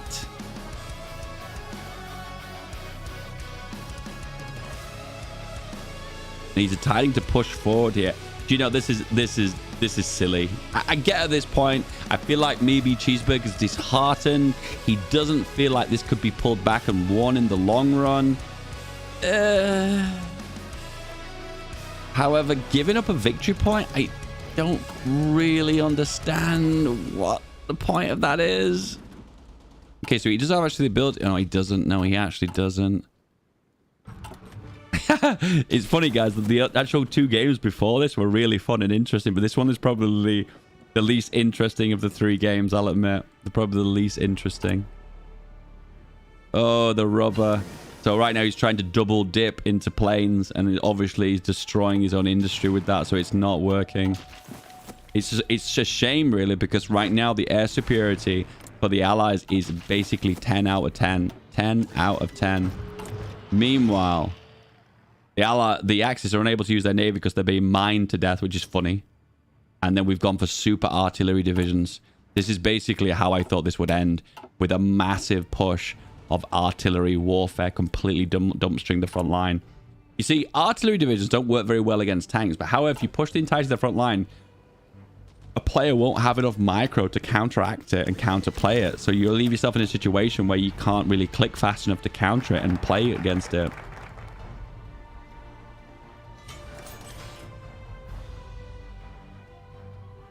Meanwhile, it does appear that the plan to push forward has actually kind of worked, because if you look really closely, ooh, it looks a little bit empty. Maybe the strategy was to try and leave the victory points vulnerable. Very interesting. Any change in build? No. He's not really even aware that he's rubber and aluminium. Maybe he's choking right now. Maybe he's not really situationally aware anymore. Maybe he's gotten tired. I'm not certain. We're over 1 month away, 6 weeks away from victory. The Axis control all 3 victory points. 1, 2, and 3. and doesn't seem to be making any attempt to push any further forward. To be fair, this is the safe strategy. He's playing safe. He's like, I'm in a win situation here. What else do I do? I'm winning. So what do I need to do? To be fair, if I was in his situation at this point, I'd probably be making level 10 forts on all the victory points. Oh, he's made a level 8 fort here. So he knows that's the weakest spot in his front line. He just built a level 6 fort there. And level 6 fort, that's like 90% reduction in attack value. So it's very difficult to break. Overall planes, let's have a look. 210 planes for the Axis, planes for the Allies. We have 800. We've reached critical mass of planes. Oh my goodness. What he needs to do in this instance is to start to convert. He needs to convert. That's what he needs to do at this point. This plane needs to be converted into a cast. Well, I suppose you don't even need to make it a cast, to be fair. You could just make it a regular fire by just slapping on a rocket on the end of it, I suppose. He needs cast to be able to break damage. There's a few things that work, guys. Pure soft attack, it works. Hardness, breakthrough, and armor, it works. Smacking out that cast with critical mass, it works. But right now, we're seeing none of that. And to be fair, I hate to say this because this is the final. I think this game's over. I think this game is over. Another lesson as well, never stack your spies because they have a penalty to gaining a network. You kind of want to spread them out. Put one here. Put one here, maybe. So, guys, if you want to wear this, this was FeedBackGaming's tournament. World War Arena. Started with 32 players in total, and then we're down to 2 players. This is the best of 3, and this is the final game of the best of 3. 1 game apiece between God and Cheeseburger Apocalypse. And we have on the clock 7 days left. The final week. 1 week left. And Cheeseburger's just, maybe he's just not aware. He's just not aware that the paratroopers aren't going to be complete in time. I don't think he cares. I think mentally there's already been given up.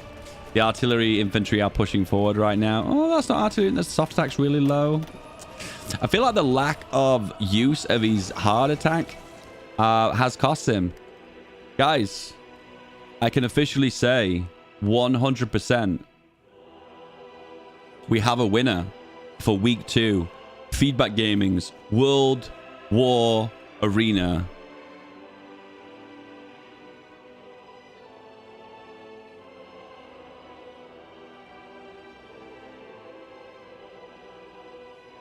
I want to change the score, but for some reason it won't let me.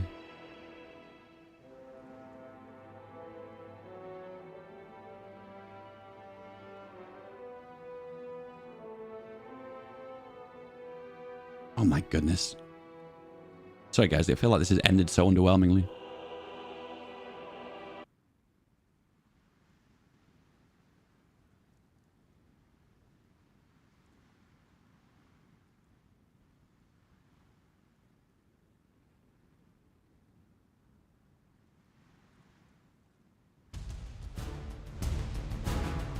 The final. I'm getting a little bit tired now, actually, guys. I'm feeling a little bit sleepy. That's probably why I've lost my momentum.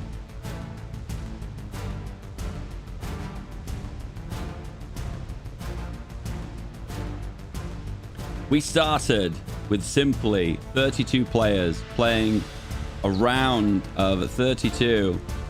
Best of the best. Against everyone. One-on-one to create the league. I would say the League of Nations, the League of Winners. And this is the outcome. Boom. The end result, the final. And this is the end result. For some reason, it won't let me update Cheeseburger's result. I don't know why. I don't know why. Oh, there we go. There we can actually see it now. There you go. Cheeseburger, submit results. Boom. We have... Oh, Cheeseburger didn't win. Oh, my goodness. There we go. There we go. Guys, work in progress. I'm sorry, setting up these scenes is really difficult. It's actually really a lot of maneuvering. We have 2 wins for God and 1 win for Cheeseburger Apocalypse. The tournament is 100% concluded. Thank you for all the 32 people who entered the tournament. And this is the very end. Thank you so much for joining me, guys. It has been an absolute blast. And I have had a great time. I'm so tired right now, though. That last game took it out of me. I could feel at the very end of the game, my adrenaline was burning out, and I was like, drifting away. Anyway, we're here. How did you feel, guys? Did that go good for you? Did you enjoy that? I lean over in bed, have a cigarette, and I'm like, was it good for you? Was it good for you? Did you enjoy that? Whew. Apart from that, guys, that is the end of the tournament. It was a lot of fun. Is there anything else to say?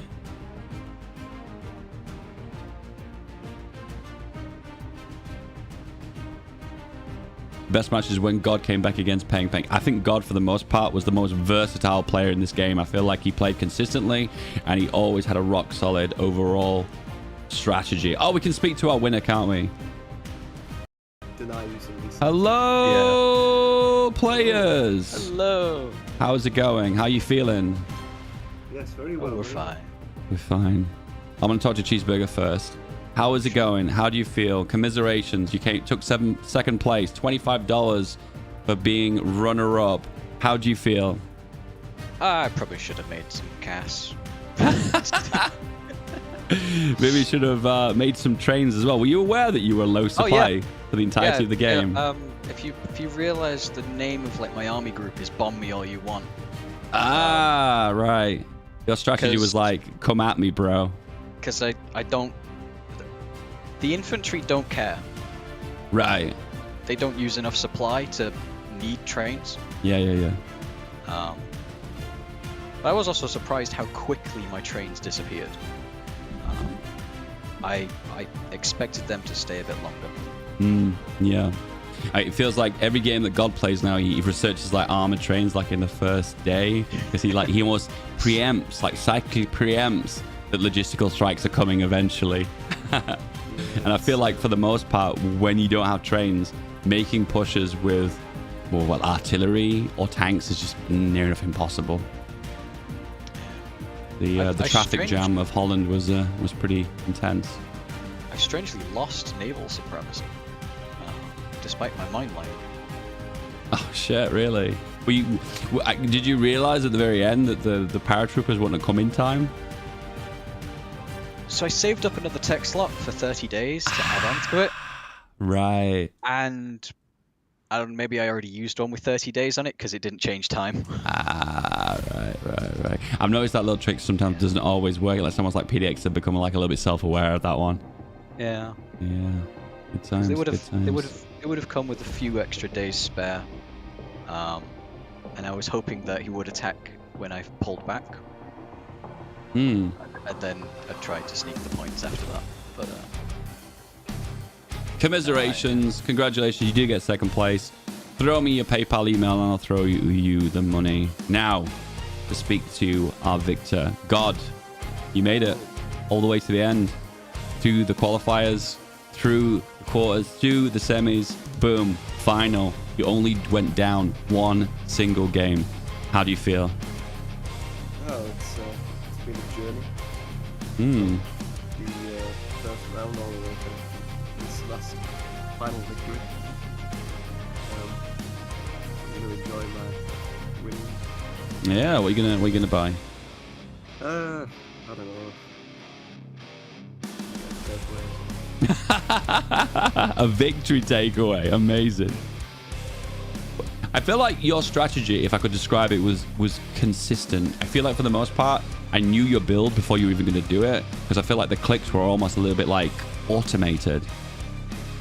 Yeah, like my mode of thinking is if I just do a strategy that works and get good at doing that strategy, then how can I lose? Yeah. No, I feel like for the most part, soft attack infantry was your bread and butter, and making those pushes on the front line was always consistent. I feel like for the most part, like regardless of what nation you were going to play as, I feel like your build order was practically identical. What happened in the first game though? Because that was the first game where you dropped down. It's because of the path I took. I thought it would be cool to see like US Marine Corps fight against the Japanese Navy. Right, you wanted to roleplay. And I thought that because since the Americans won historically, we'd like have better ships and things to win. Obviously, this is not what happened. And alt history took over. What do you think you did well? What was the deciding factor that took you all the way? My deciding factor, I don't know if you remember, in the first one you broadcasted, I did pretty good at like deceiving the enemy. I attacked up at Frankfurt to take the troops away from Cologne. Yeah. And, yeah, they took their tanks out, and that allowed me to get Cologne and win the game. And that's because I have like an ability to attack anywhere on the line. So there's a lot of versatility that I can do. Yeah. You were actually in the last week's tournament as well? I didn't realize. Was I? Oh, were you? I thought that's what you were saying. No. I mean, like a couple hours ago when you streamed the first game. Right. Okay, I'm with you now. That's cool. Congratulations, my dude. You definitely put on a fantastic show, and all the games that I watched with you were pretty much fantastic anyway. So I love to see you in future tournaments. Do you think you're down to do more? Yeah, I mean, it's gone well so far.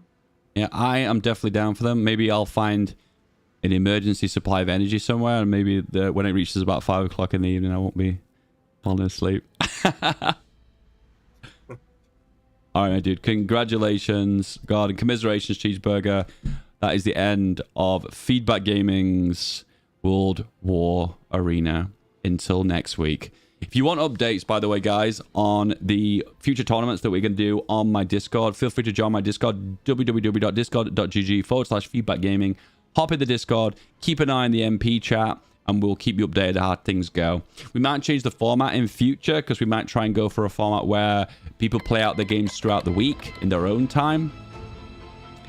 And then eventually, when the game comes around on Sunday, all the qualifying games would have already pre-decided. But congratulations, Mr. God, who actually was a god and subverted the apocalypse, the cheeseburger apocalypse.